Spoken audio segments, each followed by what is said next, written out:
Welcome back for day number 2 of the Wild Rift Southeast Asia Championships as we continue our coverage of the play-ins. My name is Skimmy, I'll be your host for the night, and I'm joined by these two very handsome individuals on the desk to my sides. We've got Contra as well as Zomo. And Contra, I'm loving that shirt. How are you today? I'm feeling great and feeling wonderful as we are going to be getting some great series here in the play-ins where I can't wait to witness what will unfold in the first match. What about yourself there, Romo? Yeah, I mean, I agree with Contra, right? We're looking for some great series here in the play-ins. Unfortunately, today will not be one of those days. I'm looking forward to some messy games today, which fortunately for the viewers at home should at least be fun. Yeah, speaking of the viewers, get engaged, get excited, because you can also join the show, get involved on social media by using that hashtag SEAChamps. Send us in some of that content. Give us your memes, give us your, I don't know, your favorite meal, maybe the favorite champion that you play, your best play, whatever it might be, because you know what? You've seen all the players themselves be challenger, be impressive, live in that spotlight, but maybe you too could also be on that spotlight show and perhaps be reviewed by some of these beautiful people on the show alongside us. Now, with that in mind, let's talk about really what happened yesterday, because there was a lot of action, wasn't there? There was, we had upsets, we had surprises, we had games that almost looked like a bit of a steal. We'll bring up a montage of those plays in just a second, but what was the standout moment for you there, Omo? For me, definitely was the Boom Esports upset win over Divine 3-1 from the Indonesian number 2 seed over the Vietnamese number 2 seed. That's something that if you told me would happen before C-Champs began, I just would not believe you. I think it's pretty unheard of, honestly. We talked a lot about how, you know, we expect Vietnam to be the strongest, the most stacked region, and for their number 2 seed to just crumble like that, that was definitely the highlight of the day.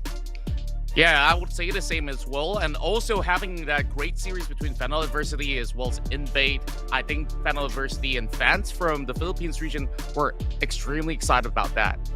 Well, let's bring up those replays, and you at home can also see what these fantastic people are describing, because day one, the play-ins, it was to be expected that we would have some upsets. It was expected that we would see some high-level play, and certainly that is what we got. It opened up here with the Bajaya Dragons looking to try and do whatever they could into Buriram United, and it was a game that, well, it wasn't so fun, really, for Asilia on that Fura, was it, Omo?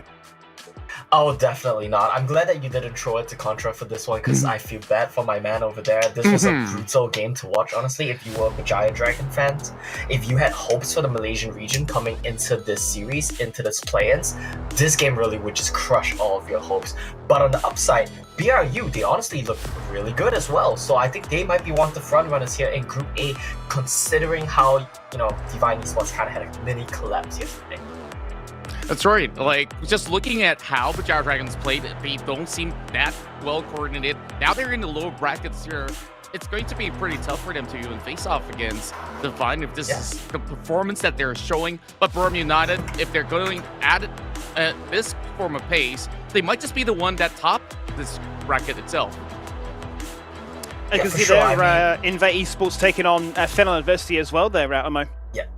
Definitely, and this game was it was back and forth. We saw a lot of trolls, and it was very exciting for sure in the mid to late stages of the game. But both of these teams were playing super conservatively in the early stages, and we honestly had a bit of a snooze fest till we got to the mid game. It really lets you into the minds of these teams. For a lot of them, it's their first time representing their region on a regional level, on an international stage. So they want to play it safe. They want to make sure they don't lose the games for their team. But when we got into the mid to late games, That's where it got fun. It certainly did, and a lot of these teams are showcasing how explosive they can be in the early game, and only a handful are showing that they can bring it back if they are behind in the mid to late with scaling. The things like Corki, the things like maybe even a Kaiser or a Zai can start to really showcase that, hey, we might not be the best at sieging, we might have to play a little bit defensively, but we can actually bring it back and pop off with a few items in our back pocket. And let's bring up those brackets. Let's talk about what we have, because there are 3 brackets, 12 teams broken down into 4-man squads. Bracket A is where we put most of our time in yesterday. And Contra, what do we make? I mean, obviously the first thing has to be that upset in the top side. Yeah, and I'm definitely excited to see what Boom Esports has to offer when they go up against Rem United and that upper bracket. But lower bracket, oh, this is going to be a rough one for Pajao Dragons, with Divine Esports being sent down to face off against them. I'm not entirely sure if Pajao Dragons still has any gas in the tank to take on Divine Esports, the ones who were quite poised to top this bracket A. And with that upset, I think this is going to be a tougher round for them, whether if Divine Esports march up ahead to take on either Boom Esports or Rem United. Yeah, and bracket B as well, right? We saw Fano Adversity take the head-to-head over Invade Esports. Today, I think this is going to be a very exciting one as well. Saigon Phantom and Flash Wolves. I do believe Flash Wolves should come out on top of this one and face Fano Adversity. And I also have Flash Wolves pegged as the team to make it out of bracket B, because this is going to be the group of death, right? The group of Beth, as TJ coined it yesterday. So I feel like this one really is still anyone's game. I wouldn't be surprised to see any of these teams drop to the lower bracket and make a run to take it off.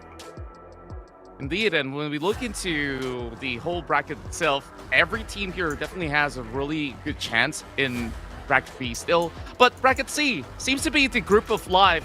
We start off with QWQ as well as Banana taking on each other, while Team Flash versus Looking for Daddy. This is one of the match I'm excited for.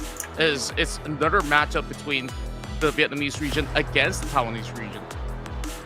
Yeah, for sure. But then this matchup is how should I say this gently? How should I put this lightly? This is a much lower quality matchup than what we're seeing in Group B, right? This is the Vietnamese 4th seed against the Taiwanese 3rd seed, and you would kind of say that the Taiwan region is a 2-horse race as well. So this group definitely looking a lot less stacked. Going to be the group of life. And Skimmy, why don't you take us through the schedules?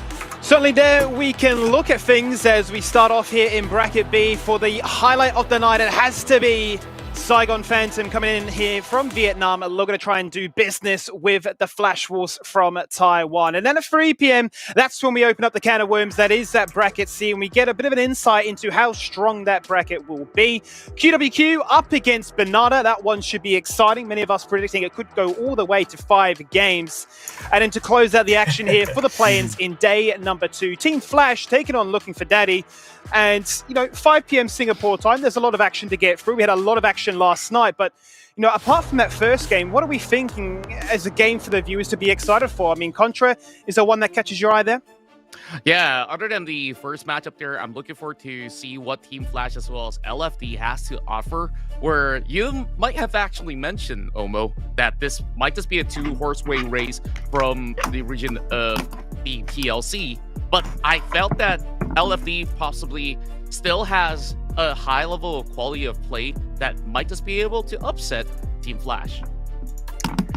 Well, yeah, and I'm definitely looking out for QWQ going up against Banana. I think that this one is going to be the most exciting matchup of the day, but for all the wrong reasons, and that's what makes it fun. Let's bring up those rosters to start off the night with. As the first team on your screen will be Saigon Phantom. They'll be the team looking to try and cause a bit of a, I want to say an upset. I suppose bring back the pride here, Omo, for Vietnam. Yeah, definitely. I mean, we talked a lot about Vietnam yesterday. I think me and Gamenism, we spent like 15 minutes on the pre-show talking about how Vietnam was going to be the best region coming into C-Champs. And their second seed just completely collapsed yesterday going up against Boom Esports. So today we're hoping to see a bit of a redemption arc from the 3rd seed to the 4th seed, Saigon Phantom as well as Team Flash. I think if we look at the roster of Saigon Phantom though, it might not leave you with a lot of confidence. We're seeing some role swaps going on right now. Goni is moving from the Baron lane to the mid lane, and you have Trump Top coming in as a substitute to be playing in the Baron lane.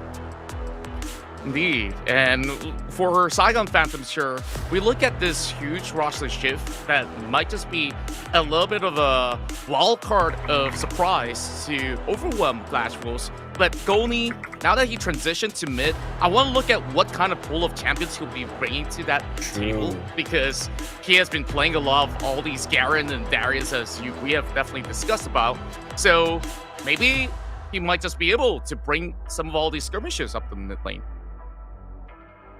Yeah, for sure. And I mean, Goni is someone that we expect to be typically a tank player for his team. So going into the middle lane as well, I can completely see him playing more of these roamers, playing more of these champions, which would do better to help his team, right? Like Garen is an option for sure, but I do expect to see him playing champions with globals like Twisted Fate, Galio. That's typically what you see role-swapped mid laners default to. And as well for Trump Top, I'm quite curious to see what his champion pool will be like. I mean, I'm just a little bit disappointed, right? We've prepared a whole graphic about the mid lane champion pool matchups, and we have Goni coming in possibly to play Garen mid today as well, because we know Bruce is a big fan of Diana, and Garen is a pretty good matchup into that one. You see Saigon Phantoms, of course, third place in the fall season, decent win rate, nothing too spectacular. I would say overall they are clearly a step behind Divine, so I'm quite curious to see how they will match up against Flash Wolves. Yeah, right, you are. It's worth noting that, you know, their performance in that season, they finished third, and when they did get into those playoffs, Contra, it was up against Divine Esports. They faced them twice, but they just couldn't beat them. Yeah, and I think that series definitely went pretty rough for Saigon Phantoms. And looking at Saigon Phantoms, they were supposed to be one of the teams to make it into the past Summer Super Cup, and now they're having their very first run here in a major tournament facing against international team. I'm not sure if they'll be overwhelmed when they face off against Flash Wolves right here, but you can always rely on their jungler Blake One, as he always plays extremely aggressive with key picks like Lee Sin, Rengar, or even Kha'Zix to come by. Well, talk us through the Flash Wolves roster here, Contra. What makes this team so feared, and why are they seemingly appearing to be the favorites? Well, I feel like Flash Wolves don't deserve to be in the play-ins. They are definitely one of the best teams in the world, arguably, where you have this wealth of experience coming in from this roster here with Ysera, who has played internationally back in AHQ and have played League PC against some of the best teams possible.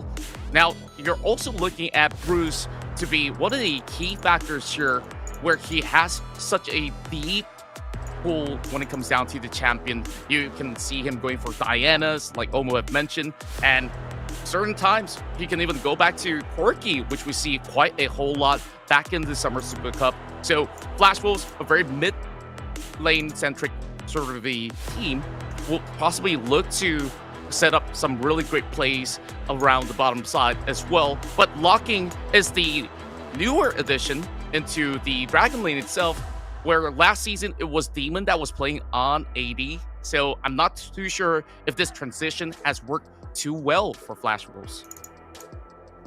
Yeah, and I'm glad you brought up the point about Corki as well, right? We're talking a little bit about how these players really need no introduction. They come in from League PCs, from some of the biggest teams in the region. I mean, Bruce, this guy used to be a marksman player, one of the best in his region. So coming in to play mid lane Corki is something that we kind of would expect to fit in his wheelhouse, right?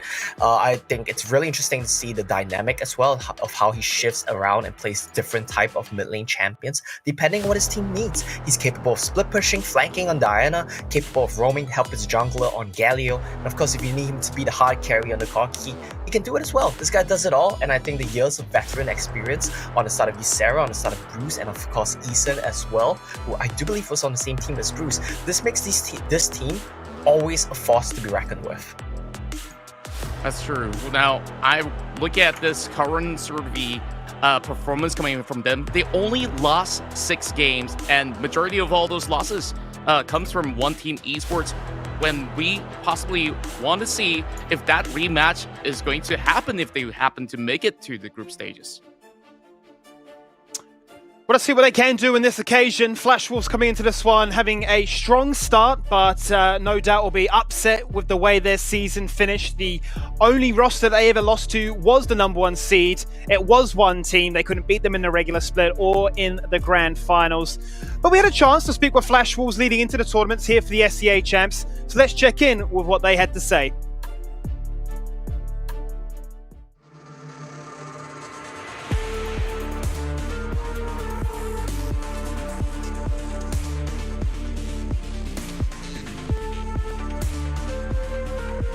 我认为在我们的队伍中，我们的比赛的成绩不是达到我们预期的，因为我们在比赛的时候觉得发挥市场部分非常多。我认为会是在夏季赛的 Icon Series 的超级杯中跟 One Team 的比赛，因为那次算是我们队伍的第一次的国际赛嘛。那我们那次的表现，我觉得没有非常理想，而且因为我们团练的时候状态是不错的，但一到赛场上之后，我们状态就非常的下滑。那如果能重来的话，我希望那场比赛可以 reset。我其实最想击败的选手是 One Team 的秀，因为其实我跟他之前就认识了，那也是一起从端游然后转到手游的激斗峡谷中，那所以我现在非常想再击败他一次。我觉得我想让粉丝跟观众记得说，闪电狼的上路发挥是非常稳定，那也没什么太大的失误。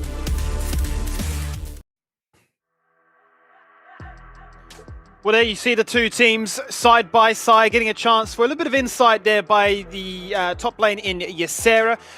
Bit of a point to prove is really what I'm getting from that there, Omo. You know, perhaps when the pressure is on, getting a little bit too much in their own heads. I love that interview from Ysera. It covers so many of the points that I think really have been haunting the Flash Wolves. They've been consistently shut out by one team every single time in the Sea Summer Cup, in their local playoffs finals. This team has been so close to making it across the finish line, but they always fall short and they're always stopped by one team. And I love the point that Ysera raised about himself as well. He wants people to know that the Baron lane of Flash Wolf is stable, and I think that that's going to be a big point coming into today. I was initially going to make a whole point about how Goni against Ysera is the battle of stable Baron laners. With Trump Top being introduced, I'm quite curious to see how he's going to shape up the dynamic, if he's going to introduce any carry top matchups up there in the Baron lane, and how Ysera can deal against that with his veteran experience. Indeed, and with the brand new addition into the Baron lane for SGP, I'm thinking that this might just be a very different phase for Saigon Phantoms, where we have mentioned that previously they play mainly on Juggernaut carries over on top. So maybe the brand new addition of that Baron lane would be able to actually give them a little bit more of a high pressure situation when Saigon Phantoms usually will go for very fast play styles, and maybe that might just be able to overwhelm Flash Wolves as their kryptonite in this whole series itself. I want to touch on the mid lane in particular, and in particular for Goni, who's going to be filling that position. We look at his champion pool and we notice that, you know, he's got 12 games on Darius, 11 games on Garen, and there's a huge drop off afterwards. Is there a case to be made that, you know, he's going to be able to transition to the mid lane and still feel pretty comfortable and be the rock in the top that they've relied on? Well, Look, I can go ahead, Contra. Yeah, well, I feel that Bruce definitely is a very stable mid lane here. He has so much of this whole champion pool that I mentioned early on. You see Diana Galileo could contribute very much when it comes down to those big team fights. While Goni, so far, we look at the stats here, it doesn't really tell you too much of what he's going with. So that's definitely going to be a little bit of a surprise form factor that they do have. But we're looking at some really high kill participation where you expect Bruce to make some big roams. Yeah, I think it's interesting as well, right? Because Bruce is a player who's capable of playing with his team, but he's also more than capable of managing side lanes and being a split pusher when necessary. A lot of the KP percentage stats the reason why it's so high, even though he's split pushing a lot of the time, is because this guy finds solo kills in the side lane. When he's playing Diana, you better be careful when you're making a trip down to the side lane to catch waves. Because if you make a mistake, if you slip up, Bruce is gonna catch you out and kill you. That's something that you definitely have to keep in mind. A lot of the gold from Flash Wolves is typically funneled onto Bruce as well. And while we're looking at the mid lane matchup, I think it's important for us to keep in mind the Dragon lane matchup is gonna lead to a lot of interesting picks here as well. And I think that that's something we should touch on a little bit too. We have Gunner coming in from the side of Saigon Phantom, who plays picks like Draven, even Orianna. And guess what? On the side of Flash Wolves as well, Locking is more than capable of playing mages. He plays Ziggs, he plays Senna, and I know he has a pocket pick Orianna that he's ready to pull out as well. So this could be pretty exciting if we look at the champion pools. Certainly could be, because when you're seeing unique champions like that, when you're talking about the idea of flexible champions, and it feels like, okay, Orianna, Twisted Fate, there are your go-to mid laners, Jhin being another one in that bottom lane that has only been played here so far by Saigon Phantom. It's those kind of curveballs that you can almost utilize, you'd have to say, Contra, when you have made a roster swap. It's a big tournament, it's a big ask. You're starting to think, okay, what can we do to try and cause an upset? Is it a case of playing standard front to back, or hit them with a champion that they're just not expecting? I think you just gotta hit them where they're not even looking at all. And with the brand new additions of Bran as well as Nunu and Willem, that might just be able to be brought to play as well, because it's always so jungle-centric when you do have a Nunu, which we haven't seen yet inside of this whole tournament. It might just be a big form factor here where you essentially have a champion with 2 smites. Yeah, it's a very strong champion in that regard. Certainly a lot of objective control. Let's talk about this one, gentlemen. Let's talk about the predictions for this series. It's the opening night of what should be a very blockbuster performance. We've all gone for the Flash Wolves, though. Now, we didn't know about the prediction. We didn't know about the roster swap going into this one. We still went for Flash Wolves. So, Omo, talk me through what your score would be and why. Look, I'm going to be very upfront with you. The initial iteration of Saigon Phantoms coming into the Summer Cup, the Super Cup rather, the Sea Championships as a whole, you typically expect them to be a team which plays around their Dragon lane, which plays around their mid to bot. That's generally their game plan. Guess how Flash Wolves play? They play mid to bot. These are their 2 key lanes. These are their 2 key carries. And like you heard Ysera say in the interview just now, he wants to be stable. This is a matching set of playstyles for both of these teams. And I think Flash Wolves just does it so much better. 3-0. You know, Flash Wolves is such an esteemed organization from the Elite PC days, transition into Wild Rift here. They were definitely the hot favorites back in the Summer Super Cup and now remain the same. And just to also put right there, it felt like everybody is stuck here with this group with Flash Wolves than Flash Wolves being stuck in this group. So I'm definitely seeing that wealth of experience there, giving them that very high a chance to actually exit out of this bracket. So it should be the case. They are the hot favourites. I've gone 3-1 in their favour. I believe that, you know what, there's always a chance for Saigon Phantom to cause an upset. Maybe a roster swap could actually be good. Who knows? They might be looked down upon as the underdog severely. But we're going to have to wait and see how this opening night starts off with. We're going to throw over to your casting team as it's Grandin and Riku. Thanks so much, Skimmy. It's amazing to be here, and of course we have our fan favorite Riku with us. And we're gonna take a look at our first match in day number 2 of the Sea Championship. Saigon Phantom going up against the Flash Wolves. I think Contra put it best. Every team is in here with the Flash Wolves. They're in the pit with the Wolves and not the other way around. I'm looking forward to see how this one goes, Riku. We've seen some interesting adaptations and interesting growth from these teams, especially with the last minute kind of pop and switch from Saigon Phantoms. That might impact the way this match is turn out. Yeah, I have to agree with you there. There is that, Saigon Phantom looking for that redemption story, not only because of their performances back in the summer season, but also as well coming into, as a region itself, as Divine Esports sort of collapsed yesterday, and now it's their turn to see as the number 3 seed coming from Vietnam. So it's going to be another tough opponent. Flash Wolves, on the other hand, the panelists have mentioned it before. A lot of these experienced players full on towards this roster.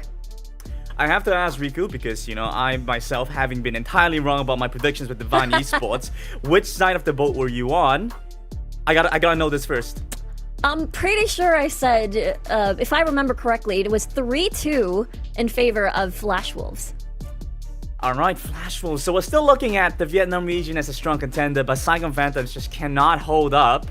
to the Flash Wolves apparently. But then again, I was entirely wrong on how Divine Esports was supposed to go yesterday. Boom, taking that win really shocked me. And yeah, we're looking to see Saigon Phantom can act as a redeeming act for the Vietnamese region, show us something bigger and better, and bring out some new ideas. We already started to see some introduction of Brand in 2 different roles. We saw Gov played in support, and we saw it in mid lane as well. So I'm quite interested to see if we're gonna have more of that action. I think Brand definitely was a very interesting piece. I'm not sure if I exactly call it the key piece that led to their victory, but at least something that helped them get to that point for sure.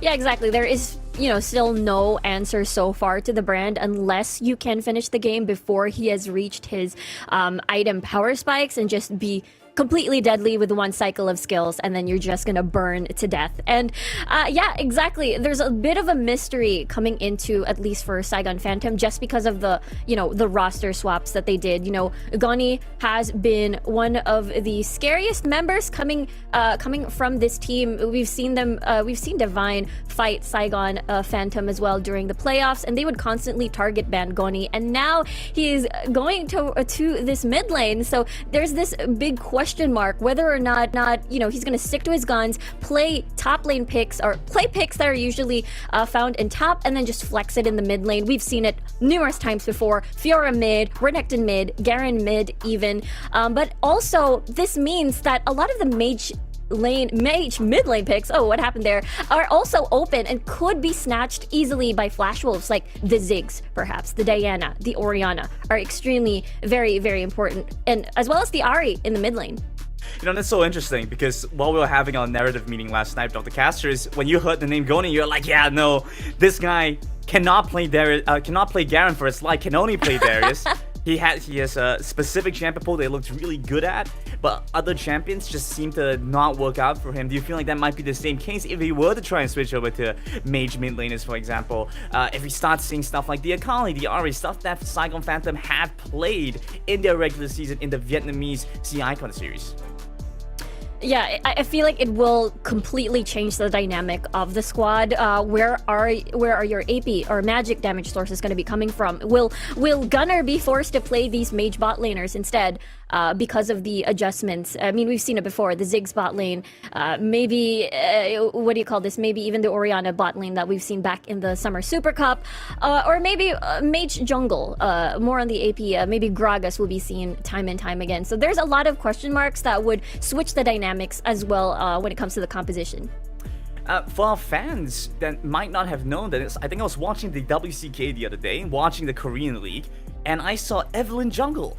That's something that we have not quite expected. I think that going to 2.4B, a lot of people might not necessarily understand that, but I think, Riku, you might have some ideas as to why they went for that Evelyn jungle. Yeah, the ganking potential coming from the Evelyn, and as well as the fact that once you ult, it's pretty hard to catch you. You do have that, invuln frame to dodge either. It's really good against matchups against Vi, just because, the assault and battery can't exactly catch you. And as well as your ganking potential, as mentioned, especially if you reach level 5, you can just sneak your way in towards the lanes, even form a lane gank, perhaps top side if you want to empower either duo or top. So there's just a lot of flexibility, although I do doubt that we'd see an Evelyn jungle, perhaps. Maybe farther down in the tournament when we see Team Secret again play it at top side.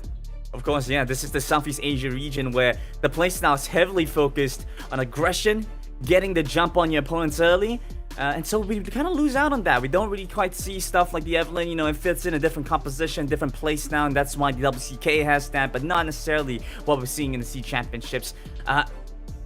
Do take note, I think we had some stuff happen between the picks and bans, so we should be loading into game pretty shortly. But again, this is Saigon Phantom going up against the Flash Wolves, and Flash Wolves, I like the way that Omo put it. It's a 2-horse race in the TLC. These guys have been looking so good in their regular season. You look at the third place team, they didn't stand a chance against the Flash Wolves, playing in the lower brackets, going up again, standing for the chance to play against one team again.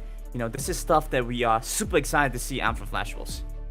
Yeah, I think that is the sad story for Flash Wolves. Constantly, it is always one team standing in their way, either in the local qualifiers to the Summer Super Cup, as well as they got eliminated by exactly the same team that they lost to. So now the journey continues. Flash Wolves, again, looked pretty strong even during the Summer Super Cup. They had a pretty, I guess, relatively easy group back then. I think it was Group D. But this time around, I feel like it's a little bit more challenging now that you're with, Vietnam, Thailand, both strong regions that finished really, really high back in the Summer Super Cup. And of course, add in the Philippines as well with Fennel Adversity. And Fennel University had a really good set last night as well. We saw an impressive gameplay, impressive series going up against Inve Esports there. I know a lot of people are looking towards the Philippines as a region that we weren't quite sure how strong they were. It feels like Group B has been a very good assessment on the power levels for a lot of these different regions, Riku. Yeah, I have to agree with you there. It's of course a mixed bag. Number 3 seeds, number 2 seeds coming in, but it is still incredibly close, and that's why it's going to be incredibly exciting to see how these two Titan regions are going to duke it out, both Saigon Phantom and as well as Flash Wolves. Based from what we've seen before, it has been Vietnam that was able to get 3rd and 4th place last time with Cerberus and SPTC, but of course one team was the 2nd placers, and of course Flash Wolves got eliminated by one team early. But yeah, the Group B is incredibly stacked, and I think this match in particular will set the pace and set the tone how big of a gap is, because yesterday Indonesia and then Vietnam was a completely big surprise when it comes to the region gap that we were talking about. Yeah, it's a mixed bag of nuts, Riku. You reach your hand inside, you're not quite sure what you're gonna get. You could get a peanut, stable, standard. You can find a cashew, a macadamia, top-notch prime nut action, and at the same time you could grab stuff like green peas, and it's not just it's not what you want. It's pretty boring, it's pretty plain. You never quite know what you're gonna expect. I think Group B is exactly that. You have so many opportunities to face off against incredibly strong teams. At the same time, you could also see teams flounder, and that might be the case as Saigon Phantom go up against Flash Wolves. A lot of expectations on both these teams. If they don't quite meet up the standard, then people are going to start wondering exactly how strong those regions are. But talking back a bit about these compositions and these teams having gone for this lane swap or this role swap, we see Saigon Phantoms, they might falter a little bit here. We play very much into tanked style junglers, not necessarily the carries. You feel like changing up the mid jungle synergy is going to impact that?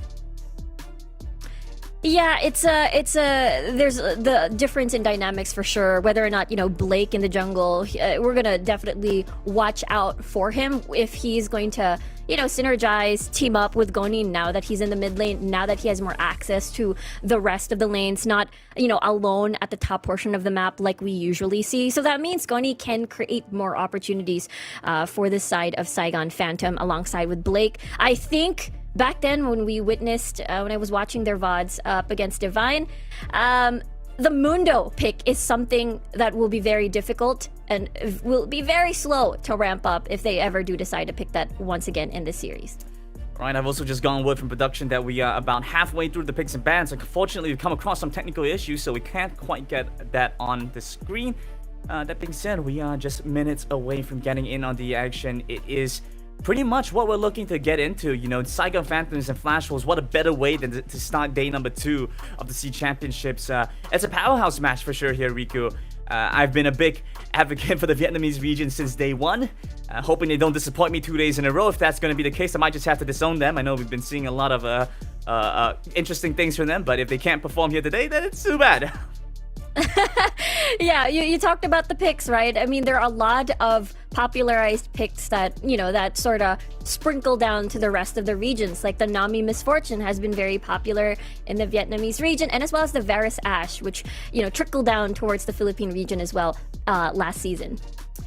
Yeah, we should be moving into our picks and bans. Actually, as I'm getting told, there's an interesting one. Take a look at what we have for both these teams. It's a big start of the day. Day number 2 of the SEA Championships, and only one from Group B will be able to make their way through, and here we have it. Yeah, this is the adaptation that we've seen. From top is going to be playing for Saigon Phantom, and Goni is now in their mid lane. Yeah, this is going to be very interesting for sure. What will Goni play? Will he stick to his guns, focused primarily on his top lane picks, or perhaps maybe he did manage to sneak in a little bit of those mage control mages and mages in general in the mid lane, but the bans are looking pretty spicy so far with high focus on the jungle. Oh yeah, get rid of those jungle champions who don't quite want to deal with that. I also appreciate Saigon Phantom banning away the Gragas and his flash rolls to start things off by grabbing Renekton for the Sarah. That's his icon pick, I think, and it's looking good for the flash rolls to start. Yeah, that means Saigon Phantom basically takes away Boost Fate, which means that can empower the side lanes, especially Sarah back at it again on this Renekton. Flash Wolves, though, will respond by grabbing the Ziggs in the Galio, you know, taking second pick. It's, as Omo likes to say, you know, Ziggs is incredibly broken, so it's a nice pickup for the Flash Wolves. Exactly. This still could be towards locking, so we'll see if Flash Wolves decides to play this one out in the Galio and the support role or towards Bruce, but there we go, Saigon! The Varus has been unlocked once more. We barely saw Varus yesterday, and now it's back again. So all of these single target CC focused composition from Saigon Phantom as they lock in the Vi. Riku, do you see this? Do you see the Yasuo? What? Yes! I see it! Oh my goodness, Flash Wolves coming out the gate strong, bringing in the Yasuo in game number 1. You love to see it, Riku. And pair that together with the knockups that we have. You know, you have Cookies, Justice Punch, a Satchel Charge. You get the knockup for the Riven. That's exactly what we want for Flash. With Saigon Phantom, like you said, looking like they have that pick composition going for them, though. Yeah, there's just so much. There's just really big team fight, all in, coming from Flash Wolves with a little bit of poke on the side as well. Big knockup, big layering of CC. And just as you mentioned for Saigon Phantom, this is pretty big, more on the single targets with the Chain of Corruption, with the bubble, with the gold card, and even the assault and battery coming from Blake. It's going to be very exciting how they can find these picks, because I'd be afraid of the Varus. Poor Gunner here has to face against this all-in composition from Flash Wolves, and I don't think the bubble and the tidal wave is going to be enough as a form of disengage. You know, that's actually interesting that you mentioned that, Riku, there. Talk to me a little bit about this Yasuo, because this wind wall, it looks massive, right? They ban away the Braum, but then they grab another wall that looks even better with this Yasuo. Yeah, that's true. Is able to block all of these projectiles, and it's going to be very exciting for sure, because again, Gunner is going to be incredibly vulnerable, and Flash Wolves definitely has access, and as well as they're not exactly going to get outranged just because they do have the Ziggs on their side, so I feel like locking can match Gunner in range. Well, there we have it. Saigon Phantoms going up against the Flash Wolves with a new Vamp composition, new Vamp team, a couple of role swaps. We're looking to see how this one plays out. Flash Wolves moving into game. We'll see how the mid game is going to look like for Flash Wolves, as they can assemble this 4-1 as well as his Sarah just forming in the split push. Cookie as well can do the same thing with a 1-3-1. And it's going to be interesting as well because they have Eason on this Galio, so any pressure coming from the side lanes, they can immediately respond with a hero's entrance, make it a 2v1, but Goni is also there to make it a 2v2 as a Twisted Fate to respond. So it's really relying on Goni to find these angles here, and especially later on in the game, you know, as you start to see Cookie scale up, the split push, this is interesting that you mentioned that, Riku. We've seen a lot of Irelia come online and really pop off in the jungle, in the mid lane, whatever you want to kind of put, wherever you want to kind of put it. How's this going to go into this matchup with Cookie split pushing the side lane?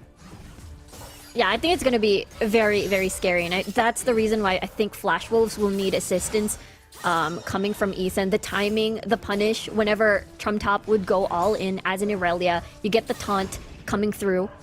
And I feel like with that, to play around that, the hero's entrance windows being off cooldown will be when Blake can go in, Trumtop can go in, and even Goni as well to join in the fray.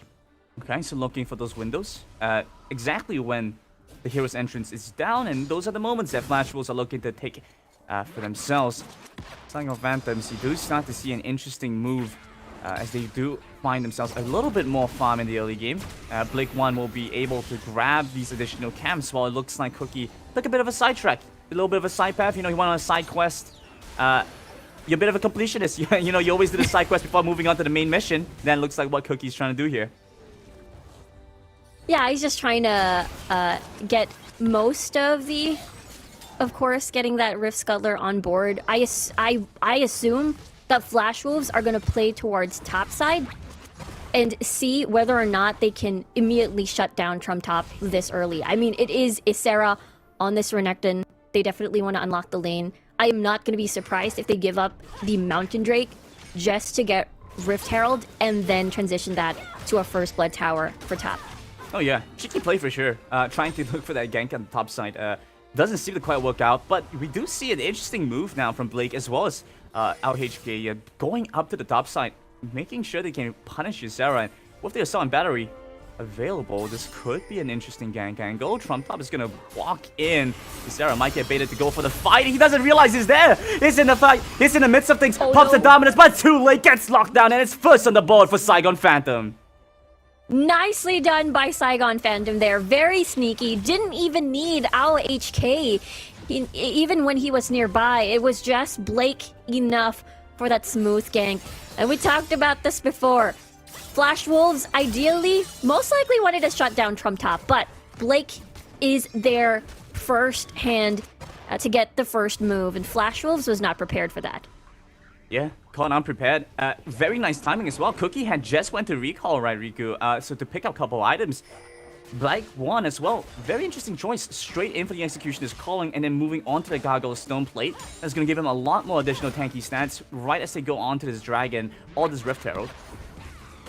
Yeah, more of that survivability coming in to the objectives. We'll see, though, as, again, Flash Wolves, they do want to get Ysera ahead to get that Renekton on board for that 4-1 split push, and as well as shut down Trump Top. We've seen how an Irelia can spin out of control as well, but looking at the movements, it seems to me Flash Wolves definitely want to contest this one. I mean, we talked about the 5v5, but the biggest question is, Bruce locking, not exactly as ready. They can burst someone down, but the biggest question is, will the damage be enough this early? Oh, it's gonna happen. Saigon Phantom, they backed away from the Dragon. Things are looking scary there. And I love that you're mentioning Trump Top here, Riku.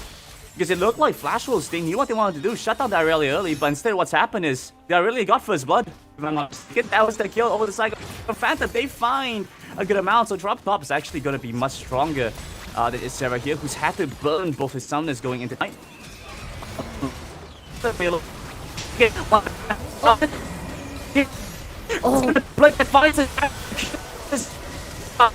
There it is! Coming through for Bruce. They're still looking to go on, chasing them deep into the jungle. They're on the Trump Top. A couple more attacks will find it, and he will not go down. Bruce survives through it all. Blue buff won't be able to save Saigon Phantom's effort. Crazy. Bruce, very confident because of that Solari Charge Blade pickup, so there are going to be heavy crit stacks coming through in that fight, and that is the reason why Flash Wolves are extremely confident with their 5v5. Again, for Saigon Phantom, we talked about this during the draft, that feels bad man for Gunner, especially when he's going to get, he has to go face-to-face against Bruce. Yeah, take a look at the fight again. This is an interesting one to start things off. Yeah, there it is. It was Bruce heading straight to the backline, and our HK is not going to be enough because he's squishy. There is no Braum, there is no Galio to punish anything. It is just a measly Nami, and that's exactly what Flash Wolves can keep doing. Use the objectives as bait for a 5v5 team fight, and Bruce just heads straight to the backline, no issues. This is interesting as well. Goni wasn't quite in that fight the last time around, so he didn't even use his ultimate, I think. He was sitting by the side. That was a big reason I think Saigon Phantoms couldn't get the tempo that they wanted. That being said, don't they still have the goal lead? It's a small one, but the goal lead is there, and Saigon Phantoms also have that great. So Flash Wolves, they're looking to equalize by moving towards this Rift Herald now. They're gonna get zoned out. Saigon Phantom is gonna get zoned out by all of the folks coming from blocking, so... Oh no, Blake going in, but Cookie does secure the Rift Herald in time. Redemption comes through, gives them a little bit of health. Bruce gonna go down here, surely though. Trump Top finds the angle, they look for the flank. Ysera pops the dominance, taking down the Irelia. Trump Top's gone, and Ysera is on to Goni, but he has to dash away. It's too much damage for him to deal with. He flashes over the wall, and Gold Card getting ready by Goni, but that's about it for Saigon Phantom. Yeah, nicely done by Saigon. They were very patient coming into the fight, but I think the problem is, you know, they weren't able to get that steal as Cookie was able to really secure that in. But Bruce, I suppose, you know, Saigon, Phantom, they were like, okay, we just need to focus down Bruce before he does anything. That's exactly what happened. Gunnar was in a very safe spot, and I feel like Gunnar, time and time again, has to save the chain of corruptions as a defensive manner. In case Cookie, Bruce, Isera, pretty much everybody else are just going to dive into him. Rather than something as an engage tool is what I expect in the next incoming fights. So I have to wonder as well, Riku. I think I was having this conversation with Obo before, talking about these champions like Vine, or maybe this might be with Hungry, talking about champions like with Vine, playing towards some additional damage, or playing purely for utility. It looks like Blake is going for that. Does it seem like Blake is able to jump into the fights, or does he just kind of have to sit back and peel for Gunnar against Flash Wolves? Yeah, aiming more on towards, you know, getting a bit tanky, having to survive, having to stay in the fight as much as he can. Blake is gonna be fine. He's gonna be fine.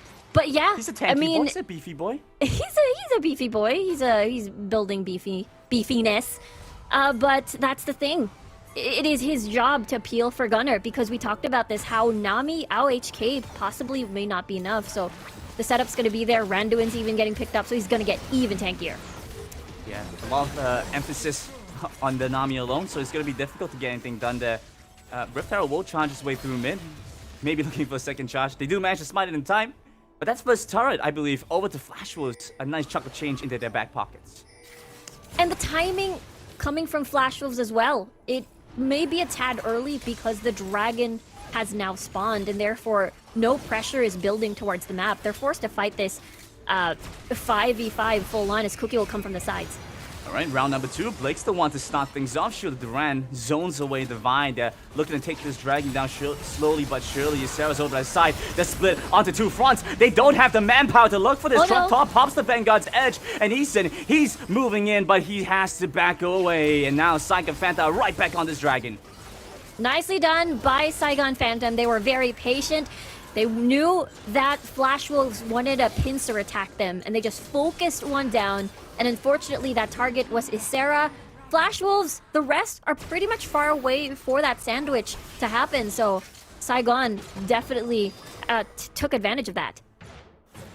Yeah, make great moves then. And going kind of wraps up that fight by using the Destiny to rotate back over the mid lane, clears out the wave, and now they're rotating to the top side. But this is an interesting one. Look at the zone pressure coming through. Forces Trump top and going away. Very nice boost from Eason Cookie here.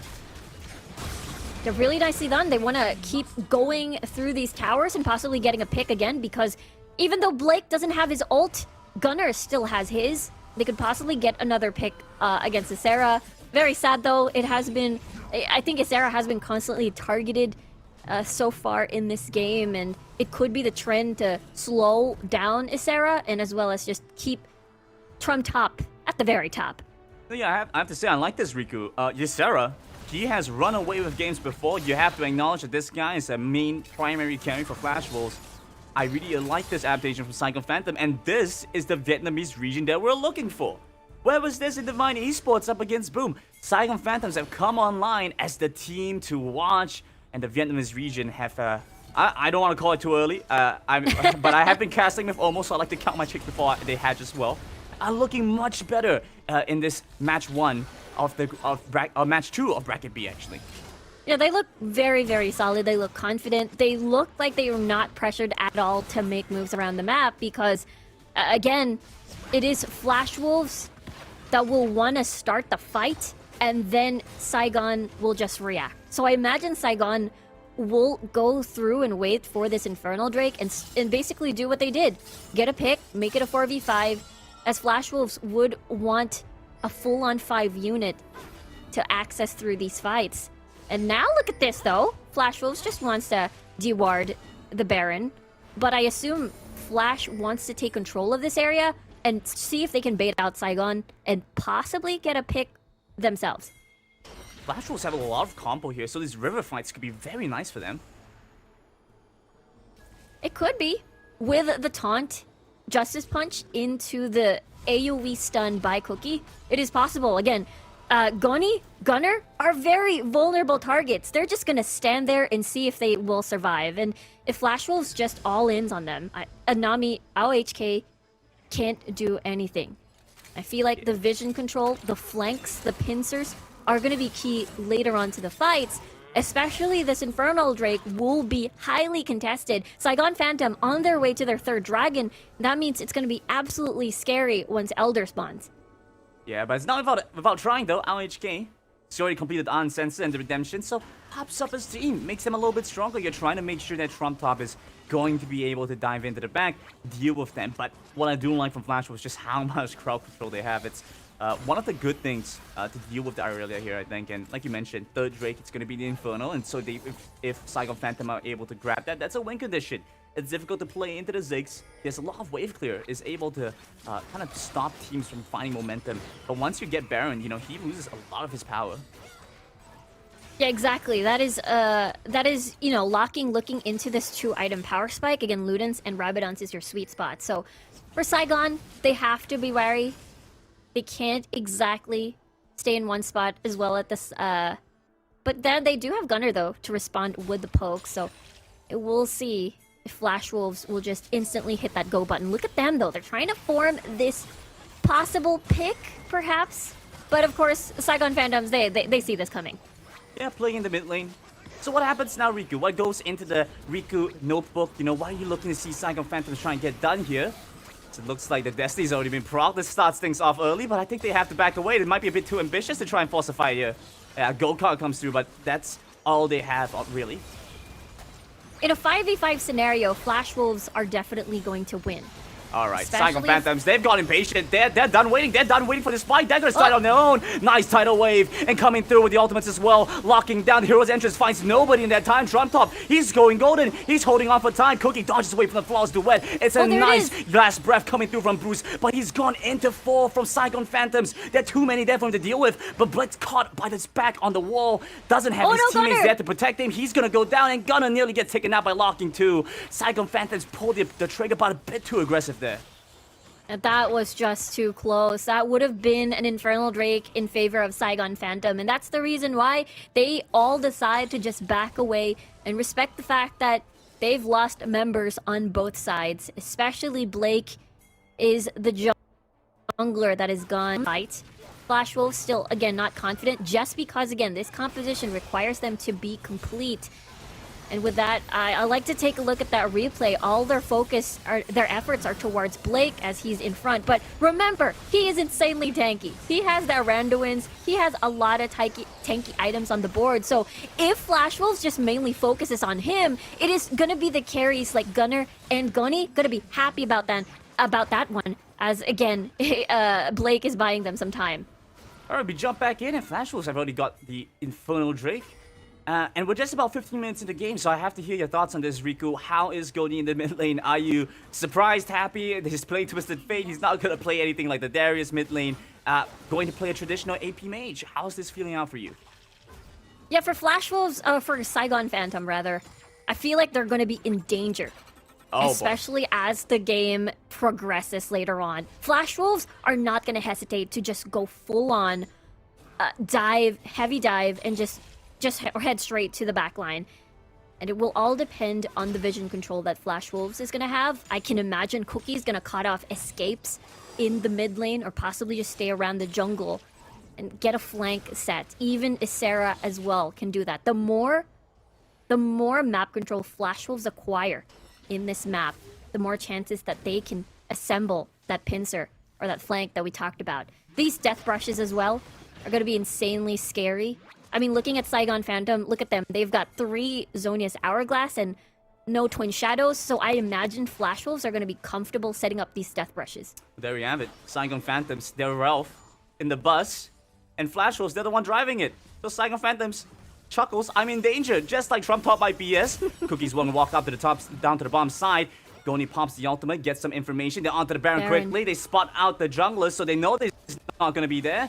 But it looks like they're going to back away. It's a little bit too risky to try and finish it for Saigon Phantom. They're too risky because Trump Top is absent. that entire sequence. So we'll see now what Saigon decides to do. Because again, this is the team that will gladly take a pick if they see one. All right, they're back. But in an all-in engage, they will definitely use everything defensively. Well, back again. Saigon Phantoms, they're the one to start up the Baron. And Flash Wolves here to respond. Eason, he pops his enchantment early. Look at how tanky he is. They force him back. All HKs looking low. Might just go down. Blake tries to re-engage back onto Bruce, but he's way too tanky. Has a Guardian Angel to boot. And that makes it a difficult fight to go for. Saigon Phantoms, they're flanking over from sides, trying to decide what they want to do, decipher something here, but they're just going to have to back off. The Dominus, oh, they're going in. They flash onto him, they're looking to take it down. Gunner's going to go down. Gunner's gone. Gunner's dead. Flash Wolves with a massive pick off in the jungle. Exactly what we were talking about 3 minutes ago. Cutting off the escape, cutting off the escape of the carries. The Saigon Phantoms, they've got way too impatient. They're still looking to try and take this fight. Flash Wolves, they have the tempo, the momentum to chase them down. The Aqua Prison catches off Bruce, but they have nothing to follow up with. They're just going to have to back away, give this one up. Flash Wolves get away. Yeah, that's 30 seconds without Gunner, without their poke. That means Flash Wolves can possibly set up for Baron, deward a little bit, reset, buy more items. Look at that. That is Guardian Angel already completed for both of scary melee champions, Isera and as well as Bruce. So they're gonna survive on top of the stasis enchant that they have. They're just gonna out-sustain Saigon Phantom into a fight here. And let's take a look at that replay. Literally 3 minutes ago, we were talking about cutting off escape, and that's exactly all we saw. Gunner had no choice but to accept his death at that point. Yeah, we're just watching as Flash Wolves have scaled out of control. Saigon Phantom really don't have a good way to deal with this. And the combo starting to pan out for Flash Wolves. You know, all the knockups working in for Bruce, and Bruce, honestly, he's an independent Yasuo. He don't need no knockup from his team. He can make things happen on his own. Saigon Phantom is looking a little bit impatient, and that's pretty much characteristic of the Vietnamese region. I have to say, that's one of the beautiful parts of Saigon Phantom. And going into this one, you know, continue to make things happen. I think TJ has mentioned himself. Saigon Phantom are a team that like to play for that 70-30. They like to do a coin flip, and they coin flip so damn often. Yeah, I mean, they're able to catch up in gold here. Oh, look at that damage. Gunner, he's already half HP. He's not prepared for this fight. Yeah, and so is our HK. Gonen's gonna walk in. They have to stop this pickup for the Elder Drake here. But it's looking low. 6,000 HP. It's going down so quickly. They need to find an entry now. Okay, here's the tidal wave. They get the engagement. Blake 1 leading in. They jump into the back with Cookie. But Vi has no backup. He doesn't have his team with him. And Cookie jumps in. He has to win slash fight so much damage in the process. The heroic entrance locks them all down. Saigon Phantoms falling to pieces. 3 dead, 4 dead, and running for the hills. Drop tops left alone here. What a fight from Flash Wolves there. They just abandoned this dragon and just go straight to the Nexus. It's done and over. Flash Wolves are knocking on the door. This is the victory march as they walk in on the Nexus. Locking still alive. The Ziggs. Every one of Flash Wolves is in here, and they're looking to take down the Nexus. Trump can only get so much done by himself. Buys a little bit more time, but this is the Flash Wolves coming in big with the first win of the series. A dominating performance coming from Flash Wolves here with their full-on 5v5 teamfight composition. It looked shaky in the middle, but at the end of the day, they were able to rack up some items for their Yasuo, for Bruce, and then just hammer the victory home. Yeah, they played it a little bit slow, took their time, had some tempo before jumping into this. But then when they went and really played for it, Flash Wolves had such great momentum. They were able to layer the crowd control so well. I'm loving what we're seeing from the TLC right now, and the representation that we're seeing even makes me more excited to see how Group C is going to play out with LFD there. Yeah, the Yasuo, I believe that is our first ever Yasuo in the C Championship. So it's going to be incredibly interesting. Usually when we see Yasuo, it's usually set up with a lot of these, you know, Wukong, Gragas perhaps. But, you know, the Galio is enough, or the self-knockup that Yasuo has is definitely enough, and the Riven as well. Yeah, they had plenty of crowd control and plenty of knockups to work with Bruce there, but either way, they made it work by themselves. In order to break down exactly how Yasuo managed to come so far ahead and how Flash Wolves took that win, we're going to toss it over to the analyst desk for Skimmy and the boys to break it down. Thank you very much there, Grandin and Riku. And yeah, maybe a bit of a shaky start, but surprise, surprise, if you lock in Yasuo as your 5th and final pick, you can deny so much CC. We're talking Twisted Fate, Irelia, Nami, Varus, whatever it was, the Windwall pretty much could have won the game on its own. And Omo, you know, there were moments in that game where you're thinking, you could see the idea of what the comp was built to do. Bruce is jumping in, survives at what, 5 minutes in, barely anything. Once the GA came on through, once the confidence was there, they were hunting in the jungle, the flashes, the aggressive nature. That's when you saw a Flash Wolves that's deserving of our praise and our prediction. Yeah, I mean, there were some good moments in that game, but I wouldn't say that performance for me was anything deserving of praise from the side of Flash Wolves. I feel like they really dropped the ball at a lot of key moments, and overall, the whole team looked really disjointed, and they looked really afraid to pull the trigger and make plays. Now, in this game, I think we were specifically looking for Riven to find flank engages to set up the Yasuo, or even, you know, you could even look for Ysera flashing in, and the big one that I wanted to actually look out for was Satchel charges onto the backline to set up Bruce. And if you look at the charts right now, Locking and Bruce, I think these two guys are definitely the key factors for a Flash Wolves victory here. I feel like the rest of the members who needed to be stepping up, especially Cookie and Ysera, to pull the triggers, did not manage to play their roles, and that was a bit of a letdown for them. Well, to add on top of your point here, I look at Flash Wolves here playing extremely great when it comes down to macro play, how they diffuse some high-pressure situation, especially around that Baron pit, that could have actually bit them from behind, where Saigon Phantoms were making all these calls to try to get that 5v5 towards their way, and it felt like that Dragon attempt there didn't really seem to be the perfect scenario for them. So Flash Wolves, with this Yasuo pick, you know, we talk about old 10 buff, we're not getting any of them. As he go into built very early Guardian Angel there, giving so much more safety net for Flash Wolves for those extended fights. And you just look at Locking with 33k to offer throughout the whole match. Yeah, it's Ziggs, right? The champion is broken. I've said it every day, and I will continue to say it every day. This champion is not balanced. If you don't have a counter prepared for it, ban it. Pick it away. I think it was first picked by Flash Wolves, so Saigon Phantom. Maybe ban it next game.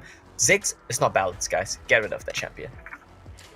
Pretty strong champion, offers far too much in the grand scheme of things with the poke, with the 2-item power spike, with the ability then to harass from afar and not feel too threatened. You're going into a composition that Saigon Phantom put together. They want to be aggressive. It's what the region's known for. They found themselves a fair few picks in the early game. They were able to accrue a lot of those dragons and put you in a situation much like you mentioned, Omo, where you're thinking, Flash Wolves, what on earth is going on? Is the pressure once again becoming a little bit too much for you? Not in the end. They got the dub. They lead the series. It's a best of 5. We'll see you soon for game number 2.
Welcome back for day number 2 as we have our first series well underway. Saigon Phantom taking on the Flash Wolves as the Flash Wolves lead the series 1-0 in this best of 5. Now, before we get ourselves ready for game number 2, I have to ask a few questions. Now, Omo, you're looking at life and you look towards the future. Do you stick in the present or do you reflect on the past?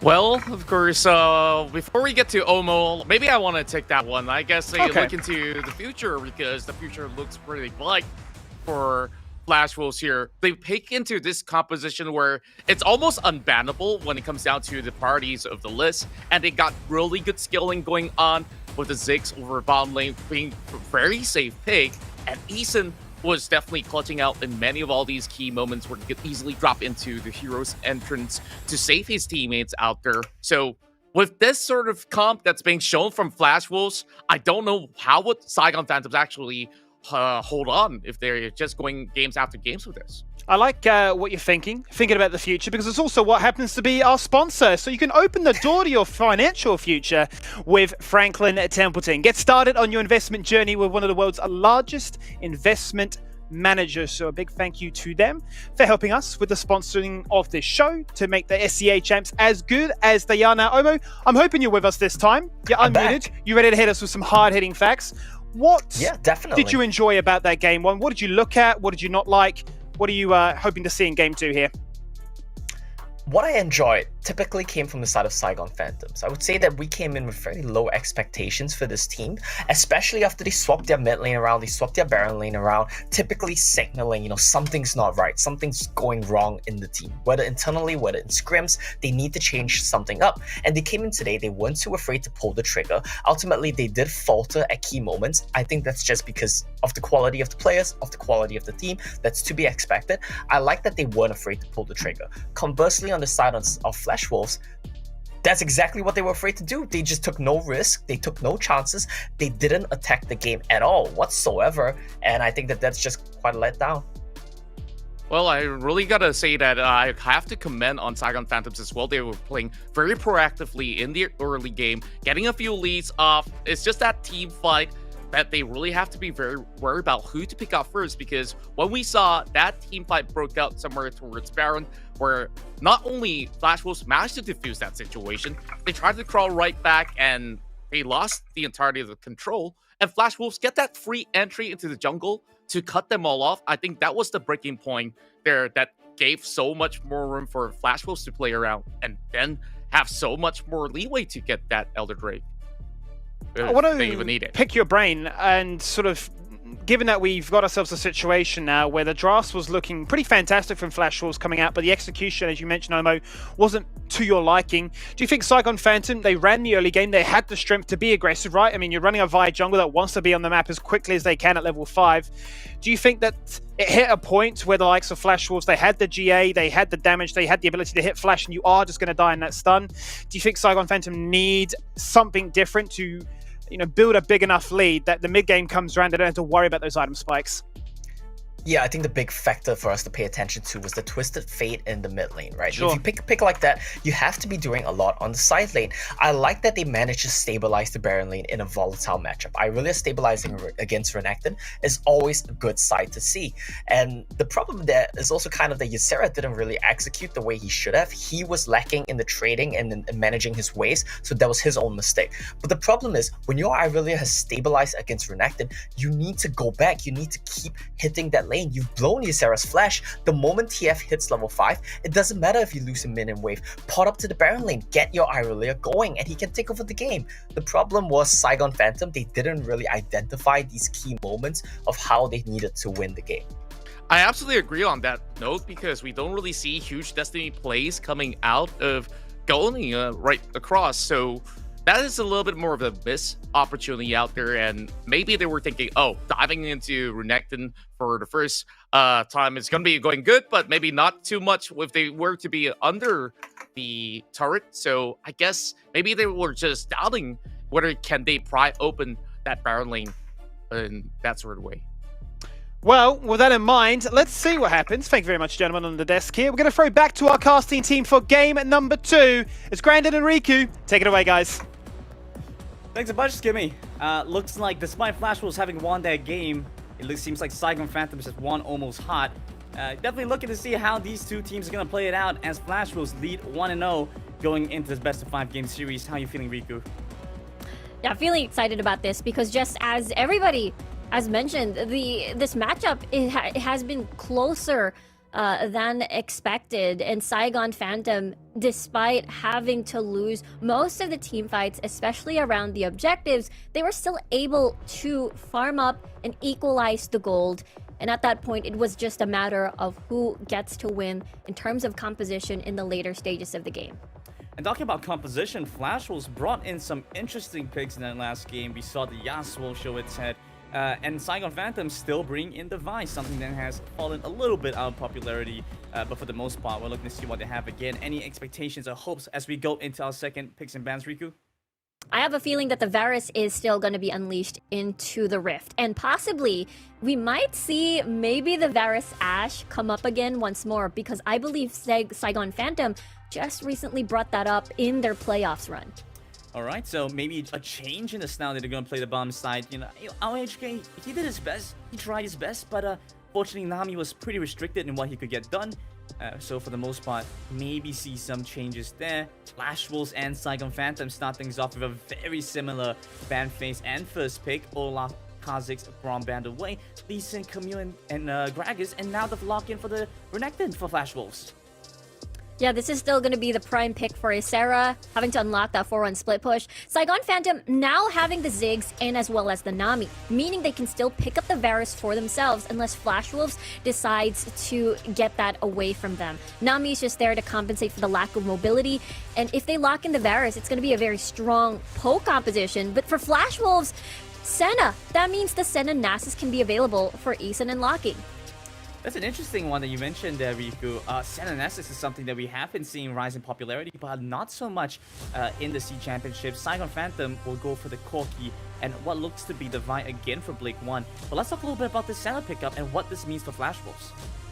Yeah, Flash Wolves again having to lock in all of those infinite stacking if they do decide to go for that route. I mean, it still could be a Galio Senna bot lane, but it still doesn't change the fact that as the game progresses, Senna is just going to be incredibly scary when it comes to the damage output, all the soul stacking, and now Xin Zhao for Cookie. That means still pretty much the same dynamic, very strong early game, big level 3, big level 5s, and possibly even focus their efforts towards top side for Ysera.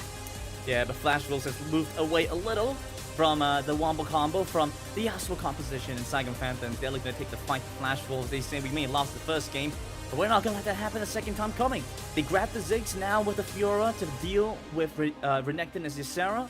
You know, things are looking pretty decent for this team. As well as the fact that, you know, we've been seeing some Galio paired together with Senna if the Galio comes online as that sort of AP carry while Senna's scaling up. But this means it's going to take a while, and Flash Wolves, we know they're risk adverse, but can they afford to take their time against Saigon Phantom? Yeah, that's the thing. So Flash Wolves will focus a lot to propel Ysera into that potential snowball. And again, it's a 2 birds in 1 stone kind of thing as well, because that means they're able to also shut down Trump Top before the late game arrives for that 4-1 split push as well, coming from the side of Saigon Phantoms. So definitely very important on how this top matchup is going to play. Yeah, we saw Irelia come through last game. Now it's going to be Fiora and Renekton. It's an interesting one for sure. This is a little bit more conventional. We've seen a little bit more of this, haven't we, Riku? Yeah, I'm very excited about this pickup here as, again, big level 5s coming in, trying to visit the top side for Bruce. Gonna form a dive against Trump Top. And meanwhile, pre-level 5 is gonna be interesting. We'll see if Ysera can survive the big level 1. We're not seeing the usual soak experience in the mid lane. Yeah. But it is Saigon Phantom over here who's going to get priority, going to help get priority rather for Goni. And it is not going to be Gunner on the Corki. It is going to be more of that mage bot lane. So that's going to be a ton of poke and range. So feels bad a little bit for Eason here as that melee support. Yeah. The melee support's going to take a little bit of harass. So they just have to be a little bit careful with that. But I guess the bright side is, you know, locking has Senna. A lot of sustain there with the blinding darkness. We do see an interesting start. So the movements from Saigon Phantom seems very contemporary. I could put it that way. Going to the mid lane, grabbing some EXP, then move to the bomb side. But as a result, they've lost a little bit of momentum, a little bit of tempo there. So Flash Wolves will get some decent control to start. Yeah, that's a lot of control, a lot of poke as well. Because of the Winds of War, and as well as locking here on the Senna, they're able to take control, especially come level 3 for the Galio. This 2 squishy dual laners are going to be very vulnerable for a taunt, Justice Punch lock-in. Both sides will end up trading Scuttle Crabs, but it looks like Cookie is actually even a little bit more ambitious than that, was walking towards the Dragon lane, but a little bit too much, I think, and decides he has to go for the Scuttle Crab instead. It seems like Blake 1 will do the same. For now, though, Isera has to be aware of this. I think he has to be a little bit careful. First game, he died first as well. So now, just gotta be extra careful in the Baron lane. Yeah, it looks like he saw it coming, despite, Blake still not level 5. But a dive could potentially happen, but look at Cookie, he's nearby. Yeah, Blake 1's definitely trying to force the issue here. Bruce is gonna make his way up to the top side. He gets a decent amount of healing, gets the shield from the barrier, still alive at this point. A lot of damage coming through from the turret. And Cookie, he flashes forward, but isn't able to find anything just yet. He uses the audacious charge onto the creep. Won't be able to find the distance that he needs, and that's the win becomes lightning, plus the gold card. Misses out the wild cards, but it doesn't matter. Ysera with first blood. There we go. We talked about this before. Bruce and Cookie visiting topside to relieve or either add pressure. It's going to be a 2 birds in 1 stone kind of thing because they will enable Ysera and as well as shut down Trump Top here on this Fiora. And it's going to get even more prevalent once Bruce gets level 5, get that Destiny, even getting First Blood Tower, perhaps. More kills for Ysera and possibly even getting the Rift Herald. Maybe using that for a different part of the map. So I believe that this will be the formula that Flash Wolves are going to take. Well, let's see what Blake has to say about this. He's going to jump right onto Senna right away. Locking has to try and flash away. Already burned both his summoners. There's a huge Aqua Prison onto 2, but Bruce is in here. He's joined into the fight. They find the first kill back on the Divine. There's no mana left on Gunner, but he still has the flash. Can at least get away. But Bruce, he might have something to say about this. Still has a decent amount left in the tank. Pops the gold card. Is prepared. He flashes in. He's onto the Ziggs. Won't be able to get the damage through, though. Hero's entrance barely dodged away by Goni. And Saigon Phantoms and Flash Wolves and an impasse. That is just an aggressive flash coming from Bruce, possibly wanting to get a gold card in and a wild card, finish off the kill, maybe 1 out of attack, but it's definitely not enough. But the thing is, 30 seconds more or less for the next objective to spawn, or rather Rift Herald, and as well as the Ocean Drake, meaning Bruce is going to be very vulnerable in the next fight, even locking as well. So Saigon Phantom can use this as an opportunity. Especially if Blake gets his assault and battery up on time for the next fight. Yeah, this next one is going to be especially interesting. And I want to hear your thoughts on this, Riku, because Flash Wolves, you said it yourself, they're a team that's willing to scale up. You get the TF online, you get the Senna online, and despite that, they've taken the fight much more aggressively this time around. They're taking the handshake trades with Saigon Phantoms, and have been coming up ahead. What does this mean for Flash Wolves here? Exactly, they can just keep doing this. Just trying to see if they can punish any sort of aggressive plays coming from Flash Wolves. And now, for Saigon though, we're looking into a strong mid-game. Goni, 2 items, perhaps Essence Reaver, Solari Chargeblade, and then Rabadon's Ludens for Gunner. And I feel like that is the sweet spot for Saigon Phantom to be more confident in these fights. Alright, but Saigon Phantom looks like they have confidence and plenty of it to boot. They're moving on to the Rift Tower and trying to take that one down first, but it's Cookie that secures it. And Blake immediately follows after. And now they're jumping back onto Gunner. He has to flash, he has to dodge away. Wind becomes lightning, connects with the Winds of War. The shooting ran just out of arm's reach, but they still move back onto Ziggs, and Gunner is dead. Cookie will hand it over to Easton, in fact, getting this gal even further ahead.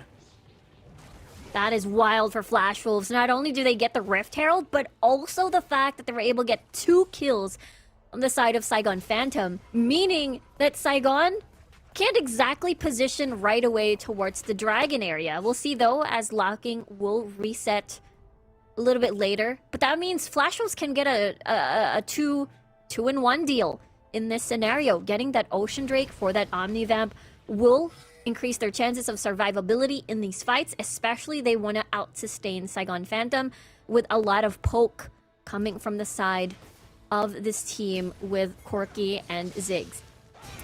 And I want to mention as well very quickly, I mean, looking at the build path, this is very interesting for me, seeing both the Executioner's calling on Blake as well as knocking, as well as the Bramble Vest. I mean, Bramble Vest makes sense, yeah, up against the field, but then double Executioner's calling early on gives them a lot of those grievous wounds, denies a lot of the healing coming through, so we're seeing much less impact, I think, from our HK going into these fights. Yeah, I absolutely agree with you there. The sustain definitely needed, especially, you know, Bruce has a little bit of poke as well. Just decreases the survivability overall. So I imagine this Ocean Drake will be very, very important for Flash Wolves to try and deny most of the sustain away from Saigon Phantom. But yeah, you're talking about the build path here. It seems it's not going to be the Essence Reaver into the Solari Charge Blade. It is going to be the Manamune into the Triforce. So that means Gunny will have to keep stacking that up. So it's going to take a little bit of time before Gunny's rockets will be able to hurt. Yeah, slightly delayed on the power spike from Goni. So interesting choice from Saigon Phantom. You know, considering they are playing against a composition that is scaling, and you have to wonder if scaling with them is also what you might want to do. For now, though, things are looking pretty decent. They get good damage on Lucky, forced the heal off, and that was close there for Flash Wolves. That is definitely something that you do not want. Imagine if Goni was involved in that fight. The rockets, the big one into the bouncing bombs, that is going to be an insta-death. And Eason will really have nothing to contribute to save Locking's life. It could have been disastrous. Flash Wolves could have lost that Ocean Drake there and then, but they survived. Look at that, though. Bruce and Trump Top have both made their way towards the dragon side. This is interesting. Saigon Phantoms will take control of the dragon first. It doesn't seem like Bruce has enough time to reset. He has the ultimate, but it's going to be difficult to get much more done. Yeah, it's going to be a little bit difficult now because Saigon Phantom, again, they're still not ready to fight. They still need Rabadons for Gunner. Gunny, again, still has to have that Triforce and Muramana. Flash Wolves, on the other hand, they're happy with the setup of having to get picks across the map because Bruce does have that Destiny already online. So if they manage to get a 4v5 situation, then that is the time they can fully commit to this dragon. And that is the reason why we see this dance, this dragon dance in the mid lane, just clearing waves and then seeing if they can try their luck and see if they can get a pick. Well, even if you want to try your luck, Saigon Phantoms, they might want to make a quick pick stop. Not much mana left on Gunner. I don't think he has a lot left in the tank for that. So Dragon fight could become a lot more difficult if he doesn't have the mana to take it. Seems like Flash Wolves, they realize this, so they're going to make their way back towards the Dragon first. Going to start this one up and hopping the Rift there in the mid lane as well, just to get some tempo there. And they're able to put down that pressure, and that is exactly what they wanted to do. Put the Rift Herald in, Saigon Phantom forced to respond to that, and easy take by Flash Wolves. I really love the patience coming from this team. They know that they really don't have to do anything much, and they're fine with just getting that objective away from Flash. And this is what from Saigon. Yeah, this is the criticism that you had for Flash Wolves going into the last game, right? With the fact that they used the Rift Herald too early before the Dragon was up, meant that they had to commit to that, and Saigon Phantoms could contest both the Rift Herald in the mid lane and the Dragon right after. This time around, much better timing. They used it as it was crashing in the mid side, so they could secure that Drake themselves very early on. And it looks like Ysera, he baits out the repulse, and now moving to the top side, trying to take down Trump here. Barely gets away. He still has the barrier, survives through it. Yeah, imagine if that collapse came in sooner by Flash Wolves. It would have been an insta-death for Trump Top, but he still lives. But watching the movements now coming from Flash Wolves, they seem to have to form this potential death squad, and it's going to be absolutely scary because there's just a ton of damage on the board already. Gold card. Still, no rapid fire cannon for that extra range for the side of Bruce, so we'll see Saigon Phantom can still buy a little bit of time. Yeah, but Flash Wolves in different shape, in different form, looking much better than he did in the last game, and building up a good gold advantage to show for it as well. 6,000 almost over Saigon Phantoms, and Flash Wolves using this gold advantage should be able to convert it into more. Especially now that you see them locking, he's just going to keep scaling up, going to keep farming, and is moving into that Black Cleaver as well, just going to enable Ysera and Cookie oh so much more. Exactly. Poor Blake as well here. I mean, He will. We saw him earlier into the game, Blake fully building all of these armor just against Isera, Cookie. Yeah, that's a real pity, isn't it? It is, but he'll definitely suffer still from Bruce from what we saw in the previous game. All that magic damage in the world just shredding through Blake. Eason. Yeah, he's in the mid side, just going to stand off against Saigon Phantoms. Just it looks like they might want to start off this dragon. I think they're just going to clear the skull crab first. Yeah, you're kind of damned if you do, damned if you don't, Riku. Blake, he needs to build some armor to survive against the Sarah, but if you do that, Bruce is going to shred through you. Eason as well, and so now you just really don't have a good response for it. Bruce Locking is also starting to build some armor penetration as well. And looks like Flash Wolves are looking to take a fight in Saigon Phantom's jungle. They find some good damage off Dominus proc, and that's the flashing in. They're looking to lock this one down. Hero's entrance comes in. It's a little bit too late, though. They don't find much more, but over the world, Cookie! He takes down AOHK, and the dash in from Ysera to secure a second. They take down 3 from Saigon Phantoms. Yeah, that is such an easy roam. And I don't think it's quite over yet. Bruce walks in. He has the go card all locked and ready. They take down 1 more in the mid lane. This is the death squad from Flash Wolves, and now they even get the Baron on top of it. Saigon Phantom, unfortunately, they can only watch this happen. And the fact that Flash Wolves in such a huge lead, they can even gain access to the Infernal Drake as well later on in a few seconds. Yeah, Goni has to be a little careful there. Okay, yes, the package. Yeah, so I was wondering why he stood so far forward. Anything could have come his way, he probably would have died. So, still has that. Gets away pretty safely. But Baron over to Flash Wolves, 12.5 minutes in. They're looking to close this one out as quickly as possible. That denies a lot of the wave clear that Goni and Gunnar both have. So just honestly, good lane clear, good wave clear, good lane management is going to be great for them.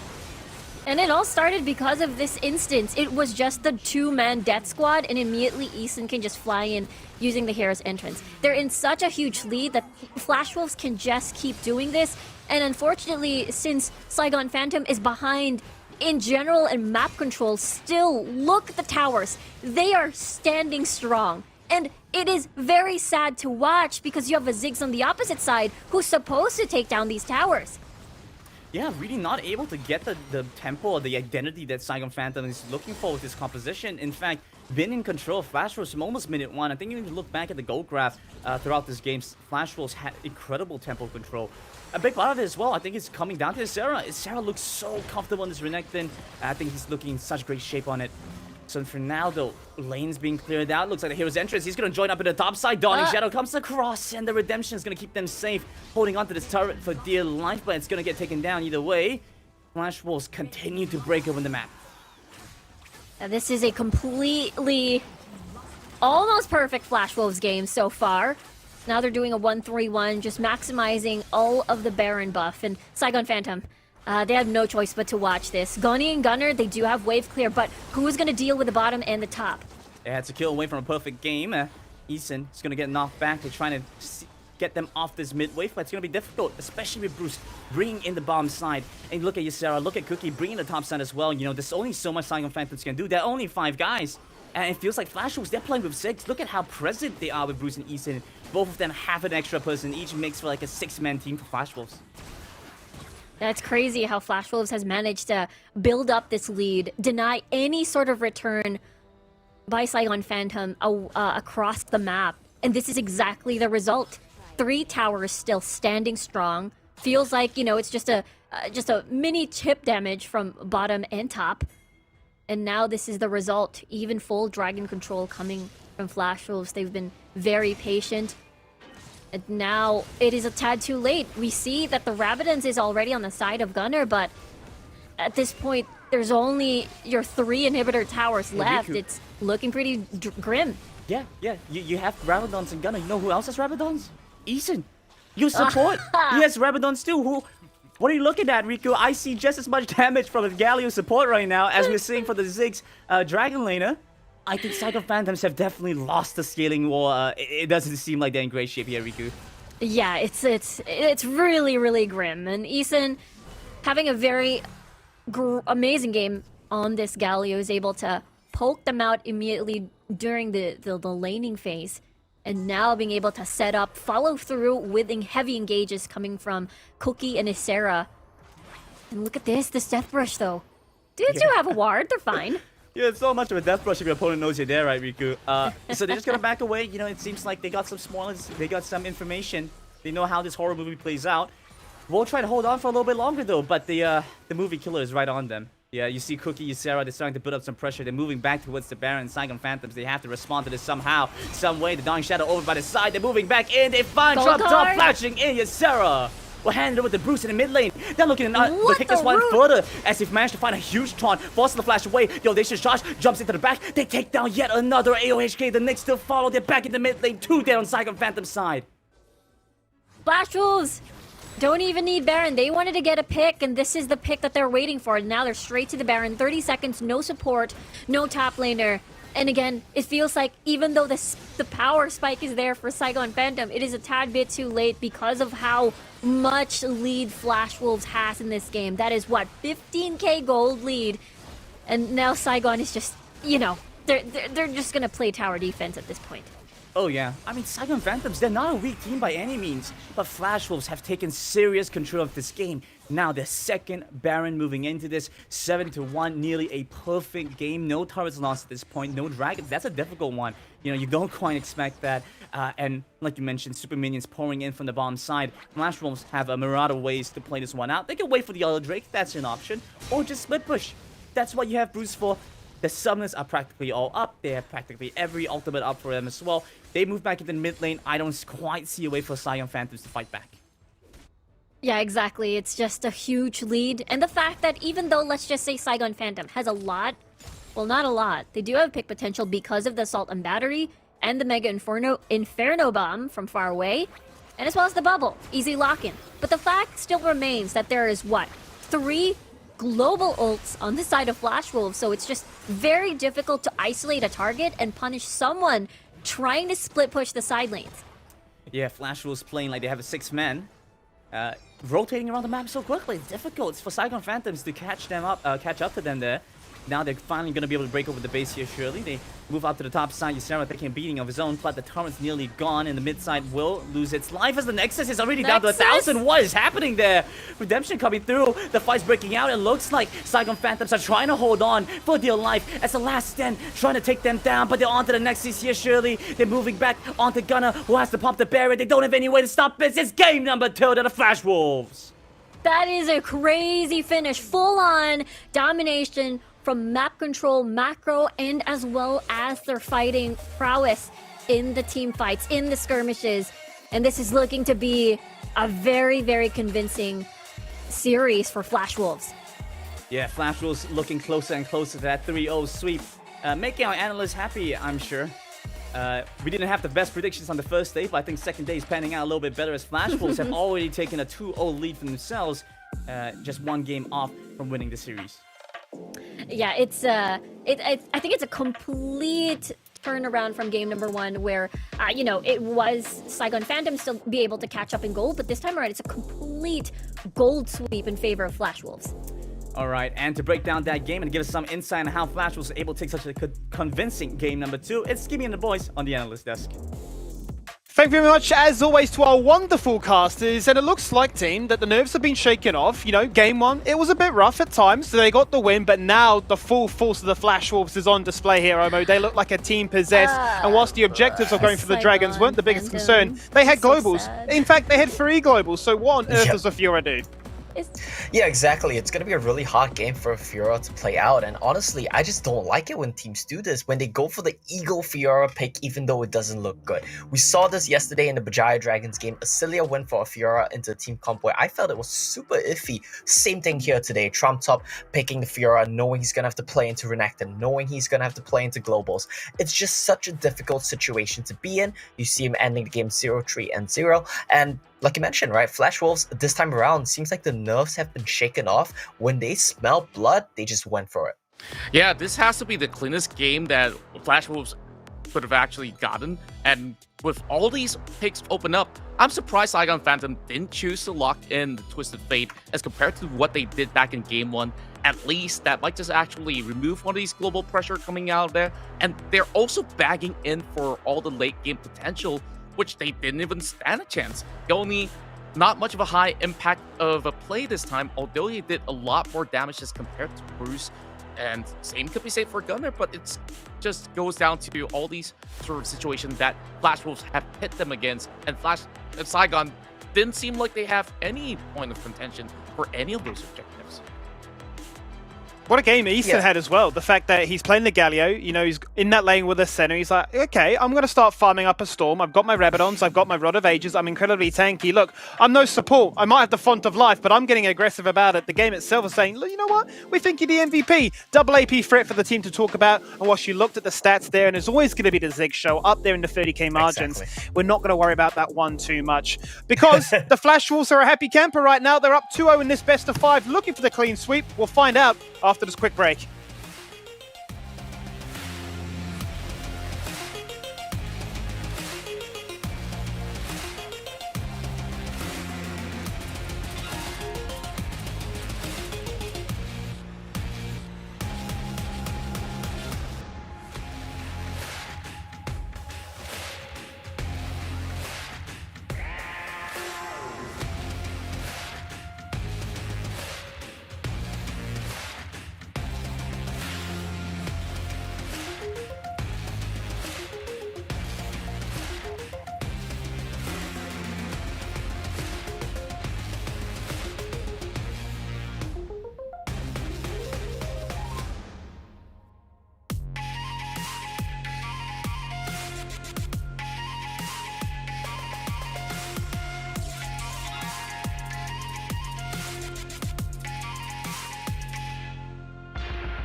So to tell you who else is actually having a great old time, one of our sponsors, One Esports, the home of esport heroes.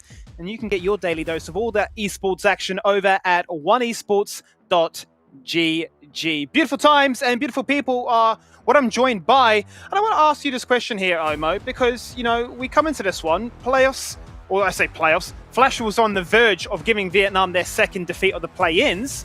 Do you think they were overhyped coming into this?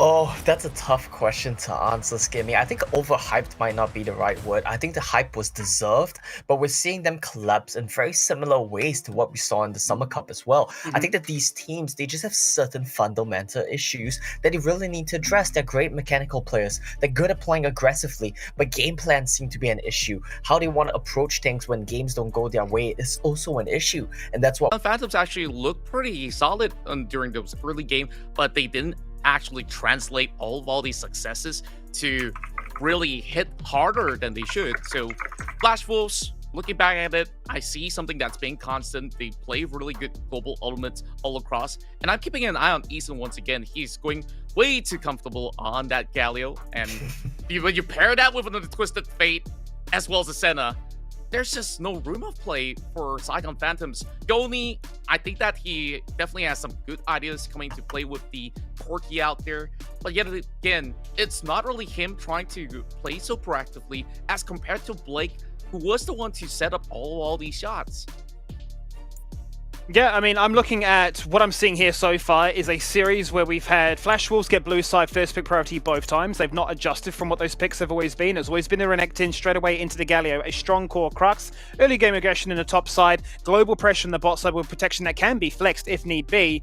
But we've seen the exact same bands both times around now. Sure, I like your points. I think we could start with, you know, the loser chooses the side they want to play on for the next map. Saigon Phantom, maybe try giving blue side a go. But at the same time, I feel like that doesn't really solve their issues. They stole away the Ziggs. They knew it was going to be a Renekton in the Baron lane because it was first picked in both games. But this time around, they didn't have an answer. Sorry, it was first picked in the second game. But their answer is Fiora. It just seems like they're core fundamental understanding of the game right now is just off. It's just wrong, and they're kind of, it's expected. It's sad to say, but it's expected, right? Where Vietnamese teams are successful is when they come in with the big mechanics. They go for the outplays. They don't really care if they got a bad draft. If they're happy on their champions, they can outplay you on it. That's kind of what Saigon Phantoms are going for here today, yet again, with picks like the Fiora into an unfavorable situation. But a team like Flash Wolves, you know, their caliber is just too solid. They can punish you, and they will punish you. Yeah, to these bans are non-negotiable on red side, so why don't you put yourself in a better situation? Why don't you pick blue side for the next game, force the Flash Wolves to ban these champions, you get something you're more comfortable with, and away some of these power picks, so you get access to Olaf, so you get access to Kha'Zix, so you stop playing Vi. Yeah, and there's still many of all this list of aggressive junglers that they could actually go with. I'm looking at Lee Sin as well as Rengar. At least there's a little bit more of a safety net if it's being opened up, of course. Now that you Rengar's a good choice, force members of Flash Wolves to first go down that pool. So I'm hoping to see these picks happen, because if you go with a Vi, it only does one thing well. Whether if you go in for Vault Breaker or the Assault Battery, like, you're just going to be a little bit of a mid-shield until your teammates arrive, or you just go in for something super aggressive, get away with some kills at the very least, and then make something happen. And maybe it's not aggressive, but I mean, I've seen that Saigon Phantom do love the Nasus. They've played it in the top lane. They could play a fasting center with the Nasus in the bot lane if they want. You'd imagine coming out of the Vietnamese region, but it's certainly a curveball. I mean, we mentioned at the top of the show for this highlight of this matchup that they have a lot of pocket picks. You got a Jhin, that they're the only team that seem to want to showcase it. You're in a down 0-2 situation. Surely now is a chance to bust out something new, not fall victim to going down into that lower bracket and thinking, hang on a minute, what on earth has happened to our tournament showing? A Furio sweep? It's not the start to this tournament that we would have been hoping for, Omo. I mean, is there a pick in particular that you're thinking might be able to salvage it? Because we're going to jump into the pick and ban phase now. Yeah, I think so many adaptations need to be made from these teams, and I want to start off with seeing, there we go, Saigon Phantom. They Fantastic. are on blue. Oh my goodness, it's such a relief. Hopefully this gives them access to some champions that they are gonna be more comfortable performing on. Lee Sin banned away, Galio banned away. Good adaptations. I said there were so many things for Saigon Phantom. And this is what I've definitely asked for. I'm absolutely happy with what Saigon Phantom is plotting out here. But the question is, do you pit it against an Olaf or Renekton? Because both look to be pretty scary of a matchup. But Flash Wolves, I think they got themselves some answers here. But Blake, opting for the Braves here, probably will have a smooth sailing clear speed on the early game. But I'm not liking the late game potential for Good. Very good draft so far coming with Saigon Phantoms. Thumbs up. 2 thumbs up, fully approved. Camille into Renekton is not unplayable in Wild Rift because Renekton doesn't have the shield break mechanic on his Ruthless Predator. So that's going to be a big part of this matchup. Camille can play around the timings, and she is very hard to gank for Olaf. So these are the upsides for the Camille Graves, but I can kind of see why they would want to go for this. It fits the heavy skirmish style that their team comp currently has. Flash Wolves though, much more stable, exactly like what you expect. Gragas Yasuo combo setup, Ziggs combo setup, they've got a lot going there. Well, I really want to see how this Akshan plays out, because if you pair it when it comes down to a team fight potential with a good power Plasm, you will lower down all these health bars coming in from Flash Wolves.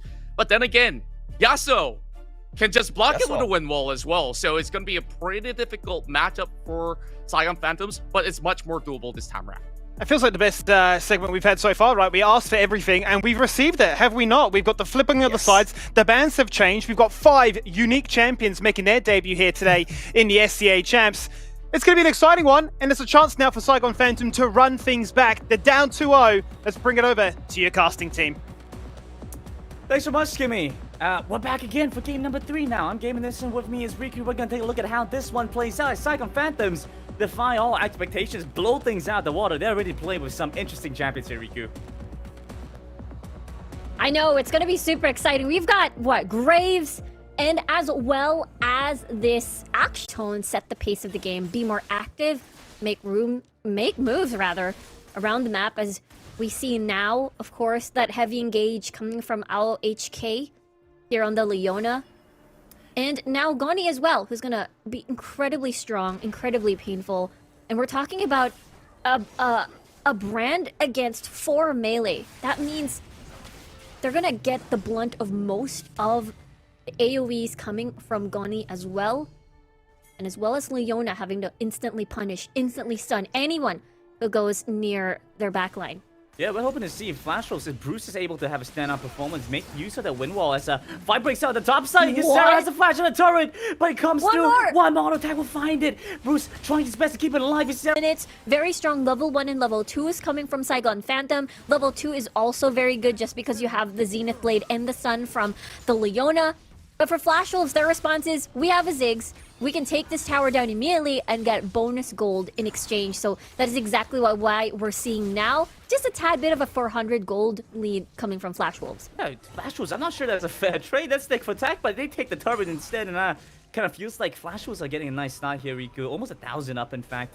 As Eason is already coming in, playing aggressively, almost takes down Gunnar. They have to be a little bit careful with this, but it's Eason that's going to have to be careful instead. Burns both summoners, try to get back towards turret. That's the satchel charge, going to keep him safe for a little bit longer. He's still alive. Locking keeps his support alive. The window, as now it's been a tale of big roams, lane swaps, and the fact that before 2 minutes, we've already seen the first blood tower going down.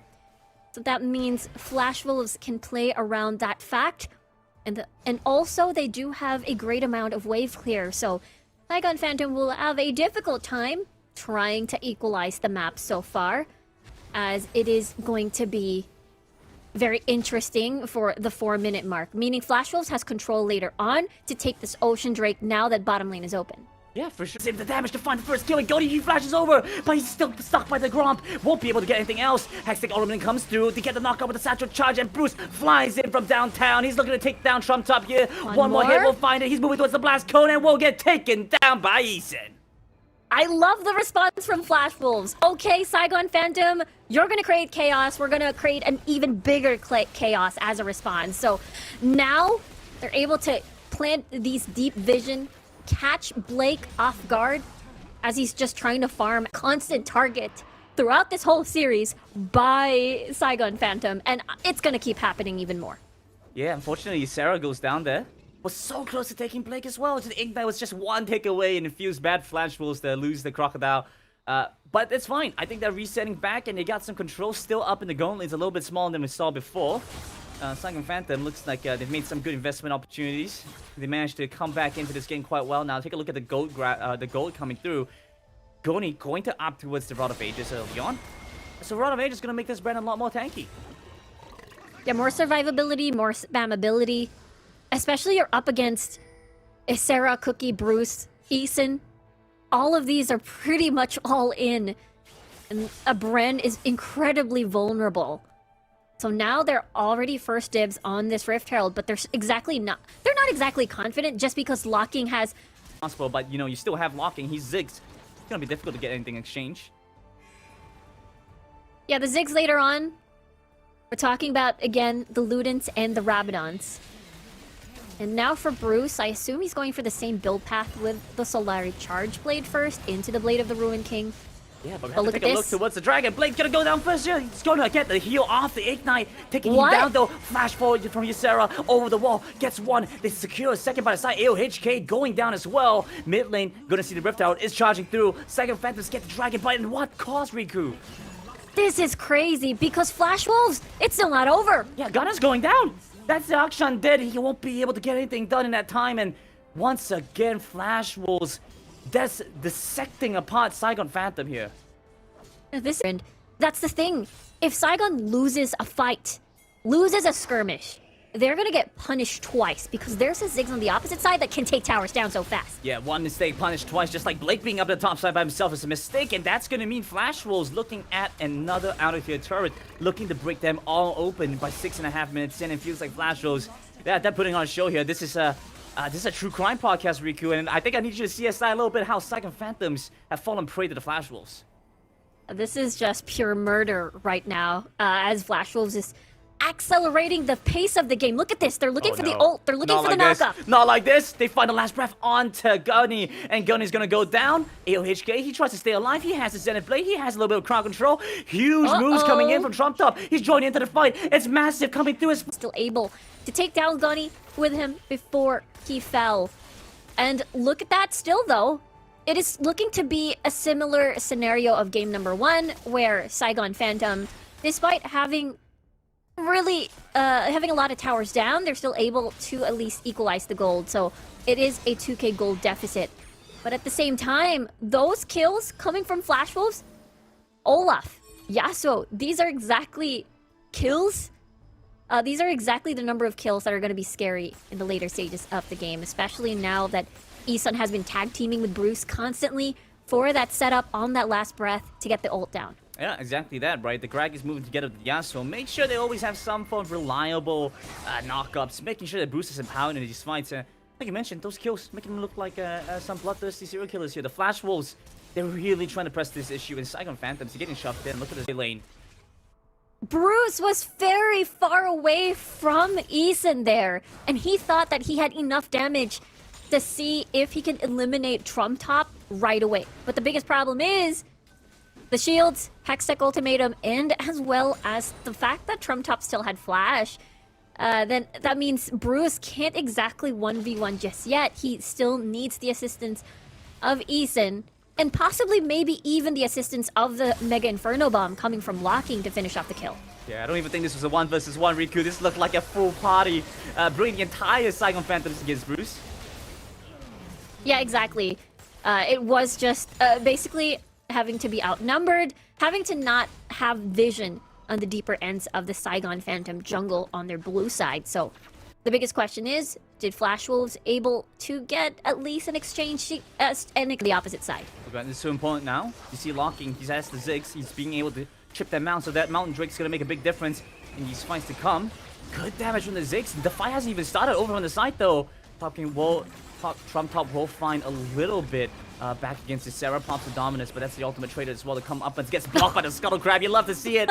The Sentinel of Light not able to do all too much against Scuttle Crab. Sarah's chasing after this. Might be able to find something on the Gunner, but they have both their hooks available, so they're going to get out for free. Blake Look one, at he's the gonna damage. Yeah, he's gonna stand in the middle of things. A knockup. It's a double. And it sets up for Bruce with a flash away from Blake. Keeps him alive. He's back in the mid lane over by the side. Sarah's leading the charge. They chase forward. They're taking them down. 3 dead on the side of Saigon Phantoms.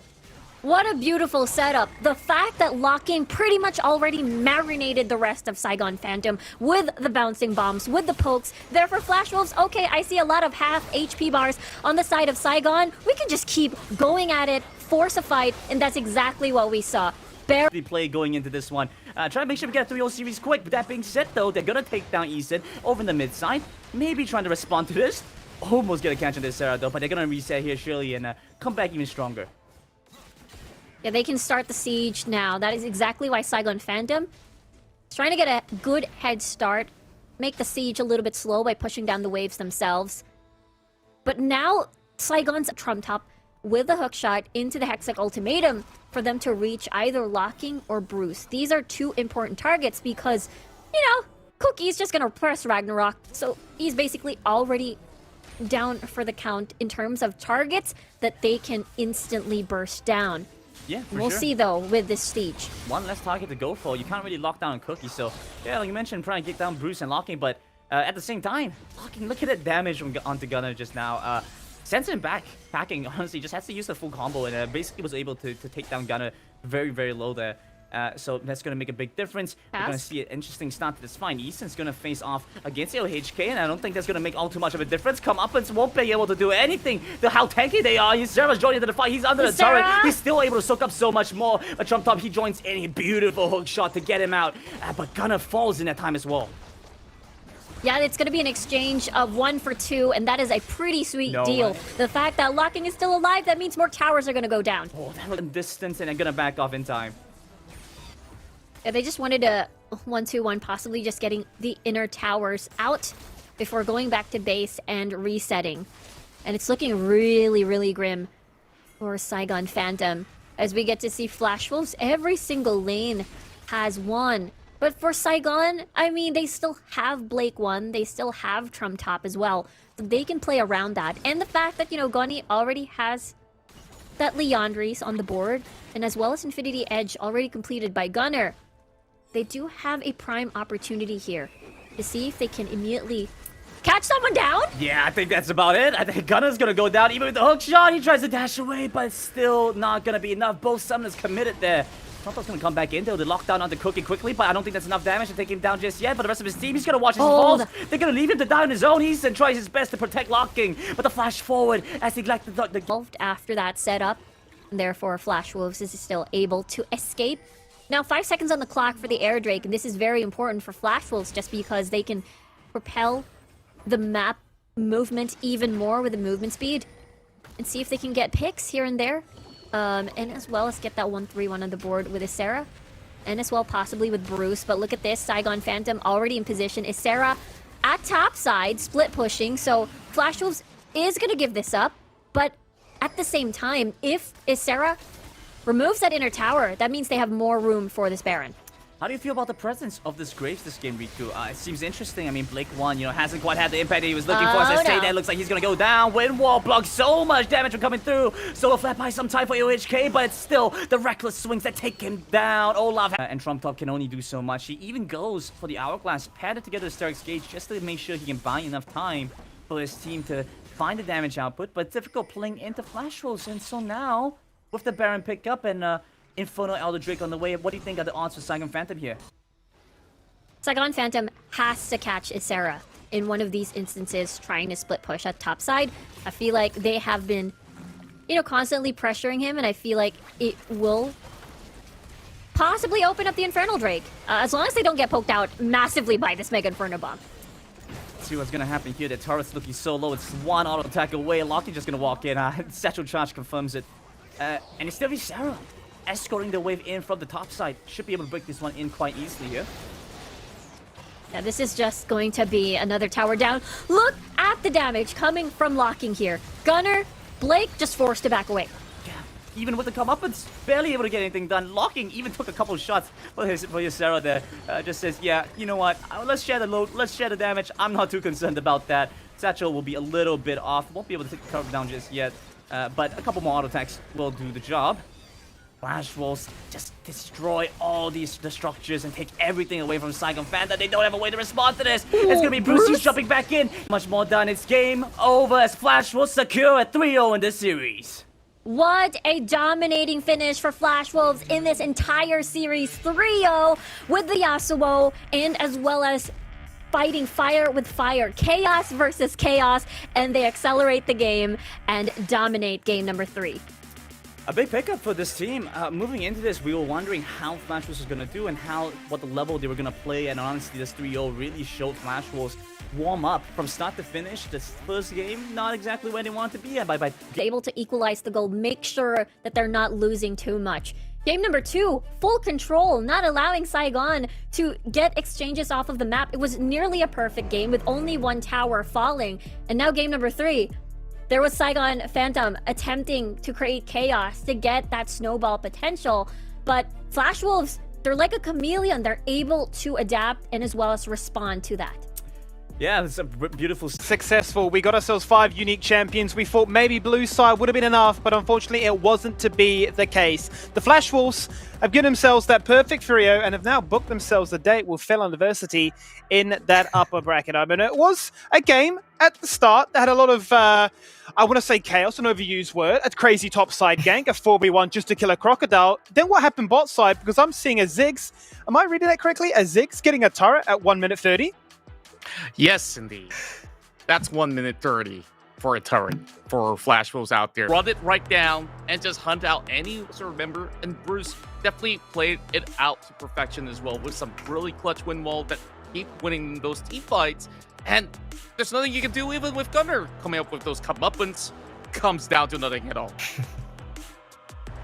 Look, I'm gonna be honest with you, from top to bot this game, it looked kind of close at a point for Saigon Phantom, but to be honest, I think Flash Wolves, they just ran away with it the moment they got a lead. A lot of it does come from locking Ziggs, sure, but I think that the key players that I kind of criticized in game 1, Ysera, Cookie, these guys weren't doing enough. They needed to seed. We've seen their third seed, and they've been so underwhelming. It kind of makes me really think, like, what can we expect from SBTC as well as Team Flash later on today? That's a good point, and unfortunately for them, it does mean that's the second defeat now handed to one of these Vietnamese teams. It's not the situation they would have wanted to get themselves in, given how competitive the region has been. They've made themselves here to see champs, and a few options available. I think you might consider Ysera, you might consider Locking, you might even consider Cookie for his last 2 games performance, but I think the one that's been consistent throughout every single game, and he did the heavy lifting in game 1 as well, the hardest fought game for Flash Wolves, I think it's definitely going to go to Bruce, in my opinion. Yeah, I got the same thoughts as well, but if there's going to be a second award or so, I would want to give it to Cookie because he's been going in so many different approaches, especially looking so anything that they could get at Flash Wolves. But yet again, that doesn't give them any sort of opportunity, and that pulls out the series for them. It certainly does. And I suppose we can briefly talk on, whilst we get ourselves ready for that MVP decision, to talk about that next series they're going to be going up against with Federal Adversity. Initial thoughts, what do we think of it? Do we think we've seen enough from Flash Wolves? They've sort of shaken off the skeletons in the closet and said, okay, this is really what we look like at full force, mental in check, power unleashed. Omo, what do you think about that upper bracket final? Look, I'm hyped for it for sure. I think the Phantom of main stage, they need to put on convincing performances, and they need to use this play-in stage as a chance to warm up and shake off their nerves.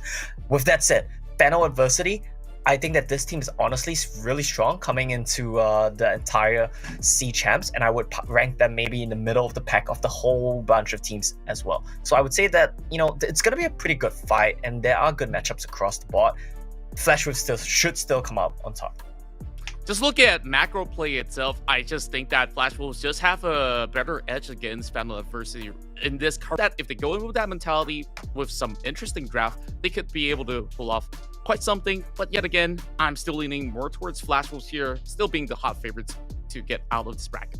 We'll have to see what Flash Wolves can do later on in this tournament, because they got off really to the best start possible in this group of death. A chance for them to showcase, okay, yes, there is a lot of competition here. Bane, he got the head-to-head highlight. It's none other than Bruce putting in some solid shifts, you have to say, on the likes of those 2 Yasuo games in particular for me there, Contra.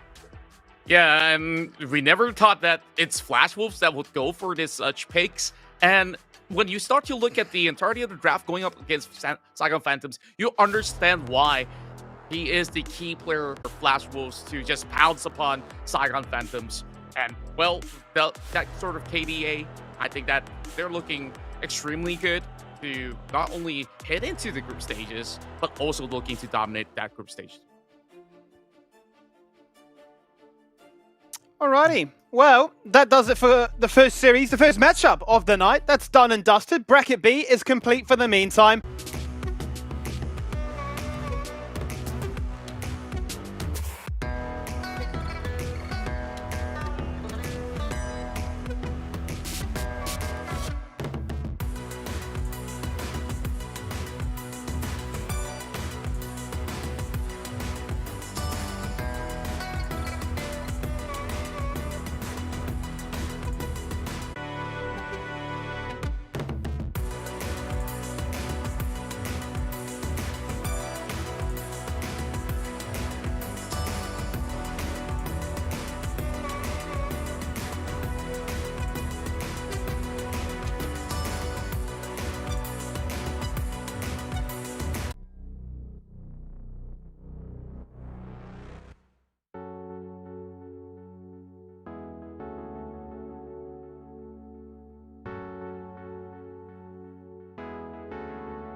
And welcome back for our second matchup of the second day here in the Wild Rift Sea Champs play-ins.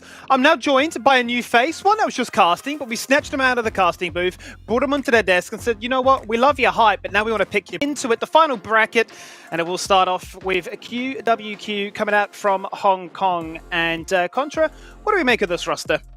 Well, not too much has changed for QW. What does he have to offer to the table here when it comes down to all these matchups? So it's got a little bit of scrappy energy going on how they really play things out, but, you know, they just thrive with chaos. What do you think about this one, Grandin?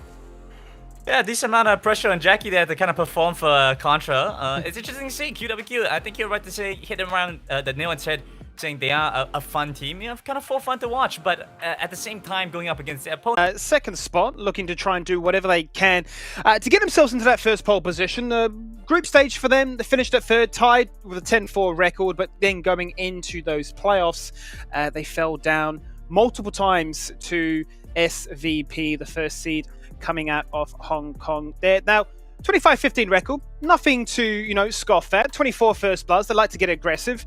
What would you say is their major selling point here, Contra? Well, I'm looking at their jungler as well as their mid lane who loves to actually take AD carry safe for most part.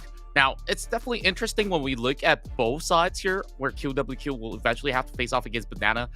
They're not full-time pro players per se. They still have day jobs and they were juggling with that. I definitely have to commend on how well they've been playing out and has qualified to the C Championship.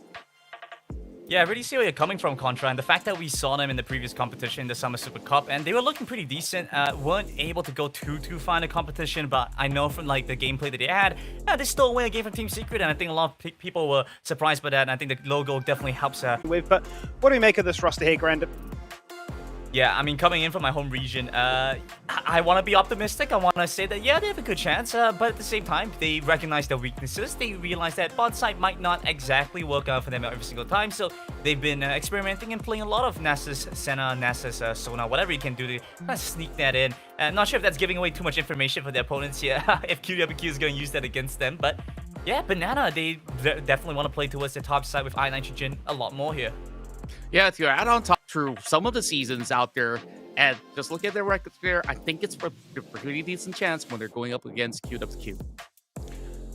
They have played a far less amount of games in comparison to their opponents here tonight. 9-5 is how their season concluded. They'll be no doubt looking to try and cause themselves a chance to really upset the pack, because it was a big bracket, no group stage for them to talk about. A double elimination format that they're already team coming out of the region. Would you say, Contra, that there's a chance that they can cause the victory here for themselves tonight? Yeah, I do believe that although the odds were against them when they were facing off the Alliance, definitely an unstoppable force in the Singaporean scene where I believe they've never dropped a game grounded. So it's hard to gauge whether if Banana here honestly was a little bit lacking on those series or they just have a lot more to offer, but just wasn't ready to take on the Alliance. Well,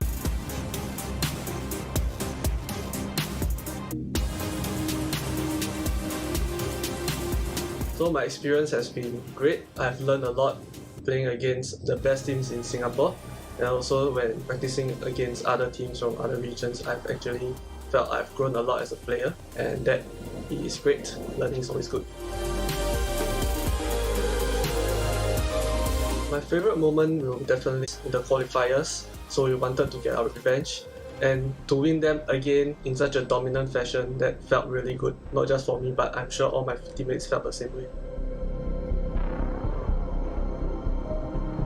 The best team is definitely Alliance, and the second best team is us. You guys are probably already familiar with the players from Alliance, but you guys can watch out for all of us. If we were to win C Champs, it's probably for the money.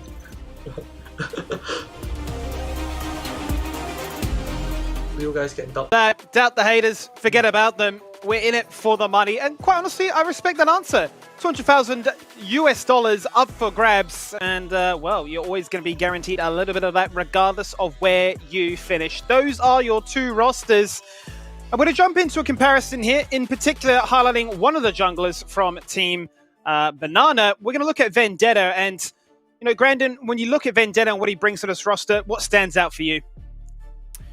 For sure, it's how well he's able to set up for his rest of his team. He is the primary engage, you know. Here to eventually get so many of all these good leads for Banana. Now that they're pit against QWQ, I think they've already got familiar with how to play against an aggressive team. So far, when we look into the grand finals back in the Singapore region, I think they've possibly taken a little bit of a playbook from other teams by now on how to deal with QWQ. Yeah, I mean, we're looking at some of the champions, in particular in the jungle position. You're looking at Kha'Zix, Camille, as well as the Rengar. Pick that, well, basically says to me, you want to engage, you want to snowball, you want to hit level 5 as quickly as possible, you want to get that lead, because that's what Assassins are so proficient at. But we have seen a few of these Assassins locked in. If they fall behind, they certainly fall off a cliff. And that is playing, and I've seen what they do. I'm going to keep them grounded and say that, yeah, you know, as much as I do think that Banana stand a really good chance of winning this game, especially since they've been able to take a couple of games off Alliance in the Singapore Icon series. That being said, though, they've had... Oh boy. Well, I really do hope to see all these kinds of composition to come online. Although there are times with Senna coming up here, it may not be the best idea to put that Nasus on a somewhat supportive role. Now, I feel that QWQ at least have a little bit more of a curveball to throw back at Team Banana, and we can't really sort of predict what exactly are they coming with here in the C Champs play-ins, because last time we saw them, you have a Kaisa running mid, you have the Fizz running in the jungle, and well, I think that already explains. Let's bring up those predictions. Let's see where we've gone for this one. QWQ taking on Banana, because I believe this one should be a bit of a divide. Okay, I was wondering where we're going. Okay, I know that Brandon would go for Banana. I've gone for them as well, because I think anytime you're going up against a team that have shown that they can play Teemo, instantly I'm going to vote against them. But Contra, you have gone for that team. Why QWQ? Well, I just want to bring a little bit of contrast to the table here, and I felt that with them being able to have taken out Team Secret in one of the matches, which is both sides, right? As much as I end up ragging on Team Banana a lot and saying that, yeah, and they need to put in the work to get a little bit better, but like they said, we're from the same region, they qualified, I did not. I was on the other side of the desk, I was on the other side of the camera, don't even get to make that comparison there. So hoping to see them prove me wrong again and take this win off of QWQ. So what are we looking at as being some highly contested picks? I'm thinking Galio, Twisted Fate, I'm thinking Globals first and foremost are going to be very much required to try and assert control, punish mislevel, wouldn't you say, Grandom? Yeah, for sure. You talk about the top side. The fact that iNitrogen is there, and the fact that his opponent for the Singapore Icon series has been Shinsekai, who I would put in the upper half, or even the upper third of all Baron laners going into this competition. The fact that he's had to go against him and has held his own means that I feel like iNitrogen's a pretty safe choice. He should be pretty okay. What I think they are acceptable is going to be that bot side. You know, the Dragon lane has its issues sometimes. Sometimes they're able to come online. We've seen them play stuff like this. Here, gonna be looking to play a little bit safely. Now, matching up against iNitrogen there, I think that you look at picks such as the Renekton, and if Camille is open up, that can possibly be some of all these game-winning picks here in the draft that could actually give lead to either or QWQ or Team Banana. I'm curious to see how far this series will go, because some of us have predicted in our predictions. We're not going to leak them, or we can. Depends if you feel comfortable in doing so. I very quietly, I went 3-0 Banana, because why not? They have a fantastic logo. I want to see something crazy happen. Maybe a Banana slip. Maybe a little... It is close enough that we can make a reasonable guess and a reasonable assumption to say that between QWQ and Banana, it is a bit of a toss-up. IB2, because I really do think it is a very close match between both sides. I suppose the bright side of it is that they have a really strong opponent in the form of Alliance, and that's good experience for them. Thinking 3-1 is going to be the case for QWQ here. Boy, if they can complete the series with some win. Yeah, it's a happy cry for sure, Contra. Look at QWQ. I mean, that's a smiley face if I've ever seen one. Tears of joy. And they're hoping to try and make something happen here again. I like this band from QWQ. First off, for Khan and Senna, both heavily focused for Banana, but they kind of have to get rid of the Nasus. They don't want to leave that option open. Yeah, really solid band structures coming out from QWQ, making sure that there won't be any solid initiating support with Rakan being removed, so that doesn't allow that much of a Xayah Rakan combo to come up. Now, they're sticking to the usual pick inside the jungle. Tommy feeling extremely confident. Getting a little bit off form for Banana. Scarlet Petal is a big initiator for Banana. Pass it together with Vendetta very well. So the fact that they're going for Nami here is an interesting choice in my mind, especially the fact that Gragas was left open still. Yeah, like I do like that Nami offers you so much more sustainability, and when you have that Feather Storm up online, that gives so much more of a room if QWQ wants to focus down on the bot lane. But QWQ, they're looking to be pretty much dive heavy with the Ahri as well as the Gragas. And you jump onto QWQ, but look at the draft. It's already gone entirely in the enemy team's way. QWQ has such a beefy line. It's so difficult for them to get in on that. Vendetta really has to run away with the game early on, and I'm not sure how they're going to enable that. I don't know if the Jabba is going to be enough to make it happen.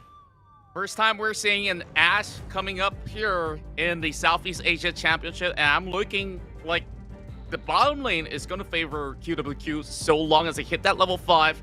You're expecting huge caskets to drop on top of either the Nami or even the Xayah if they have a chance to. So perhaps when it comes down to initiation, I think Team QWQ definitely have a formal way to go in for those sort of pickoff, but we just got to see what the Jarvan can offer.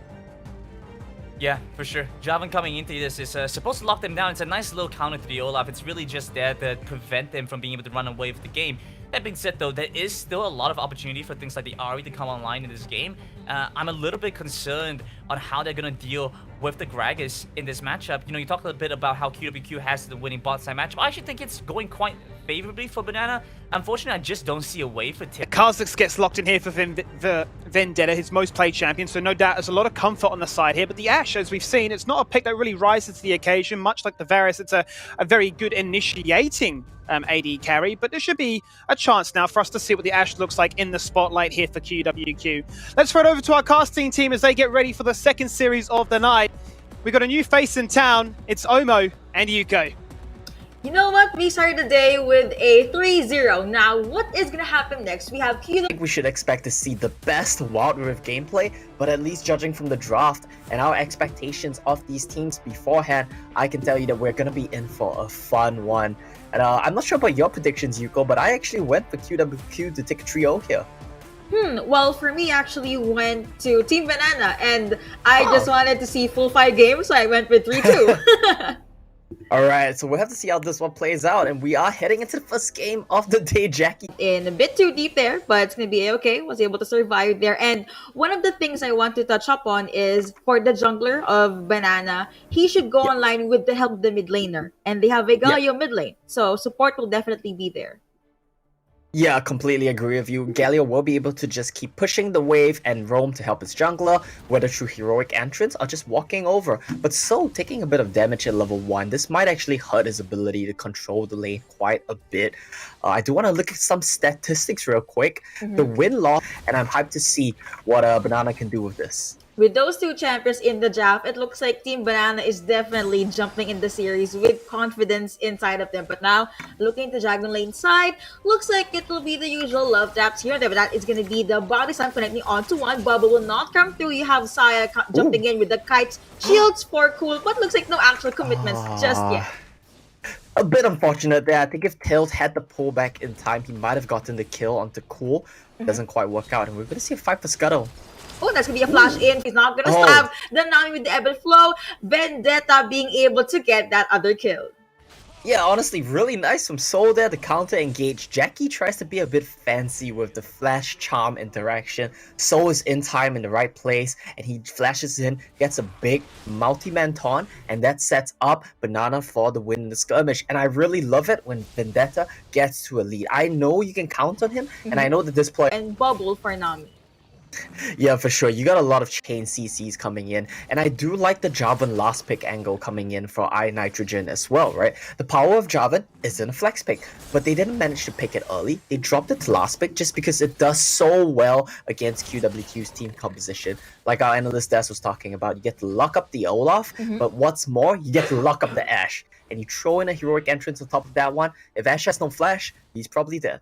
Well, I guess one of the things they could do is force the flash out of that champ. Cool just needs to ramp up on damage. Once the arrow is available, though, that's when the team will most probably go all in.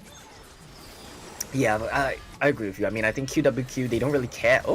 Arrow is going to connect, but you have the cast coming through as well. The Feather Storm is going to come through for this Xayah, but no actual kills just yet. That's 3 ultimates in a span of under 10 seconds. Yeah, honestly, it's a little bit unfortunate there. They try to go for the all-in onto Xayah, but they didn't chain the CC well enough, and he manages to go to the skies, manages to need to be playing for the Baron lane and making sure this Riven can get a lead. They shouldn't be wasting their resources down here. Exactly, I was expecting them to even go over to the Rift Herald and then transition to the Baron lane, but looks like they want to get the buff from this dragon, which is an Infernal Drake.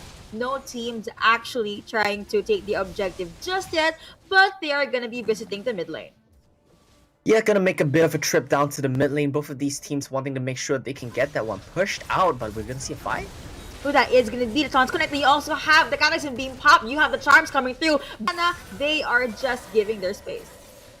Yeah, they all get chunked up there in that situation, but QWQ, they managed to turn that one around. Tommy face checks to start the fight off and gets taken so low, but the rest of the members, especially Hoteen and Jackie, were in the right place at the right time, as we're gonna see a camp. That is the taunt connecting yet again, but the bubble will try to stop him. Dash in for Galio, but Vendetta into the... This early on in the game is not something you want to see if you're a QWQ supporter, and it's a bit unfortunate that we're seeing this kind of get out of control for them. They had a pretty good setup for the Dragon. That was their chance to come back in the game. The problem was, when things started getting a little bit messy, Vendetta, as well as the rest of Banana playing around this Kha'Zix pick, I think they're gonna have a field day. They will. I mean, they're gonna wait for QW to collapse or maybe try to overstay their welcome, and then they'll do something about this. I was waiting, by the way, for Hoteen on mid lane not being too safe. Featherstorm has been used. Redemption is being popped as well, but still, Xayah pretty much alive. Yeah, I mean, when we talk about Xayah and the power of Xayah, what do we normally say, right? She clears waves really well, and she has the safety of To the Skies. Problem there is, I'm pretty sure that Tails got caught by some form of CC, bringing him down so low, having to use Barrier, as well as commit the ultimate to survive. That's not what you want to be seeing from your Xayah player in the mid lane. But I do want to point out, across the board, let's take a quick look at the gold. Only Hoteen right now holding a little bit of a gold advantage. Phase compared to Ari. Tommy though, being quiet at the sides. Vendetta did not see the champion just yet, but he is also lurking with that. Tidal Wave is available, but I don't think Team Banana is gonna jump in just yet. Bubble has been sent out. The Scuttler went over to them, but now you have this Galio alone at the bottom lane side. Yeah, it's fine for the Galio to be alone here. I think he's happy. He has the hero's entrance. Oh no, Tommy. That is gonna be Tommy. Oh no, but a beautiful bubble and that arrow! Vendetta does get charmed, and with that, Team Banana falls back. One kill in favor for them. Jackie still into the turret, but looks like Team Banana. And he's gonna carry us. And I think that plan is working out so far. Jackie trying so hard to clear the wave. Charm is not gonna connect, but at the very least, well, QWQ does have good wave clear, which is why Team Banana, they kind of struggle with getting the early turrets in this game. Yeah, I think Team Banana, they're just gonna slow down the pace of the game a little bit right here. They probably want to be waiting for some sort of objective fight to come through so that they can use the combo. They haven't managed to use it once this game, 8 minutes in. Jarvan into Galio, or Kha'Zix into Galio, and then you get a tidal wave. That's the CC combo coming in from Banana, and they need to... But looks like both teams, they're actually being very careful. I mean, Xayah and Nami is just there at the mid lane. Pool will just focus on clearing out the waves. But now, slowly but surely, Team Banana, they're making their way in the riverside. You have to shove in the mid lane wave first. You gotta make sure that you don't get punished for not doing that. I like that iNitrogen is here. I like that Hoteen is here. Both of these teams, they won the 5v5 nicely. Oh, that is gonna be the arrow connecting. Proto Belt out. You have the Ragnarok being popped by Olaf as well. Cool. Douglas is trying to damage. Xayah focus on the kite. Xayah gets charged, but that has to be the jump and force. Gets the pentakill! First ever penta here in the Sea Icon series goes over to Team Banana. And I'm a little bit of a biased caster here, but I cannot tell you how happy it makes me to see Vendetta on this Kha'Zix. Evolving Wings second, comes in, gets the pentakill. Now I tell you, Yuko, I voted against them. I voted for QWQ, but that's just because if Banana enters to disengage, and it's time for the Vendetta show, coming in together with iNitrogen, just cleaning house, using the resets on the leap so well here. Make sure that he picks up Hoteen as well. Good presence of mind to recognize the opponent behind him, and then uses that reset to clean up that fight. Super good stuff. And that, ladies and gentlemen, is how you abuse the resets on this Kha'Zix. That's right. Really showing us how to do it. But yeah, that's a huge lead for Team Banana. QWQ, what could they do at this point of the game? That's a very difficult question to answer, Yuko. I'm gonna have to tell you that everything that they're currently doing, they need to stop. What they're doing with their Ahri and their Ashe is fine, right? Use the Crystal Arrow, use the Charms, but not like this, right? There's the Don't arrow. use it when there's no one there. Right on cue, did connect on the two, but they're pretty much far away. So it looks like QWQ will not be able to get any kills at all. Jackie, that's a lot of damage being taken from Kha'Zix. And to be fair, Ahri is supposed to be the one that's gonna do the initiate, that's gonna do the cleanup. With that, looks like QWQ, they have to go back. Olaf is a little bit too far out of the game. You look at him, he has to buy tank. He has a Randuin's Omen. He knows he can no longer be the carry here. 4k behind on this Kha'Zix. He needs to get beefy. Ahri is not a true carry. She has the ability to do some damage. Ashe is definitely not a true carry. She's one of the lowest damage marksmen in the game, picked for the utility. So it really all comes down to Holton. This guy just needs to be the... That is exactly right. They have control right now, and they are just gonna not get this up, honestly. And I feel like QWQ, they have to be scared. They have to be pressured. Kha'Zix one-shots Baron, basically. And look at his items. He's 3 items, 12,000 gold. Crystal Arrow just traded to spot out the attempt. They're just gonna back off. They're happy with this. There's only a limited number of hawk shots you can throw out, and eventually they're gonna be able to start the Baron and force you to face check. Triple kill, will he get the Quadra? He is legendary, but the next target is under turn, so he decides to let it go. Looking at the Baron split though, it's gonna be a 2v1. Houghton gets knocked in with the Catechism, but the chase is not gonna stop. Looks like I9 will not stop anytime soon. Flash in and gets the kill. Alright, Banana, and yet again, it's the same story. Soul finds an amazing multi-man taunt, and Vendetta cleans house. I have a way of escaping, and it's just insane from them. Cast being thrown out, Houghton, but looks like the tidal wave coming through. Catfish has been jumped out as well. You have Hero's Entrance coming through, and Team Banana, they're just focused firing on QWQ. Houghton, the first champion to get taken down, and with that, they just storm into the base of QWQ. Vendetta at the front line. Tommy trying to look for the next possible target. A jump in for Kha'Zix, gets the kill onto Ashe. Team Banana very much confident. They're not gonna stop. You had to put about in. Charles is gonna connect, but it's not gonna be enough. Ahri still gets bursted down. Does get the kill onto Galio, but at what cost? For Banana Trio, I had much less faith in them, and I thought that it might even have been a QWQ trio. After seeing this game 1, I'm a fan. I love seeing that, alright? You just play around your carry jungler, you let him do his work, and that was amazing from Banana. And this is what we talked about earlier. I mean, just let the jungle pop off, and then things will start to fall into place. With that amazing game number 1, let's see. Panelists, what are your thoughts about that? Well, I've got a lot of thoughts about that one, and there are a lot of bugs here in Australia, and I tell you what, none as big as that it was going wrong. Combos were missing, things were flying around, but then as soon as that happened, the very first pentakill of the SEA Champs comes out, and, well, Grandin, I mean, you can't ask for much more as a jungler. No, yeah, for sure, and I think you're on the right side of history here, Skimmy. You voted for the right team, and Banana here to pay off those expectations. It's a pentakill for Vendetta. 100% kill participation on Scarapetto as well. You know, that's exactly what we want to see. I was a little bit curious how this was going to play out because Scarapetto in his regional series was the main initiator for the team. Didn't really play this big victory for Vendetta right here, where QWQ, they put too much primary focus on Tails, who could easily just Fairy Storm away, and then you have so many more layer of defense, and it just made things so much easier for Banana to work their way around the backline. What is the Ashe gonna do if you're gonna be having a Kha'Zix jumping right to the forefront out there? There's no way they could actually get out of that sticky scenario when Budjai was more occupied as a frontliner than to actually peel it for their AD carry. I can sort of see where that Kha'Zix pentakill came about. It was the full wombo combo, you know, the Hero's Entrance, the Cataclysm. There is no escaping the imminent threat that is resets and a whole bunch of damage. And that's a scary proposition now because you've got to go back to the drawing board in this next intermission and start to think, okay, what went wrong? What needs changing? What do we ban? Because up next, it will be game 2. Banana off to a flying start here in Bracket C as they take game number 1.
And welcome back for that second matchup of the night. Well, it certainly did get off to an explosive start here as the Kazakhs win. Vendetta, it was his most played champion, and I guess for good reason too. Now, before we get on with the show, let's get a big shout out to our sponsors, in particular one with Franklin Templeton. So open the door to your financial future with Franklin Templeton. Get started on your investment journey with one of the world's largest investment managers. Now, I want to say, Contra, you know, you talk about investing in the future, you talk about investing in the next draft.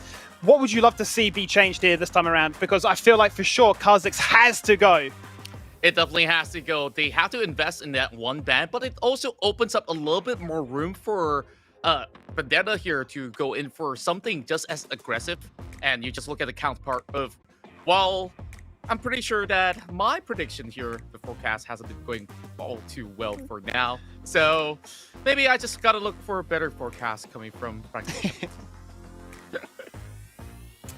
Yeah, it definitely hasn't been looking too good for you, Contra. I think you've been on the wrong side of the boat a couple of times, but it's okay. You know, there's still some time to change. You know, we will forgive you if you want to change your mind and say Banana gonna take the win of this series. That being said, though, moving into this one, there are a couple of things I'd like to see change for sure. I think Banana, are very good at these one-off kind of opportunities. Finding the Kazakhs for themselves and being able to run home the panel was definitely a nice thing to see about them, because we saw that there was the ability for them to find those picks, but it just wasn't able to be utilized to the full extreme, right? We've seen these varying successes on different styles of play, right? You know, you bring out the Fiora, then the foreman has to be strong, falls apart. We see the side of pick comp here, but it feels like right now teams are getting away almost illegally at times, just running these full head ramming comps, front to back, AoE centric. How many combos can come together around the Dragon or the Baron pit, and the fight, or even in some cases the game, is won from that point onwards. Well, what they should not situation, and you have so many of all these engagement tools that they didn't really come in full swinging, where they should have actually chained it all together on maybe one or two of their unit, but there seems to be a little bit of disconnect between the members of the QWQ to take advantage of those key moments. Yeah, I mean, before, I think we've established going into this competition that Banana are happy to play their bot side, weak side. So even if it doesn't really work out and Design doesn't get that much tempo, they're fine with that. Instead, they want to really scale up the top half of the map, even the jungler, if they're able to. So what happened this game? Vendetta ran away with it. I'm going to put a little bit of emphasis back towards the bottom side again, because I'm quite curious what's going to happen with Scarlet Petal. You know, in the main series, when he played in the Singapore Icon series, he played a lot of initiators, stuff like Alistar. Khan was banned away. That is his most played in the bot lane there, with a 3-0 record so far. The Graga still was then denied away as well. So it was a case of, all right, well, if you don't want me to play these, you know, these bruises, these engaged targets, I'll just default to Enchanter duties. And look, a lot of these support players are going to be very happy to play the likes of, you know, the Namis, the Sonas, the Janas, the Lulus, if need be, because if you've got so many threats like they had there with bruises, be it the Jarvan and so on, you know, there's a whimsy. Have a shield, get into the action and survive a little bit longer. And that's if they're going to be playing blue side, then I guess leaving the option of the Twisted Fate open is going to be great, so that Banana might just need to ban it away. So even if they don't get that, Galio, maybe if you switch it up, put it in the mid lane, it's going to be an okay decision. Just for the fact that if, in the case that we're running for a very similar style coming in from Banana, then they can actually easily match up by coming in with a big counter. Because if you put in an enchanted support, currently on the S tier list, I would put it myself. Nami is just a very safe pick in general. Like, you could Fate, then you leave Ziggs. So you leave open the Twisted Fate, then you expect the opponents to ban it. They can just say, yeah, we're gonna ignore banning that entirely, because then you default it into a trade for either Ziggs or Twisted Fate, and then you either have to play to that composition style, which might not be what QWQ want. They do play a lot of Twisted Fate themselves, but again, it might not be the composition they want, knowing that what Banana are likely to bring to the table. The second part of it is that, well, okay, so now you've left the Twisted Fate open. Let's say that Banana do end up banning it, and you take away the Ziggs first. Now you're left with this issue where they get 2 power plays of their own, so they get to could have actually been better, since there's so many of options on the table. Maybe go in for something like a Lee Sin that is still a little bit flexible if you want to go offensive or even defensive builds. So Olaf usually takes a little time here to ramp up, especially when you need Ragnarok to be effective in some of these team fights. So I guess there should be some good changes here coming from Team QWQ. Yeah, and I want to follow up your point there, Contra, because I'm sort of curious, given the fact that we have seen these best of 5 series. You have a fair bit of time to adapt, but for the most part, these team grip, give them this, take away that. We saw in that previous game that Banana said, all right, well, if you're going to deny the likes of our Rakan and Senna, which is what Banana are so strong at, you talk about the Nasus Senna, the Sona Senna. You have to get rid of those. Sure, the Twist of Fate is up for debate, but the flex of that was Banana said, Lee Sin, Ziggs, Camille, remove the engage, remove the oppressive poke. We just want to fight. We want to get in your face. We don't want to worry about that one. So I'm very curious to see what will happen. Will QWQ decide to stay with the first pick priority? Will Banana make me a very happy man? Interesting as well, I think Contra was mentioning about the Lee Sin. I can't quite recall if it was banned away. I think it might have been, but yeah, QWQ early on showing the Olaf was definitely an issue because Banana had a great response with that Java and they put it on 9 Nitrogen. Just really easy for them to react from there. Yeah, I think Lee Sin was banned away. I think it was by Banana last game. And so getting rid of a couple of these key options, I think Ranga could be a very, very nice response for them, especially if you're still looking to try and get that jump in on them. Now with a few options on the table here, if they ban the TF, that also we will definitely have to wonder if Tommy's going to be having a happy time doing just that, but they stick to the usual. They think that they possibly can deal with the Kha'Zix later on, if that's the case. Yeah, I think it's a similar situation as last game. Just try to empower the Olaf, make sure that he's able to dive into the front line, into the back line of the other enemy team, but as a result of this, yeah, this is the issue, Contra, that I was telling you about. If you take away a strong priority pick first, the enemy team gets to counter pick with 2. And I just feel like getting the Ahri and the Renekton here so early is such a great style for them. Now, they steal away that Nami, so there's still an option for the Rakan for Team Banana if they want to go for a little bit more of initiation. And it definitely does pair decently well alongside the Kaisa that they're bringing up here to the table.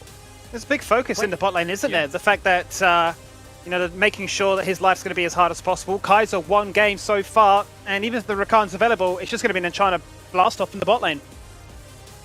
I'm quite curious how Gragas has slipped so far down the line for both these sides. I guess, okay, maybe the Galio could be a very safe bottom lane in general. You just want to ensure that this Ezreal remains to be alive. He just arcane shifts away, continue to pull out massive poke. But somebody's got to deal with this Darius eventually, which I think is going to be pretty interesting when you have that Renekton, who's most likely to be flexed out as well into the jungle. So I wonder if this is going to be good for Banana to get those early initiations. Yeah, not quite sure where the Renekton or the Darius is going to be. I think it might be a Darius jungle instead. I think Renekton is just generally better in the lane. Down to the bottom side, especially when you're picking that with Ahri on So and Ahri, you really want to dive them quickly and get some tempo there. I love the flex, the fact that you can say we're locking in a Darius because it can be played by a top laner. He's played 3 games on both the Darius as well as the Renekton iNitrogen. He's won them all the time. He doesn't care, so they're thinking, hang on a minute, where on earth is this Darius going? I think you raised a good point there, Grandin, because that's been played in the jungle once and got a win as well. Vendetta might be the hero once again. He's got a Penta. Can he get another? Let's find out by throwing over to our casting team. Honestly, I think it can. I mean, no Kha'Zix, no problem. We actually saw the team being able to bag you number 1. But now, things are a bit different. Draft adjust. Okay, I do want to very quickly point out though, Vendetta on this Darius. Banana played against the Alliance twice in the Singapore regular season. One of the wins came off the back of Vendetta's Darius jungle. So I'm excited to see how this one's going to play out. I'm quite curious about why they pivoted their draft so much when it was working for them in the last game. And I don't know, man, but I'm hopeful that Banana, they can do it again. A bit of hope is starting to come into my body, and I'm a bit afraid that this is going to backfire. Don't worry, I have the ultimate coming out from Lulu. You also have charms for single target CCs. It just opens up a lot of openings. What? A lot of openings for Renekton and as well as Darius. Yeah, for sure. I mean, the Darius and Renekton are, like you mentioned, right, going to be trying to dive into the back line. And if we're talking about champions that can get pentakills, Darius is definitely at the top of that list. You stack up your stacks a little bit on the Galio, a little bit on the Olaf, who are trying to run into you. Darius as a champion is just really good at dealing with champions that come into you. Initially, if you have an Olaf, which you still have in game number 2, you would want to have a Lulu or a Nami in your team. And with that, QWQ, they finally picked up Nami. Yeah, that's one of the reasons why I'm so curious about the draft adaptations. I think everything Banana did in last game was correct. They snatched away the Nami to not allow the Olaf-Nami combo. This time around, they give it over. Fine, they pick up Lulu for themselves. But why do you have to give these picks over? I feel like what you were doing was correct. Why change everything, right? I don't want to doubt them too early on, as we're going to see a bit of a fight here, I think. Maybe. I mean, back, they're pretty much happy with getting that lead. Yeah, and that's gonna be a lead for Houghton as well, with the solo bolo on iNitrogen in the Baron lane, with the Ignite and the Flash both being expanded. And maybe I'm the jinx here. Maybe when I start cheering for Banana, things start to backfire a little bit. Caster's Curse right there, Orb will be thrown out. But looks like, of course, Jackie will be able to survey his way out of there. Now you have a 3-man unit in the mid lane. Team Banana is now running the 1-3-1 composition. Tails getting caught, right? He had his flash available, wasn't able to use it, and he got caught by the bubble, gets taken down, and Banana were not able to respond because the solo kill in the Baron lane as well means that QWQ, I think they're off to a good start here. Yeah, in that moment, Banana was like, yep, sacrificial lamb, goodbye ADC. Oh, yeah. And that's a very good kill. I mean, you get to shut down the possible main damage dealer for Team Banana at the late game. But we say that, right? But I think that regardless of what the draft is, the main damage dealer is always going to be Vendetta. That's kind of just what I expect. Yes, I have to agree with that. I actually got caught off guard there when you said 6,000. Like, wait, is my screen deceiving me? But yeah, with all that said and done, the first main objectives will be up in 23 seconds. Your Herald and the Drake. But with that... It's fine. Black and just goes for the 1v1 power of the Blade of the Day. Wants to bank on that damage. The upper hand will not come through. Vendetta in the middle of everything. Beautiful killer instinct in. Hero's entrance will be there right on time. Todd's connecting onto 3. Tidal Wave will be sent out as well. With that, the bubble connects onto no one. QWQ being able to separate Team Banana. And with that, they win the trade with 1-2. And that's the problem that we were talking about. Houghton is always going to get here first because he has wave prio, because he resets first. As he's out of that, he gets there first. Banana overchased, they're way too deep, and they get punished. QWQ is listening to us. Somewhere out there in the world, they knew, okay, Omo and Yuko said, we need Houghton to ramp up. Let's do that in game number 2. And we're seeing it right now. Out of 4 kills this 5 minutes in, 3 actually came from Riven. And with that, they're going to have their hands on this Rift Herald. Yeah, and I do like what QWQ are doing on the map as well. They won the fight at the bot side, but they opted not to go for Dragon. They followed Banana around the map and said, we're not going to let you guys take Herald down and push QWQ back, which they were able to do so because, I mean, you don't have a Baron laner that can go wherever he wants, and his turret is actually vulnerable in the lane. Yeah, exactly, Yuko, and I think that this is a really good point. iNitrogen with the Blade of the Reaping manages to find the solo, and now he can put pressure on this turret. If he gets it, the gold lead is going to swing in his favor in the Baron lane. Charm connecting onto one upper hand will come through as well. ADC, the first one to get taken down. Teleports coming through. Tidal Wave came out, but Team Banana will just focus on the champion in the middle of them. QWQ, look at the health bars. They're all blinking red.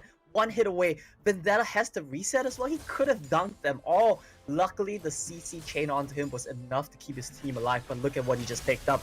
Proto Belt means that in the next fight, he's going to be able to dunk it easily. He catches the Ezreal as he tries to acid shift out as well, gets the stack, hits the Olaf rather, gets the stack onto the Riven as well, and look at the CC chain from Jackie. Stops him from being able to dunk. He keeps his team alive. He sacrificed. And they have their eyes on this mid lane turret. Yeah, they want to try to siege this. I don't think that's a good idea. It's going to be a bit hard for the champions to siege. 1v2! Woohoo! You have the dominance being popped by this Renekton, but still, Tommy is not stopping. The kill went over to Renekton though, and with that, Houghton being able to get their revenge kill. Tidal Wave being popped, Taunts connecting, Vendetta in the middle of everything. Riven gets bursted down. With that, Team Banana, there's Stanky. He gets a double kill. Ezreal gets taken down, but you have Olaf dancing on the turret, which just got taken down as well. IK Event Rain hurts a lot, and it pushes Tommy back. It will be a 2-1 in favor of Team Banana. So clutch right there. iNitrogen barely got his first kill off. He managed to spin and pick up 2 kills. Gonna come over, but I think it's really good for him as well. He's gonna be very helpful in how Banana as a team functions, right? Tails as a marksman doesn't have to be the hard carry, which is so comfortable for him to play out. He just needs to do whatever DPS he can and follow up on Vendetta and iNitrogen. Good. Hail Mary play from QWQ. You have the 2-shot barrage being sent out. Char not connecting. At the very least, they were able to wither down the HP bars of Team Banana plus a turret to be. Yeah, and Nitrogen here looking for a bit of a flank attempt, but his team got chunked off way too hard right now. He's still in position though. They might want to go for this, Yuko. He's right there, being the key. They were not able to utilize it that much though, in my opinion. So going back to the drawing board for QWQ, you have Kaisa alone, just farming. But you know what, QWQ, they want to get this kill. They're very much focused on Vendetta, using the tidal wave to try and catch him. But apparently it's not gonna connect. But Jai needs to either be more decisive with the tidal waves, or he needs to be more patient. He's kind of at a weird in-between where it's too late to do anything, and it's not early enough. Solo eating a bit of poke. Redemption will be used. You also have a good Arcan shift there from Ezreal. Oof, that damage though. Better ADC in that fight. Cool wanted more. He was out, but he used the acid shift to go back in a very iffy situation. And all that happened, the fight went in the favor of Banana without Darius getting the reset. Imagine another fight like that, where that is true, but apparently he dove in a bit too deep and his teammates was just not there. It was a good try though, to be fair. But if you look at how this fight plays out, it's just because QWQ, they dive too deep. Cool, good attempt, right? He assassinates the Ahri. He kind of puts himself in a weird situation though. He didn't, okay, I know what happened. He misused it. But he mistook the Killer Instinct shield for the Lulu shield. So a little bit of mind games going on there. A lot of a very chess-based match from these two teams, and I'm loving it. You know, it's almost 15 minutes in. Let's see. At least it's still a little bit competitive here for QWQ. The problem is Ezreal needs to get some armor penetration going. Darius is getting tanky. Renekton's getting tanky. Your poke is gonna start doing less and less to them. That is true. Let's see though if they will itemize accordingly. But now you have Nitrogen in charge, then get more items in. Yeah, and look at this, some Tails, the Mortal Reminder comes out as well. I like this. You don't have to be the main carry source of damage, right? With that said, he does already have 3 items, so a Mortal Reminder on top of that is always going to be nice, but I like that he's itemizing for... Since after this game, after this series, I do not know why... It's a banana special, Yuko. It's definitely a banana special, and for a team that plays all around their jungler, it seems to work. And things be going over to Galio with the jump. Darius still gets taken down, but now you have Cool in the middle of everything. A double kill for Kaisa, a triple kill at that. Make that a quadra for this champion. Kuwait of the late game, and a shutdown for the champions of QWQ. With that, they will storm into the base of their opponent. I was just about to say, Banana, what is... And with that, they back game number 2. And Yuko, let me just tell you, that was a very good comeback coming in from the side of Team Banana. They kind of botched the early game a bit. Tails dropping, solo kill onto the Nitrogen. It was looking a bit dire for them, and I was thinking, did I jinx this already?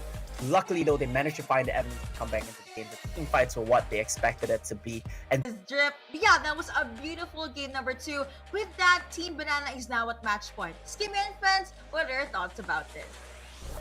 Well, I do love it when a grown man decides to show us his shirt and says, look, I'm getting undressed on broadcast. Maybe the stream will be banned, or maybe we'll be all happy that Singapore are winning this one. I mean, quite honestly, guys, another game, another situation for QW. No, it's a little bit wild. I think Omo, he touched on it really well. They lost a little bit in the early game, and they came back really well. It didn't feel like, honestly, Vendetta had the best game of his career there. Missed out on a couple opportunities to reset his ultimate, but honestly, it wasn't even required. And we were a little bit critical, saying like while watching the game, saying that Tails could have been a little bit more aggressive, but honestly, it pays off really well.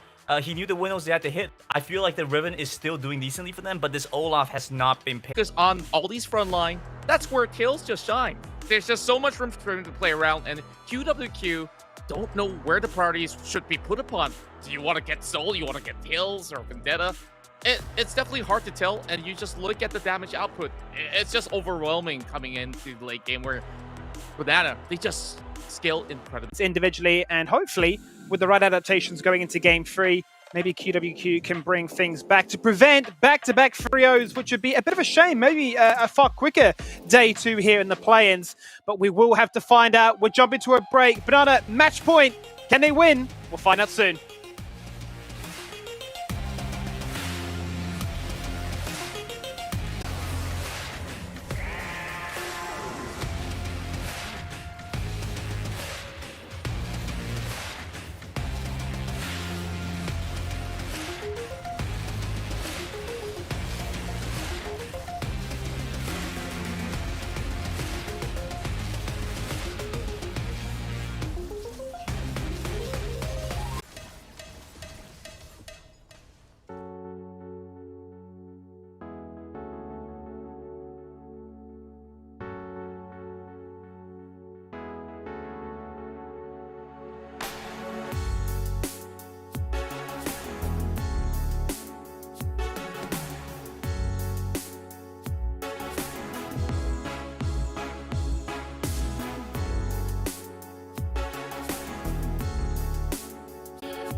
And welcome back for game number 2 so far. They've gone for first pick every single time, and they've always first picked this Olaf. Now, the only other real consistency between the two drafts has been the fact that they've locked in the Riven as well. Contra, are you happy with the style that they've gone for, or do you think, okay, game 3, something has to change?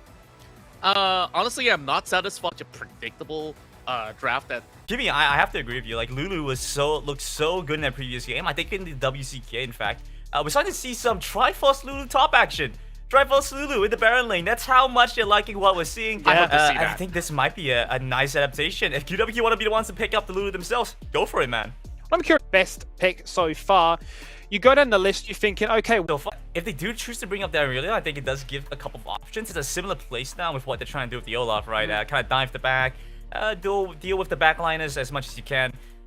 But that might not be the thing that they want to go for. Why not switch things up? Play to go and empower your marksman, empower Cool. We'll carry on this conversation because you're starting to think, okay, where is that strength point? You know, where are we looking at? And I'm looking at Cool, I'm thinking, okay, nimble, but he's limited by your ability to hit those skill shots, right? You can clearly isolate what is a good and what is a bad Ezreal player, but you're looking at his champion pool coming into this tournament, you're thinking, what does he have available in that lock? I absolutely agree with your stance right here. We haven't seen Lucian being picked up by many of these teams. After some slight tweak to the recent patch, I think he fell off when it comes down to the current power rankings of the available AD carries that's still on the table. So I'm thinking that maybe this might just be a good way to go about. Quirky, I haven't really seen QWQ opting for such a decision. I do believe that the package has something to offer, but the cooldowns on package is also pretty high. So I don't think that they're going for something all too safe. They want something that hits hard in that early game, and Lucian might just be... And say, look, you know, have some fun. I mean, you've been popping off so far. Let's give you the resources to do just that. I am also wondering, though, in that bot lane, will the Rakan be let through once again? And does that open up the potential QWQ Lux counter pick? We're going to find out as QWQ have opened up the draft once again. They're sticking pretty. Third time lucky. Blue side, first pick. On we go. First pick super important. I totally see why QWQ want to go for that. It does enable you to grab something really impactful to begin with, but the fact that they mobile like that without the Galio, which is why they're trying to go for this now, as a result of this, Banana, they should just look for some stable, solid laners. This is it. They're just going for the Xayah Nami again. It's a very good response and ensures they get a lot of power there and kind of just boosts up their jungler. Oh, finally, we're going in for the Rengar already. But is this going to be able to match up if Banana choose to go for the Darius inside the jungle once again? I think it definitely will be favorable for Banana to opt in for something of similar source on the aggression. But we are looking at, I really like the matchup's a little bit difficult. You don't quite like that matchup, so you have to be a little bit more jungle side focused, which is good for what they have. The Xayah Nami is pretty safe lane overall. Rengar's a new addition for QWQ. It's a very different kind of style play, and if they were going to play for the Rengar, I would have probably preferred the Galio. It does seem like something that's better enabled going into this one as opposed to the Twisted Fate. Much more macro focused. You can't really just say, hey, come to my lane. You kind of have to set things up first. You need to look out for the waves, have proper wave management and allocation to make it work. Here, I'll just be really quick with it. I think the Counter-Strike is good against Ruthless Predator, but I think Irelia wants to scale up a little bit faster, so staying in lane is probably for the best. Well, let's find out what happens in this one. I'm a big fan. QWQ have stolen the Lulu. Might just be the best champion in the game. They've got an Ashe, they've got a Twisted Fate, and they have a Cat ready to prowl. Let's throw it over to our casting team, and let's see what happens in game number 3. A lot of good changes, but let's see, will they still be able to get that win? I'm Yuko, alongside me is Omo in the form of Angler. Which champion will be able to snowball fast?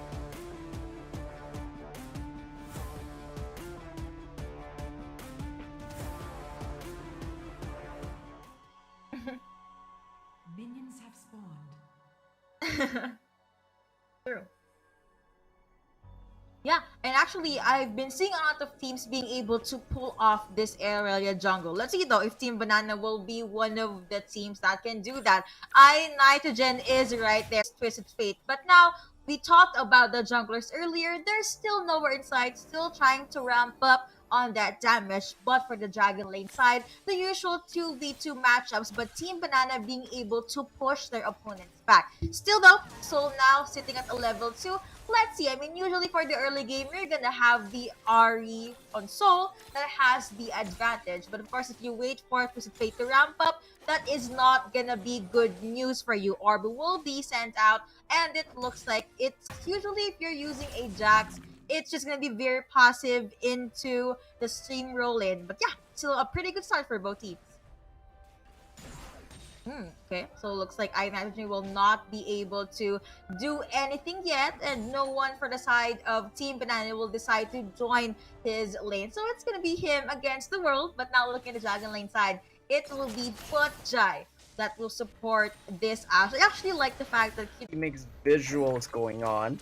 It's okay, you're there back. There we go, I am Hello, back. Omo. Hello, I am glad to be back. I'm afraid I missed a little bit too much of the action here. Not too sure what happened right there. The main thing I want to point out is, I don't know if it was caught on stream before I disconnected. Yeah, Vendetta just plays whatever he wants to play. And I think that that's the trend that we like to see from Banana. It's been working. And let's see if it continues working here in Game 3, Hugo. Let's see. I mean, he's already level 5 right now. So you'd expect Lulu and the Ashe. Game 1, that's what they ran. The Ashe especially is the big one. This time around, I'm not exactly sure why they gave up the Nami instead. I feel like Nami would still be a superior pick. They shouldn't get baited into thinking Lulu's better just because it won. Hindsight analysis is not your friend here, right? But the main thing from QWQ's draft is I love the TF Rengar going up to help out the Renekton. That's something that we need to see keep happening if we want QWQ to take over the game. True. Yeah, exactly. We'll have to see if Tommy and Hoteam can snowball. But the problem is, if we get into the real late game stages of this one, iNitrogen and Vendetta, they are two champions, are like the most 1v9 champions in the game, in 1v9. Any game. This honestly, and there's two of them, right? So they can, what, like 2v18? That might be a possibility. I'm not sure why they're outing mid here. Oh, looks like that is not going to connect. You have the roots connecting onto this Ari. That is the reason. Right. Rengar, that's going to be first blood. They used a lot of ultimates to make it happen, but they made it happen. They did. Now, the camera is going to pan down into the Dragon lane side. Seals as well as Scarlet Petal will be a-okay with the lead that they have. But at the Rip Herald side, though, it looks like Tommy as well as Hoteam had first dibs on the Rip Herald. With that, Team Banana, they could try and get Dragon. Yeah, they are indeed, and this one should be going over to the side of Banana at the cost of a Rift Herald, right? And I'm very vocal about this. Oxman, at little to no cost, you give up one dragon. What does first dragon really do? A little bit of health regen? Alright, I think we'll take that any day for, like, an item advantage.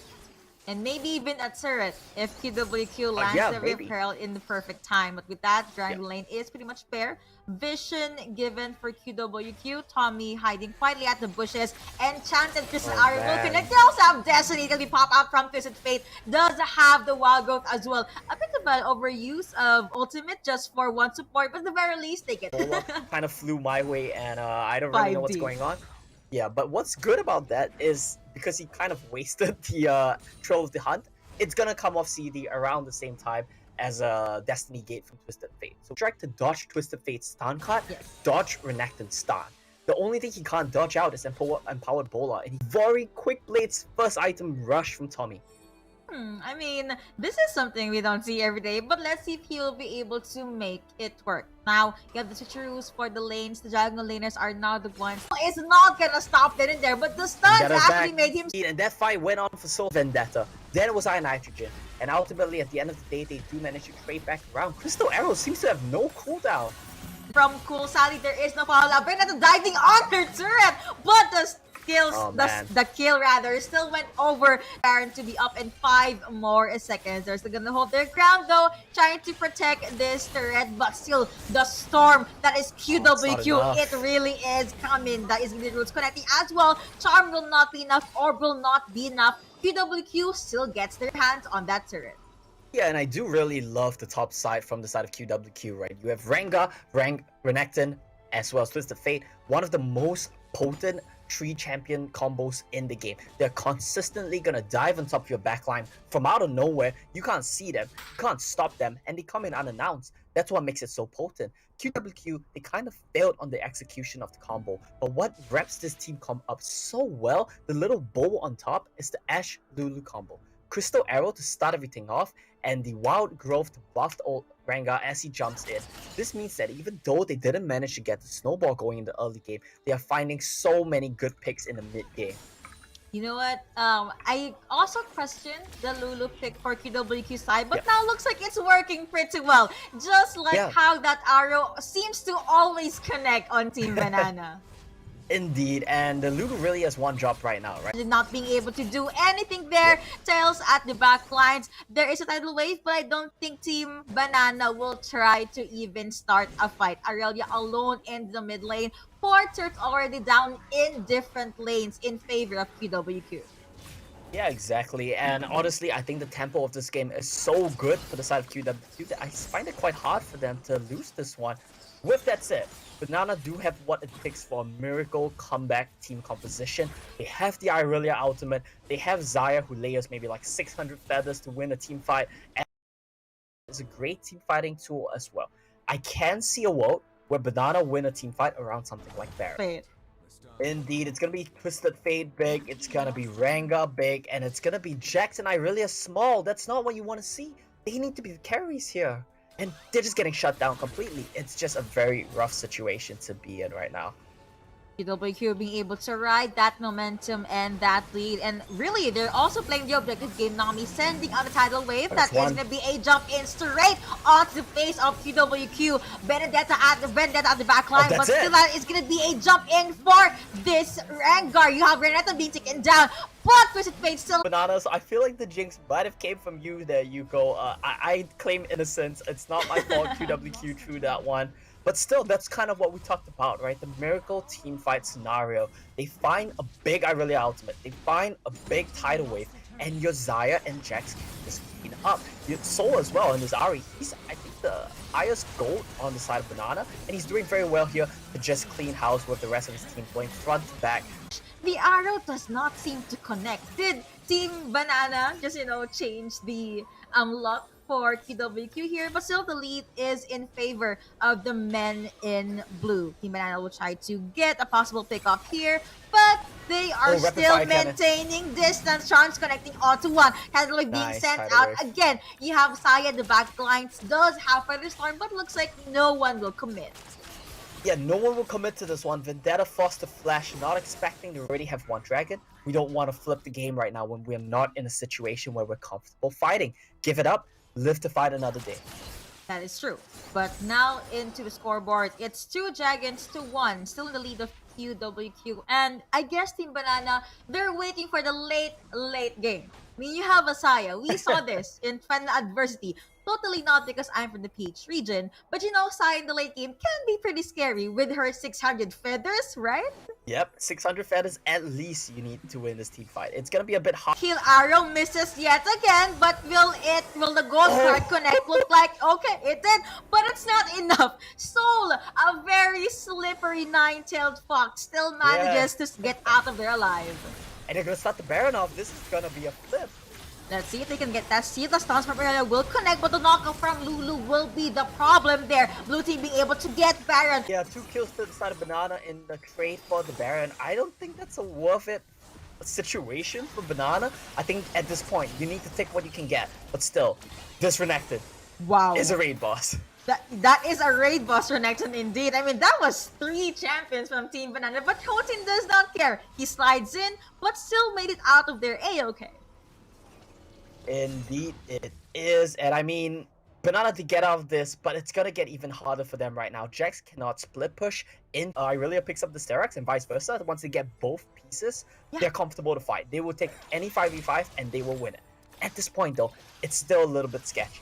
And I want to see Rengar and Twisted Fate flying over to the lane that Renekton is in and just 3-manning this Jax.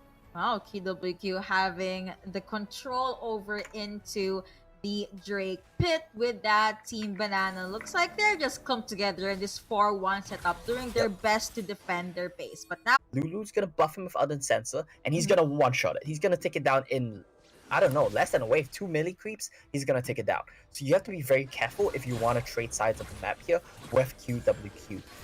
Nitrogen, he's almost at his fourth item, rather. He's almost at his death stance, and I think that that's gonna be a big timing window here for him.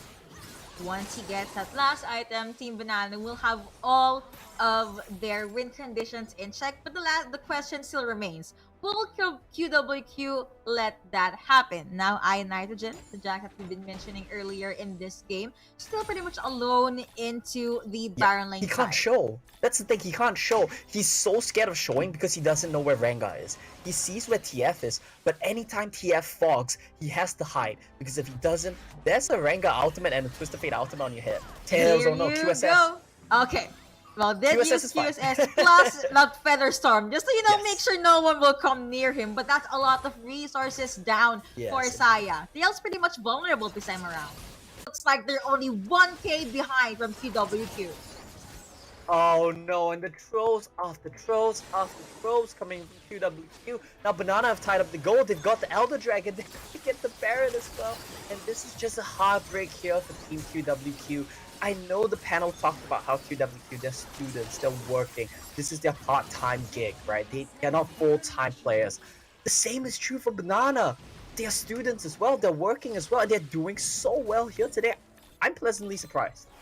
Same. But you know what? I don't know why, but I still kind of want to hold on to the fact that maybe QWQ can still make something happen. A jump in from So, but apparently the charm did not connect. Yeah, not quite. I think he does blow the flash from CLJ, so that's something he's gonna be happy with. The less resources Twisted Fate had, the better you... Oh, okay, no. I'm just so confused. Anytime I start talking, an ultimate flies out on my screen. Maybe that's their cue. Whenever they hear you speaking, it's time for Cool to put out the arrow. That's true, that's true. I get it. I make shit points too. Just cut me off with the spells. I completely understand. Jax goes home in time thanks to the Baron recall. Well, at least with the Rengar being picked up for QWQ, they go in for proactive picks over the top side, and we predicted this to go very well in favor for QWQ on the early game. But late game, well, Banana just kept coming in by picking members after members of QWQ, and that 7,000 gold deficit meant nothing hitting to late game. It certainly didn't, and I'm back. I'm not sure what happened there. The microphone seemed to, well, maybe a little bit too hot for the bars that we were dropping. The flame towards the Ashe, saying that it was so strong, but unfortunately it was not strong enough, because when they did find the picks with it, they were able to get a lot of pressure in the early game, weren't they? The stuns were coming out, the picks were being found. They could run that into a Herald, into a bot lane, and do that on repeat. And despite them finding that huge 6 to 7k gold lead, they fell behind. There was enough scaling on the side, as you already mentioned there, Grandin, where a Jax can pretty much 1v3, so much so that you're baited away from that side of the map, that your Nexus Excel series, and give us what we all predicted, which was that full 5-game series. Yeah, this is something that I honestly think that could have gone so well for QWQ if only they use all these global ultimates well enough. Well, I don't blame CLJ. He's been performing absolutely well, going in with those gold card, making plays happen. But if only there was that follow-up coming in from the Enchanted Crystal Arrow that can actually hit right on the dot. So I guess their chance here on the upper bracket is going to slip up and just step on that banana peel. So they're sliding down to that lower bracket. I don't fancy their chances either ways, because whoever they're going up against, I think that this Ashe should not ever see the light of day anymore. It was that bad? Is that what you're saying? Because I felt like we saw a glimmer of their potential. There were moments of what could make this team so strong, but it's the cohesion and the consistency that just was not enough at the end of the day. Let's bring up the MVP of this series, because I have a man in my mind as to who might be able to do it. I believe it might be Vendetta. I'm curious to see what the rest of you guys think, because we started off with a Pentakill, the first of the C champs, and I'm thinking, I don't really care what anybody does now, because you've got a Pentakill. You know, all this talk about Vendetta, I think I'm seeing like some overwhelming support for Vendetta to get MVP here. I don't know how to feel about that. What about all the guys that were making things happen? What about Scuttlepetal? And I'm on this banana hype train as well. Like, if they're gonna go against Flash or any other team out here in this group, they're looking pretty creative. I like the way that they think for their draft. So I feel like there's so much depth that comes into how they play out majority of their matches here. Yeah, sure, there's a little bit of hiccups here and there, but I think they've made it work with a perfect trio. Well, let's see what it is. Unfortunately, no support love found here today. Support's always left to the last. They get no fun, they get no love, because it's all about this man here in the jungle. Bit of a rough start to that game one, but he certainly answered back with that solid Kazakh's performance. And then to close out things in game number 3, he played the Aurelia jungle, a bit of spice of life. Brandon, 73% kill participation. Pretty much anything that Banana did, he had, a part to play in it. Yeah, bringing in the Aurelia jungle. It's interesting. We saw that happen in our first match of the C Championships, in fact, with Boom Esports. That being said, though, yeah, it has some good moments, but it was so reliant on scaling into the late game. And they'll be taking on Looking for Daddy to close out the initial rounds of Bracket C.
Welcome back for our third and final match of the day. Day 2 is well underway here in the play-ins as we look to try and close things out with a banger. I am, of course, joined by some beautiful people here on the desk. They've been taken out of the casting booth, out of the retirement home, and brought onto the panel where we're looking nice and comfy. We've got the cardigan, we've got the scarf, we've got the...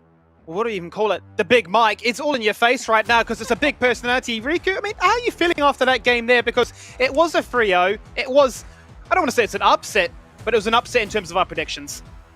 Yeah, it definitely was. I was really, I had high hopes after watching QWQ last summer Super Cup with a bunch of interesting innovations when it comes to the draft. But, I felt like the game number 3 could have been a possible turnaround. But at the end of the day, it was still bananas being able to, secure that 3-0. Yuko, anything to add?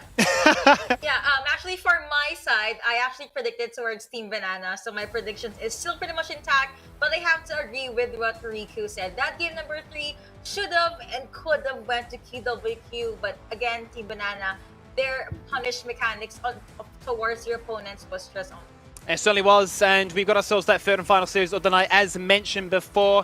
Going to be Team Flash coming out here from Vietnam, hoping to try and get that region a win, because they certainly do need it. Divine Esports starting off here in Bracket A, not really giving us much hope, as we've seen so far. Saigon Phantom coming in, and also falling victim to it. They'll be going up a team known as Looking for Daddy, which, I mean, if the name says anything, it should be an exciting one. But before we do jump into that, I do believe we have some social media content sent in to us. So if you haven't already, get excited and get active on social media, whatever it might be, Instagram, Twitter, whatever you use, I don't mind. Just use the hashtag SCAChamps, and we can get that on your screen. So let's bring that one up. I believe it's ready. Maybe. Production. Magic. Make it happen. And boom, look at that. Harry Potter, I'm a wizard. There you go. This should have been the way that QWQ counted them on the Kazakhs. Now, look, I tell you what, if you're living where I am, you have a lot of this on stock all the time because there's plenty of the bugs. But what do you think about that one, Riku? Is this an effective strategy? I think so. But of course, it's really sad that they didn't bring in some bug spray, and the cockroach lives another day. For me, I think it's a no. Because if you're gonna look at the mechanics of Kazakhs in Wild Drift, the resets was crazy. So even if he used bug spray, I think he will be okay. He'll be able to survive that.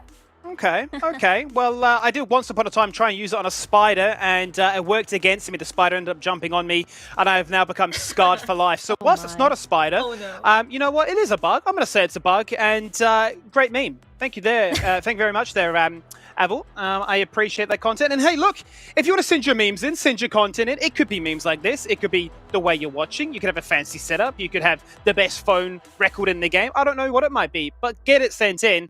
All you need to use is the hashtag SEAChamps. Now, let's focus onto this third matchup of the night, because this one, I'm not sure how I go in this. Where do I go in terms of my predictions? I'm going to quickly check in with what I've suggested for this one. I've said 3-1 actually for Team Flash, so I'm thinking this could be a chance of Vietnam to bring things back. So let's bring up Team Flash to start off with and discuss really where they're at. And I want to start with you, Yuko. Introduce this roster to me. Give me a reason, and perhaps the viewers at home, a reason to believe that this roster, they can do it.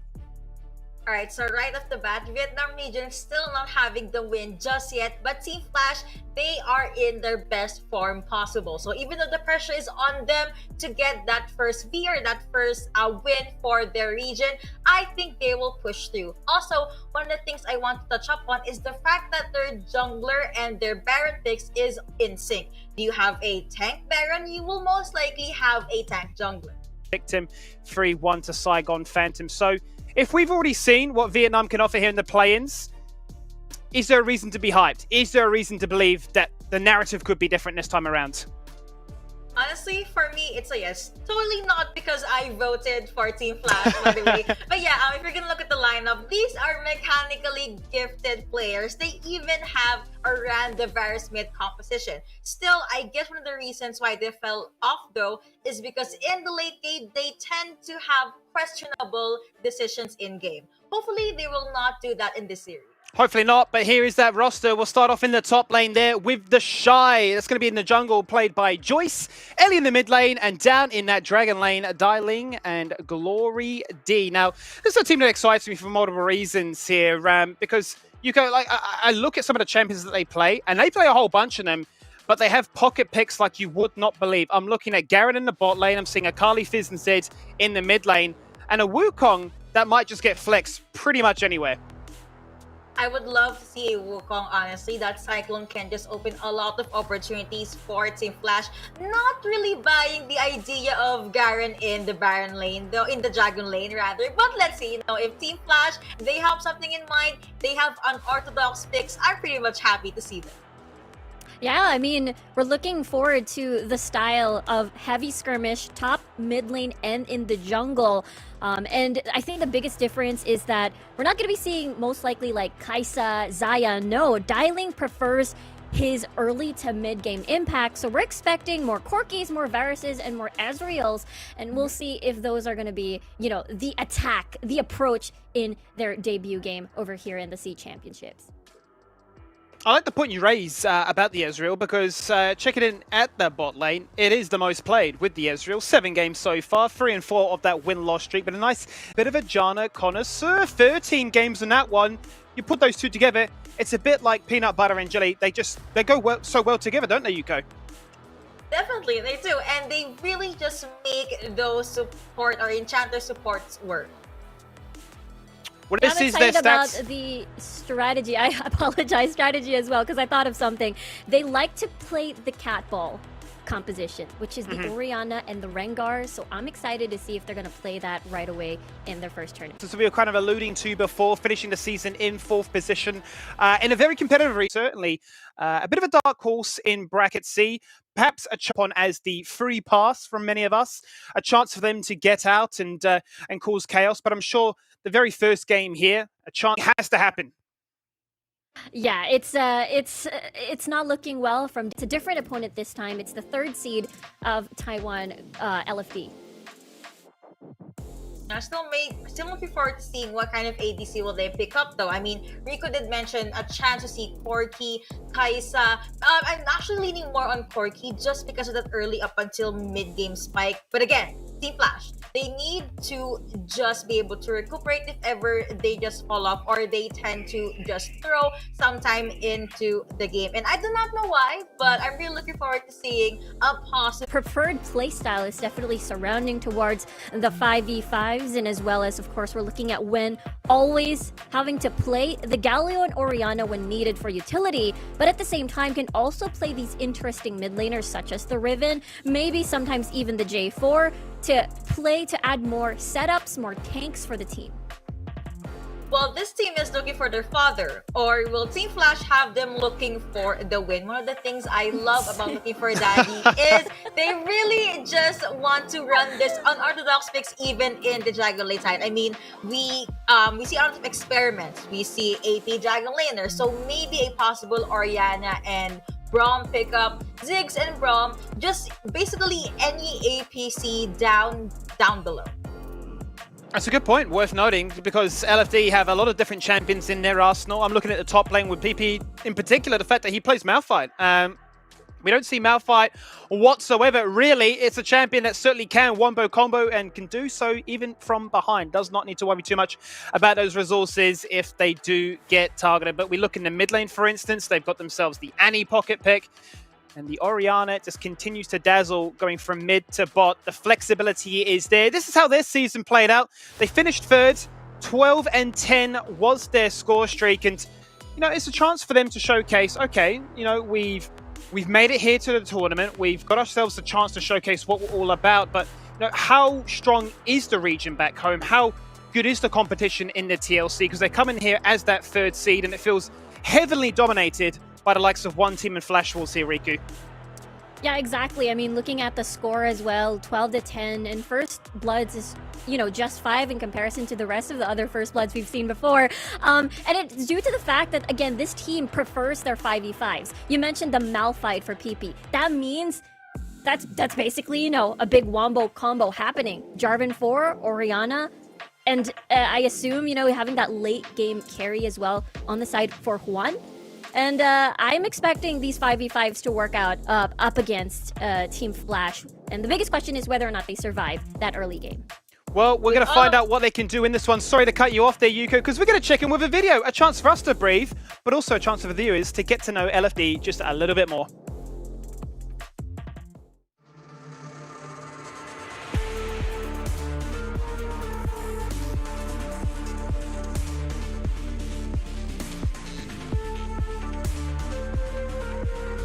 我们的队伍都是有自己事情要忙的人，然后我们打比赛也蛮不容易的。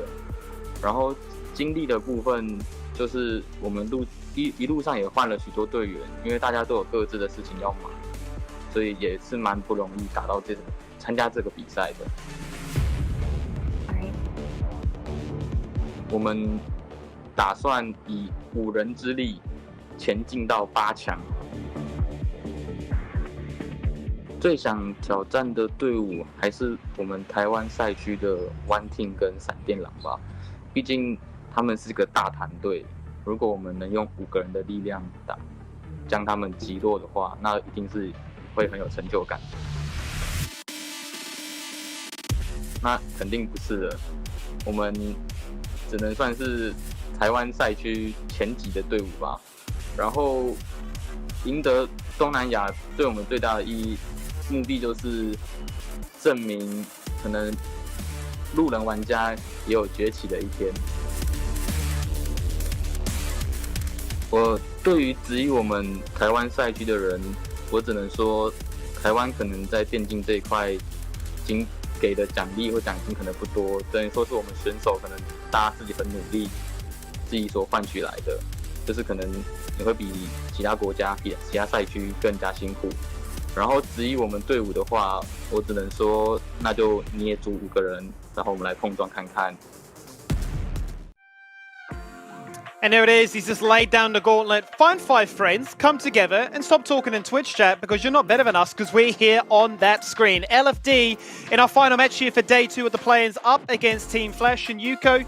You look at this one and you're starting to think, okay, LFD look to be, I don't want to say a wild card in this one, but they look to be a team that we're unsure really of how strong their power rankings are, given that the rest of the roster in the region is pretty stacked.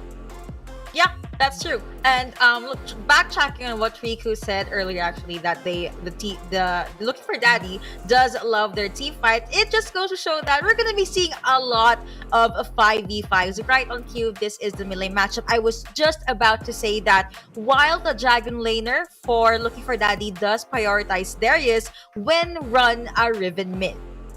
Yeah, there's already a big contrast to the playstyles. Ari, Diana, more focused for Ellie on the assassin type of approach. Meanwhile, for Wen, he will play for the team. Galileo Gragas, he will set up for these 5v5s. And again, that is the playstyle of LFD.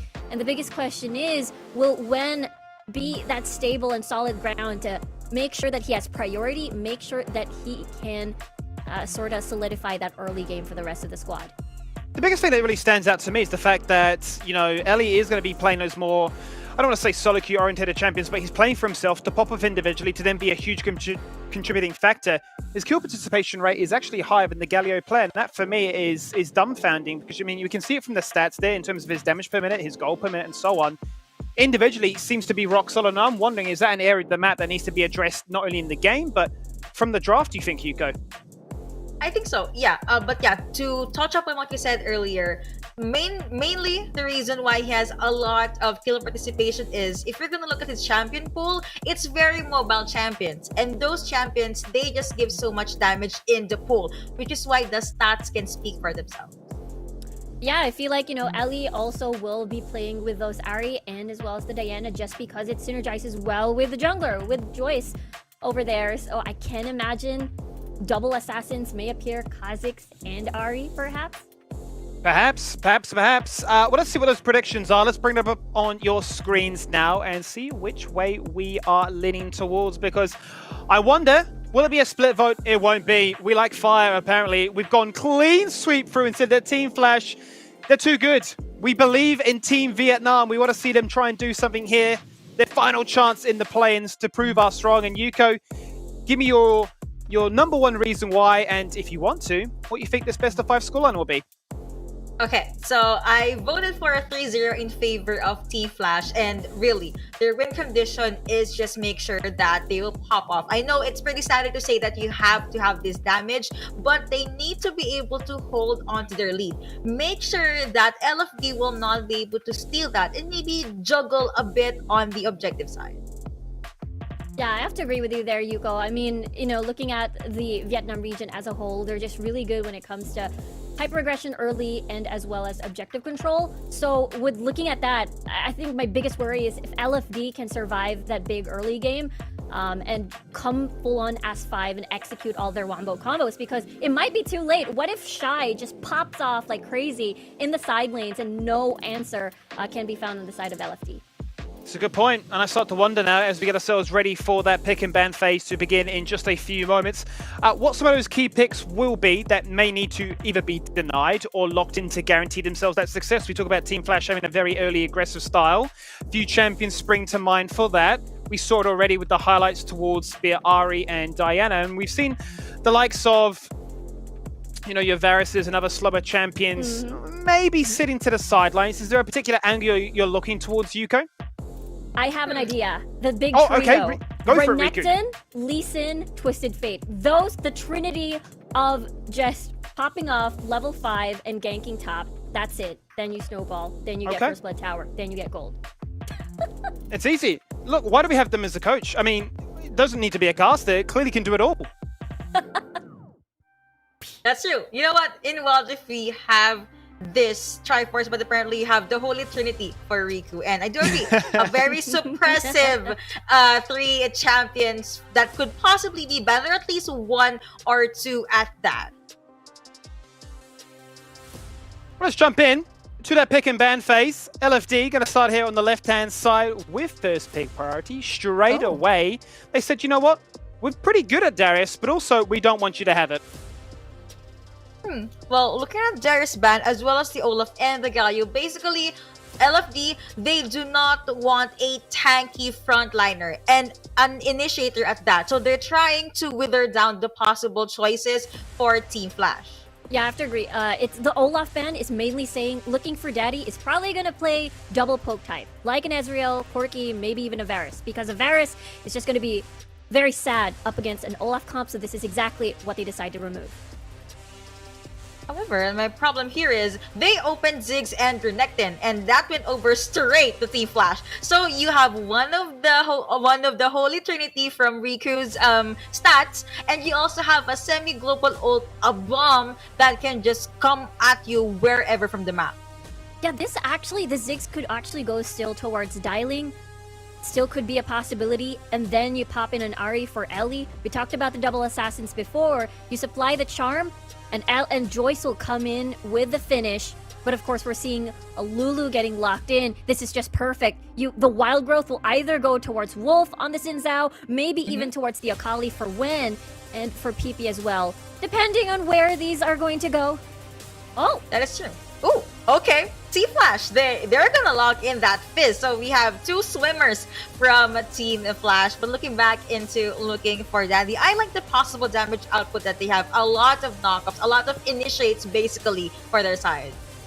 Yeah, I changed. It's not going to be an Ahri anymore. It's still the same thing, except you need level 5 for the Chum the Waters for Look at this one, that though. CC and setup. It's the fact that they're called Team Flash. They got a fire logo, but now they're drafting a whole bunch of water. Now, I tell you what, right? You know what? You don't have to be a draft expert to understand. You fight fire with fire. You fight fire with water. What on earth is going on? I see a pocket fizz when I know one. The first of the tournament. I'm hyped. I'm excited. Let's jump into game number 1. Casters, take it away.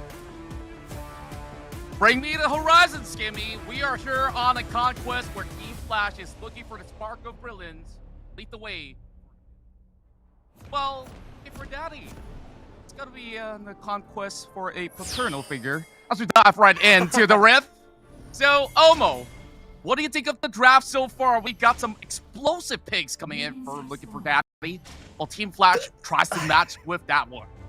Well, Contra, I think the draft doesn't matter. I want to call back to your intro here. What was that about a paternal figure for LFD? Okay, regardless, that was a pretty good setup. Pretty simple. But I think the main thing we want to pay attention to here is how did all these picks get through ban phase? Is it Ziggs? Is it Camille?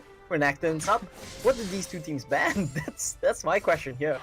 Yeah, like we look back to Team Flash as well as LFD's style of ban. It felt like they just want to open things up and see what can we actually get out of it. So Akali, it's been a long while since we see her back into popularity. So with those sort of nerfs, do you feel like she's just unplayable in the early game, or how's it gonna be like for win on LFD? She's definitely not unplayable, but she does lose a lot of her power. I think the only situations you would pick her is if you feel really confident with the pick, first of all. You must be feeling it, because this is a mechanically extremely intensive champion, and you think it fits the draft. Now, for me, I don't think this is exactly what you would say fitting the draft. It's not exactly many easy targets for her to assassinate.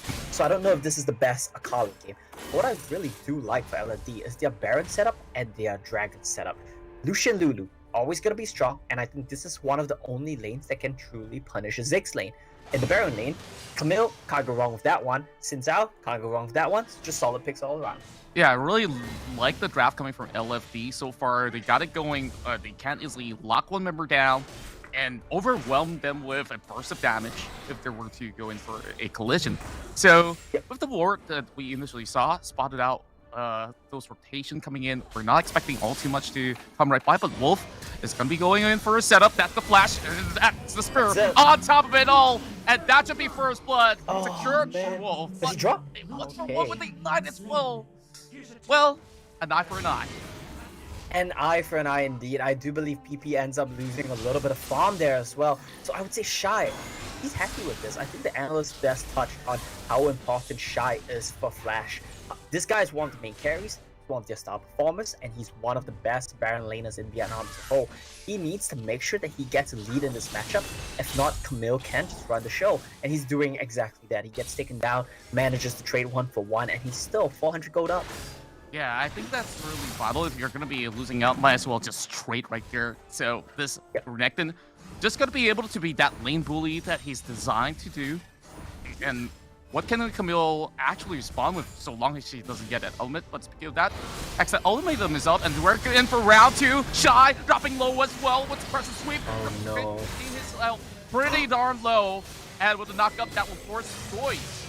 Because Flash right away, Team Flash, they managed to survive, but still gonna be quite costly when it comes down to the summoners. Very, very iffy situation for Team Flash. Like you mentioned, they do have to flash, and Shy and Joyce, they nearly took that one, but a little bit not enough, a little bit lacking in damage. Wolf on that Xin Zhao with the lead that he has is tanky and does damage. That's kind of the whole point of Xin, right? He goes in, he does a bunch of damage, and he can't kill. That's exactly what we're seeing. What I do like so far from both of these teams is correctly identify Baron lane is the core of the game. This whole game is going to hinge on that matchup, and we need to play around that. Now, Wan's going to drop. Oh, that's some hot takes right there. Perfect execution. Not enough to take down Ellie. With only a slither HP left, I think that was a great chum of waters that have landed. Yeah, it definitely is a very nice chunk of waters. He punishes Ellie appropriately. The way this matchup needs to interact is you have to be so fast as the Akali. The moment Fizz goes in with the first skill, you must be immediately ready to use your third skill to cancel, dodge out, and proc your passive.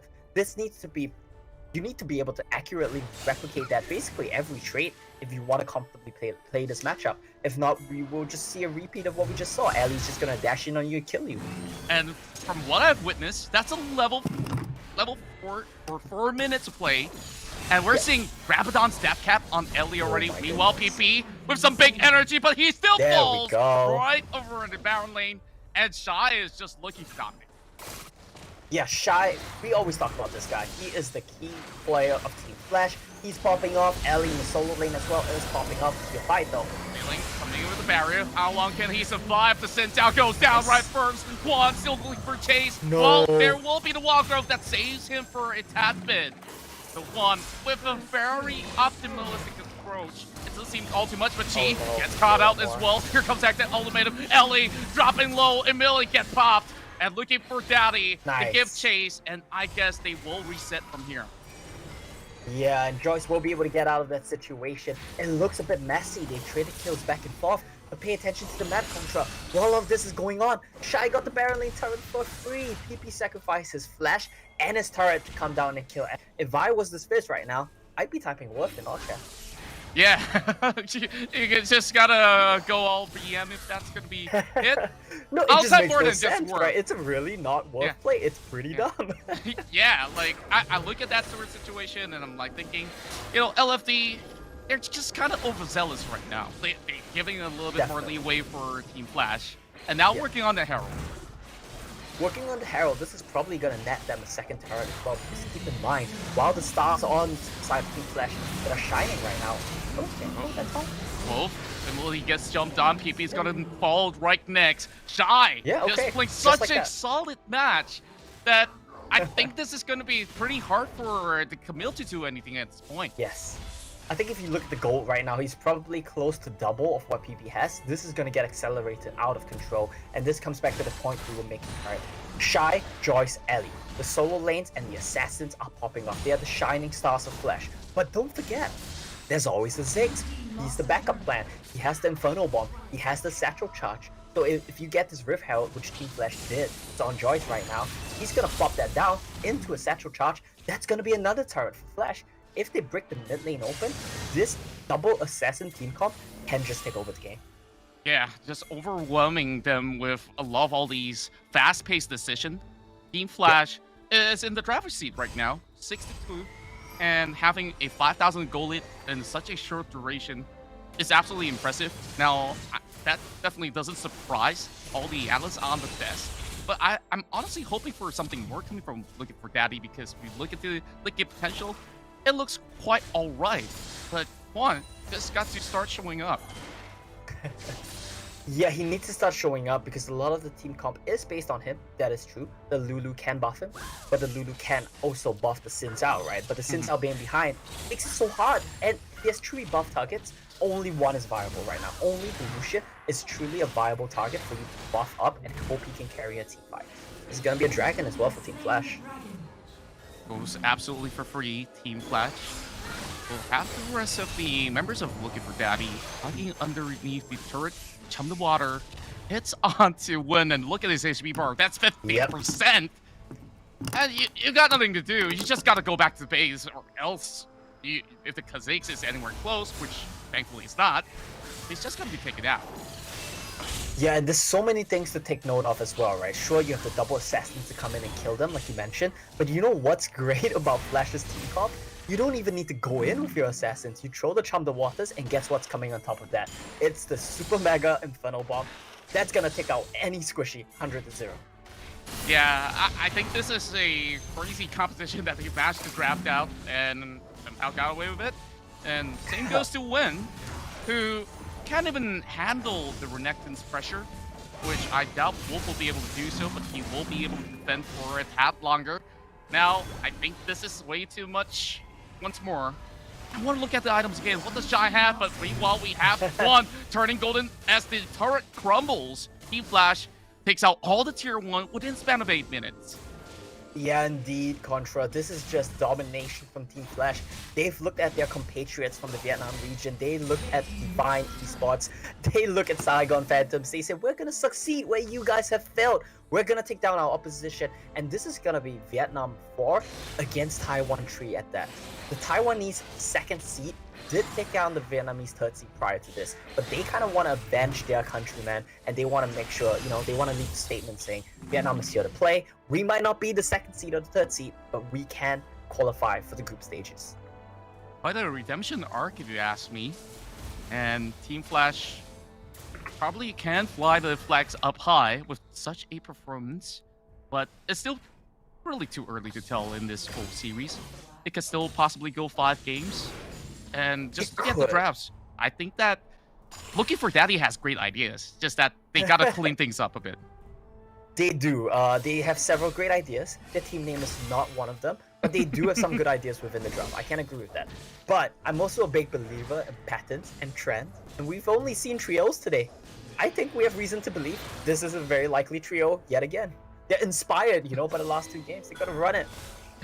Well, I guess that's a very positive trajectory for the hopes. Indeed. And meanwhile, we have something happening over the mid side.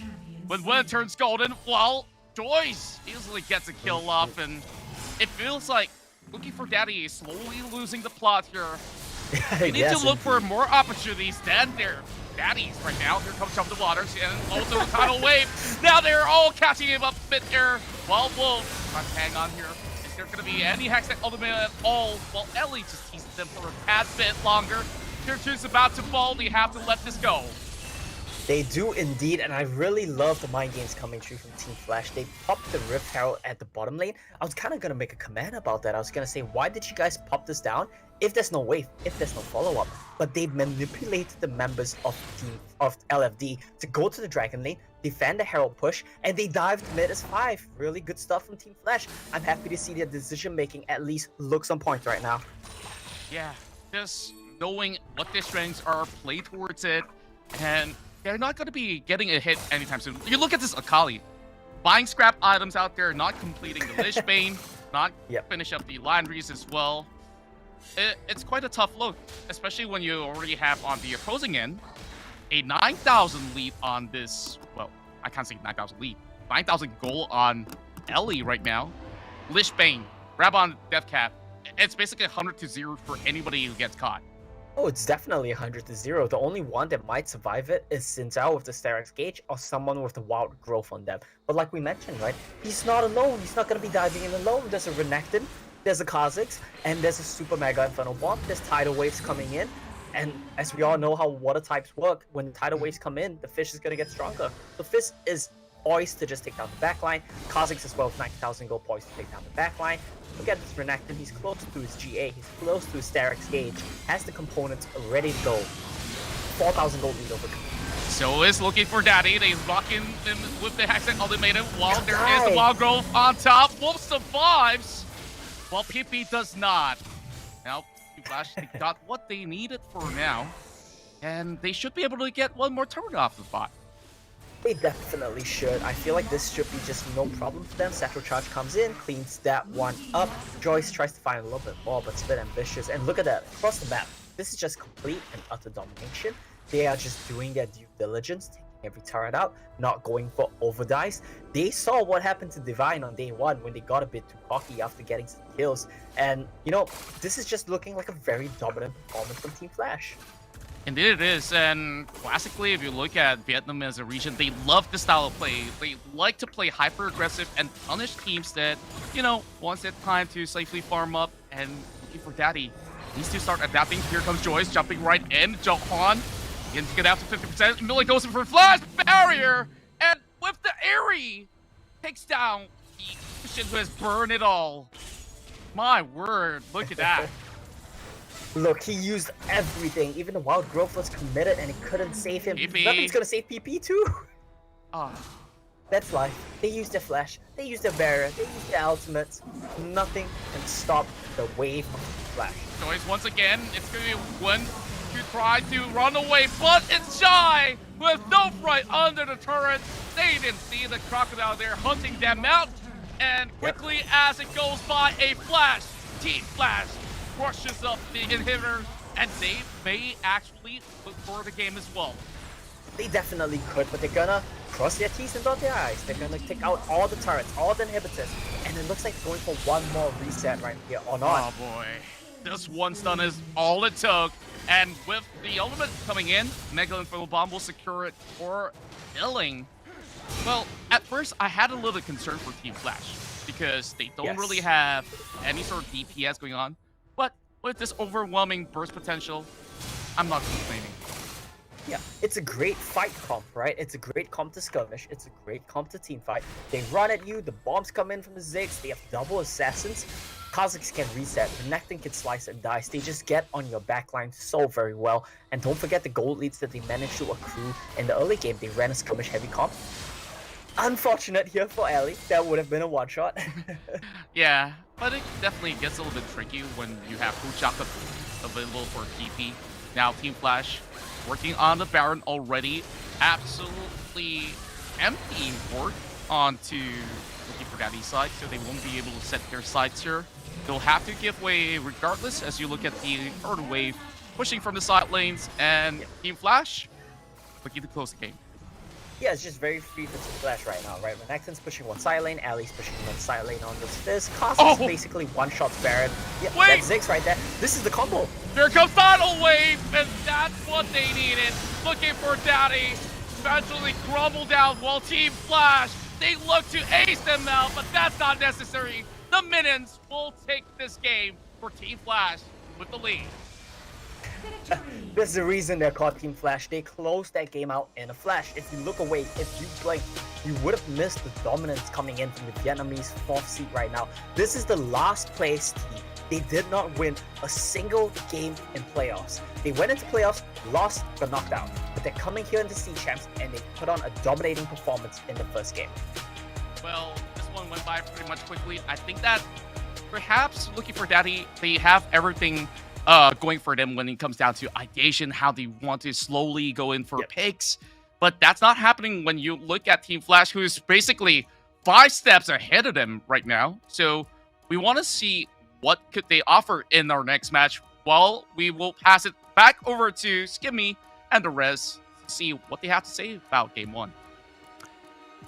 Thank you very much there, Contro and Omo. I'm just going to call them Contro because that's a nice little duo name, I think. So quite honestly there, Riku and Yuko, because that was a game that, I mean, it was over before it really started. I saw a score sheet when we last looked over, 14-2, and I thought, what on earth went wrong there? Because you start to think they had some ideas, they had some picks, they had some opportunities, but Team Flash were just too good on the day, weren't they, Yuko? Yes, they were. Like a flash, they just took that game number 1. It was honestly a stop. I mean, Fizz was broken. Ziggs was even broken in that game. This is what's gonna happen if you let Team Flash get the lead. Yeah, I mean, at this point, it's one of those things where, you know, Team Flash won the lane and then they straight up won the game. That rhymes. There's some bars. That's why you're able to be a caster. I mean, you're a big dog at this stage. We got rapper, we got caster, we got coach. We've got it all. I think Riku's got her life plan set out. Let's talk about this one here, though. 16 kills to 2. So when it did all get concluded, it was a pretty convincing victory. And I mean, we talk about the top lane. Renekton up against Camille. Always going to be a rough lane for the Camille. And I think you can see the reason why. 0 and 6, the champion can offer you a fair bit, but not at a deficit like this. Needs a fair bit more. Needs pressure elsewhere in the map to really expose it. Yeah, initially I was very much happy to see the Camille finally be seen here for this day, but it was up against Renekton and Shy just really powered through. 7-1 even. So at some point, the moment I saw Camille 0-3, I was like, yeah, this is gonna be a difficult and different game for this Camille. Yeah, you know, PP had a very rough game, especially, you know, Shy was basically all alone in the island, but can handle his own no problem. Got a bunch of solo kills on the board as well in his lane. So it was the Shy show, I suppose, in this particular game. Yeah, and I think there's a situation, right, where it is a best of 5. You've got plenty of time on your side to try and readjust. No best of 2, no best of 1, no best of 3. Funny how that works when we count 1, 2, 3 to 5. I'm looking at this one and starting to think, not really much happened in that game for them. Maybe they were already mentally checked out about 5 minutes into the game thinking, okay, it hasn't worked out. The game plan has pretty much floundered. Let's direct our attention now into that game too, because that's where we're going to be going to. They need a break. We need a break. We're all excited, because Game 2 in bracket C is just after this.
And welcome back to the Wild Rift SEA Champs as we jump into our second match of the series.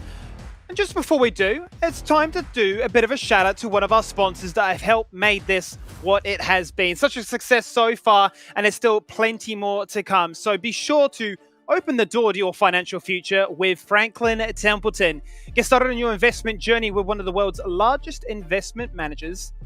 And just like that, you could be a winner too. Now, I want to talk about this one because we had a situation where Team Flash said, we are the winners, we will win quickly. I'm looking at a scoreboard which is pretty criminal, really, when you look at some of the stats. Nami is essentially doing more than some of the carries on LFD, Riku. Does that sound good to you? I mean, I don't think we can harp too much on the draft because I think it played into some of their strengths, but just the execution didn't go their way. Yeah, that sounds painful, hearing that the support from more than some of the carries in the side of LFD. So I think the biggest question is, for me, is that they have to deal with Shy. Like, how will they be able to deal with Shy? Because automatically, you know he's going to play a Renekton. You know he's going to be playing the Duelist at the top side for that 4-1 split for threat. And he doesn't even need his jungler to play that 1v1. So I suggest, throw the gauntlet, play a tank at top side, see how far and how long you can survive. I'm talking about Garen, maybe Malphite, okay, and maybe a little bit of the Gragas. So I feel like it's the perfect setup to sort of neutralize the lane and the threat that is Shy, at least when we're talking about just the laning phase. Surprisingly, my money is on Garen, just because you have that neutralizer against Shy, which of course you're gonna try your best to stop it from snowballing. Also, I guess another thing that LFD could do is just use or exhaust these single target CCs towards the Baron laner. Once the Baron laner is down, there's no more frontliner for Team Flash. Were we confused at all by some of the bans, though, that came out here, Riku? I mean, I'm looking at the Darius and the Galio banned away. Do you think that pressure could have been useful for them to try and close the distance necessary? Yeah, I think so. I mean, the Galio is very important. Once you put that in the mid lane, it can deter any aggressive engagement coming from the side of Team Flash. And all of these basically disengage. Braum, Gragas, Galio is also very good against big melee compositions, which I think Team Flash are going to keep doing. We saw the Fizz, we saw all of these, Renekton as well. So I think if they keep that open, if they form a full 5v5 as well, I think they have a chance.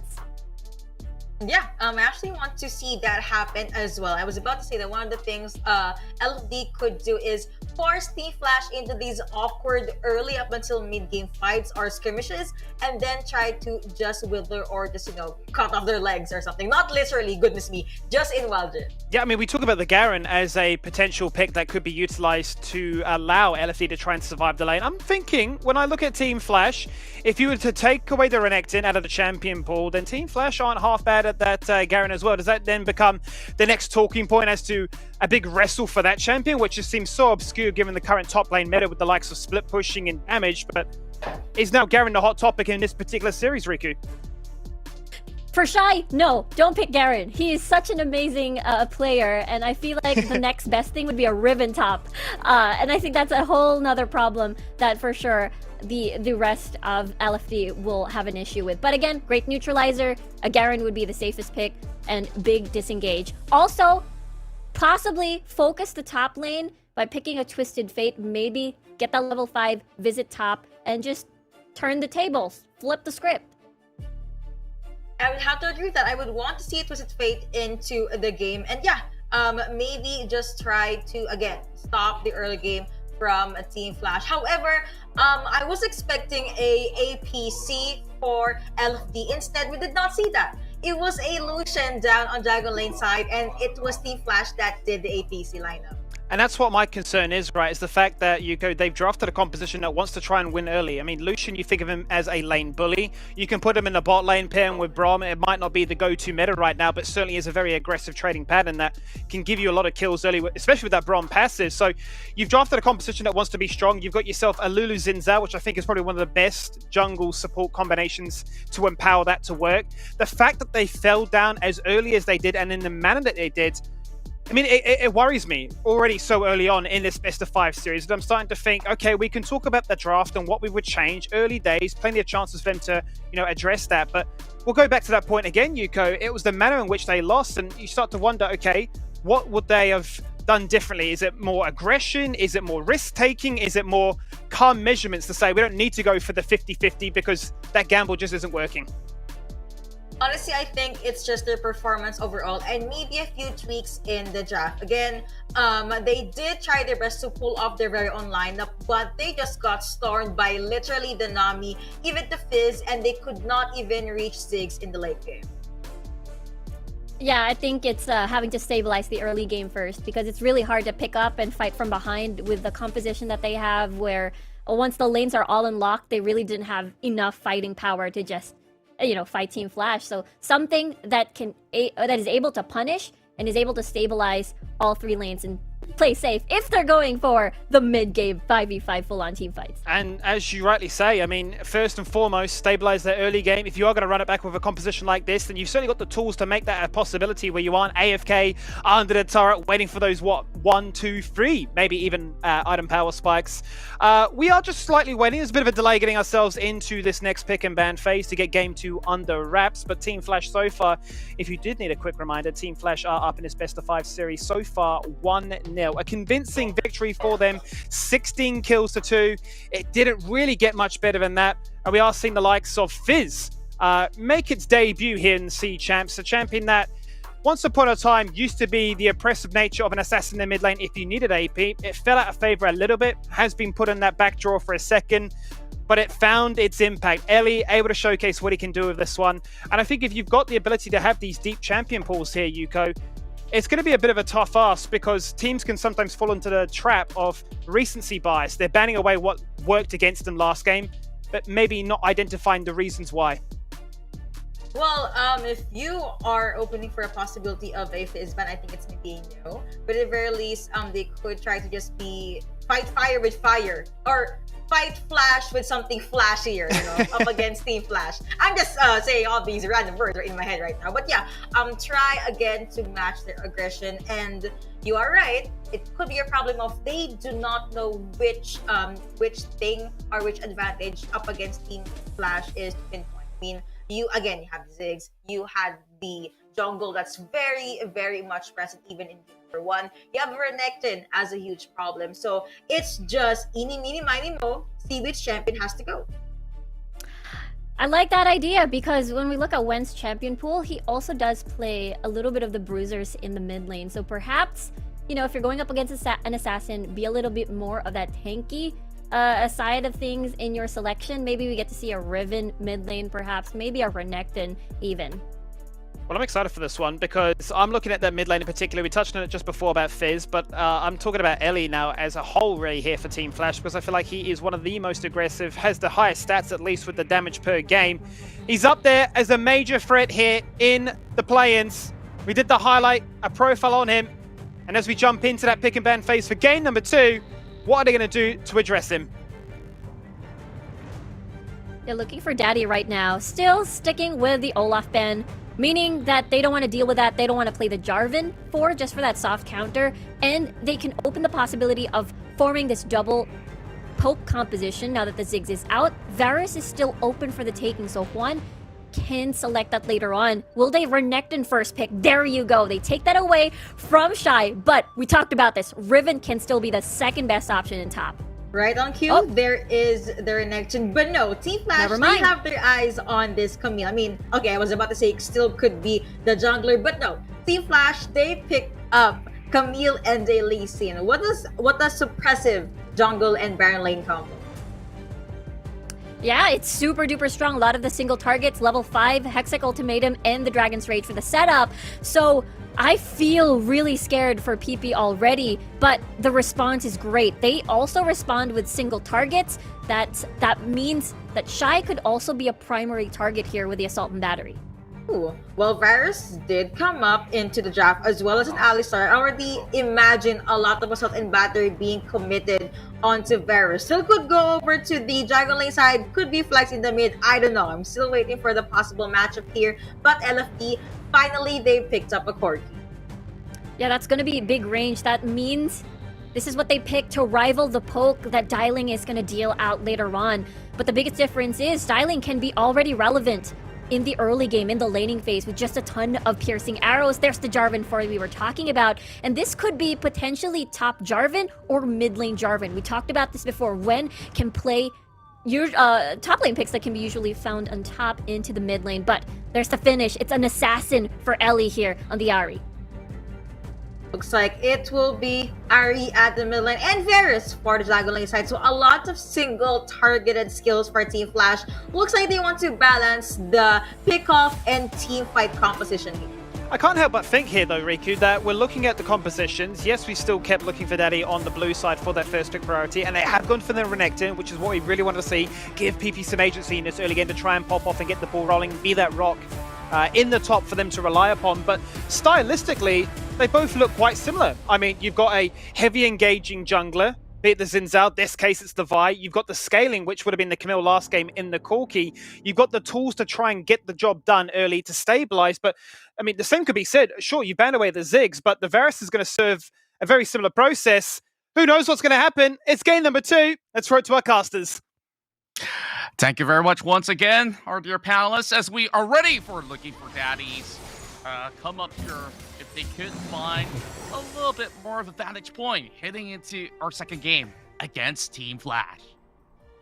Yeah, and I love what we're seeing from both of these teams here. Like our analyst mentioned, some very nice adaptations. But my main takeaway from this is that you gotta give PP some initiative, and I think that that's just hilariously true. If you look at the side of Team Flash right now, though, Shy has the Camille. I really like this. They are trading Renekton for Camille.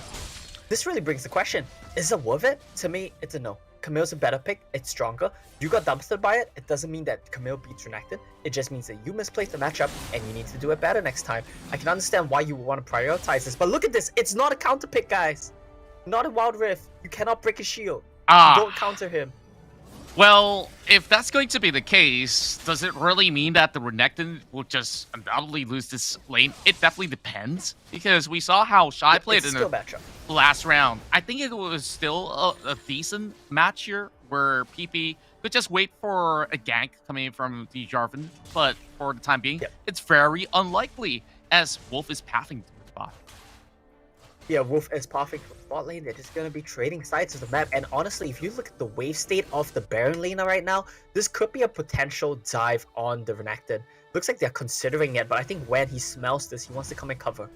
PP right under the turret here. Can he slice his way out of the situation as they get jumped right on? PP now brought down low. He brings the flash over, and it will be connected here with Flag and Drag, looking for Joyce, but he's kind of stuck right now. What will go down? It's 2 kills going over to looking for, well, Team Flash looking for that. He gets 1 as well, and now he's by the corner of the wall. It doesn't seem like they're ending this fight just about yet. Ellie has to flash away. He's out of mana already, and Wolf goes down. Make that 3 for Team Flash. 3 for 1 for Team Flash, and they bring their ADC up as well. Their Dragon Laner is here for some reason. I think it was a reset timing for Juan, and just nice, he tries to find a window to rotate and help his team. Messes up the ward. He doesn't stop the reset. It's just disaster after disaster for LFD. Nami over here gonna be showcased up EXP for herself, but that means that Juan is gonna be falling behind across the board, every single lane, losing out for Team Flash. Yeah, and you look at how quickly Team Flash tries to look for another setup over the bot side as well. But that is a little bit of a odd situation for looking for that. They invested quite a lot just to save PP, which is fine. Just let him go. And you're not going to get too much of a push coming from Joyce as well as Shy in the initial stages. So I think it's just a bad call. It's a tough call, right? It's a tough call, right? Because I think if you give your Renekton, if you sell your Renekton like that and he loses that wave, the dying is not the main part, right? But if he loses that wave, Camille's gonna run the game. But if you go to save him and something like that happens, the game's basically over, right? At this point, if you're looking at the game state, I think it's fair to say it's close to over unless Flash throw. It's really a catch-22. If you don't go save him, you're done for. If you go save him and you mess up, you're done for. So the solution is really that simple. Next time, play better on the side of LSD. Oof. Well, I hope they could actually do so within the series. Words of wisdom. Yeah. And it's not over yet. I guess it may not just be Shy. Oh, they want to dive themselves. And he's 4 men coming up, but he has no wave control. One's just gonna be falling right by, but the rest of Team Flash got some answers at the back as well. Here comes the charm, and that's gonna be a blast cone right on top. Assault battery, tidal wave, everything connects. While Glory looks to hunt out Wolves, but he's not going to be all alone. Will still be taken down. Shy locks them down to hacks that ultimate. Chi has to flash away. Here comes Stilling over the wall. Chains of corruption, and Juan can only look right by. And guess what? Not only did they get all of his kills, they will be looking for this Herald too. And Contra, we thought the first game of the series was one-sided. We thought that was a stomp in favor of Team Flash. This game, it's so much more one-sided. Every single skirmish, every single little trade even, has gone completely the way of Team Flash. And this is what we expected to see coming in from our other Vietnamese seeds as well, but they weren't quite able to pull it off. Team Flash here, delivering on what we expected from the Vietnamese region, aggressive and punishing.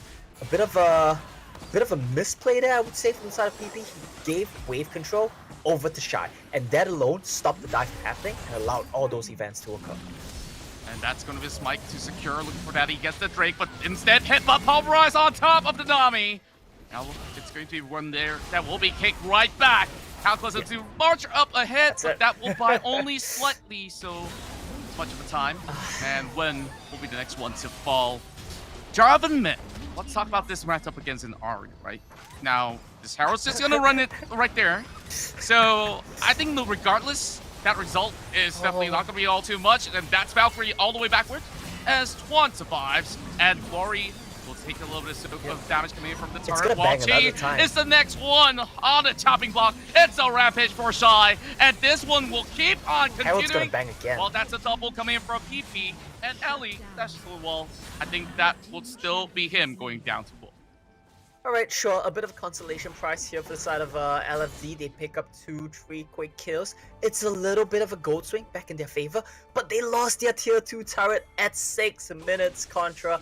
This game, I mean, I know we want to talk about like this matchup, that matchup, but honestly speaking, they are just outclassed. Yeah. Team Flash, they look a cut above.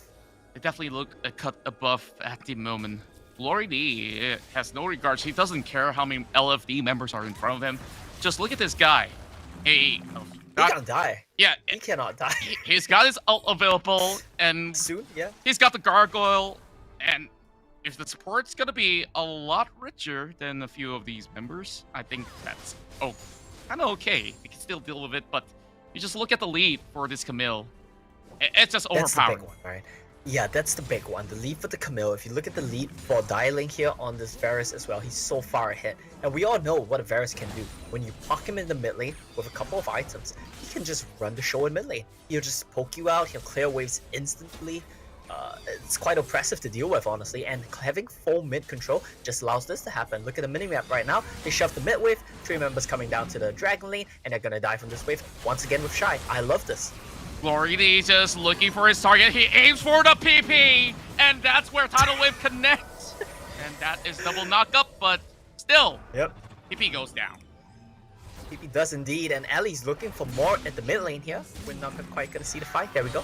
Ellie now getting caught up. Assault battery confirms the kill. Looking for Daddy, coming with a consolation of their own. Yep. But can they actually shove the wave? There's only 2 minions though. Nope. And what can they get out? 1 plate. That's it. 1 plate. That's it. 1 plate, right? They get the kill onto Ellie, but the moment Zhonya's Hourglass start coming out, there we go. Joyce picks up the first one. Shy picks up the second. When Ellie picks up the third, there's gonna be no more Vi out targets. It's gonna get to the point where Dialing will also have a Zhonya's, and what are you gonna do as a Vi? Are you gonna out Alistair? It leaves you with so few options, right? And this is kind of what we talked about in one of the previous games as well, Contra. Vi as a champion is so one-dimensional. There are so many counters. There's a very limited thing you can do. You go in, that's it. Yeah. Once you go in, there's no coming out. If they Zhonya's, you're done for.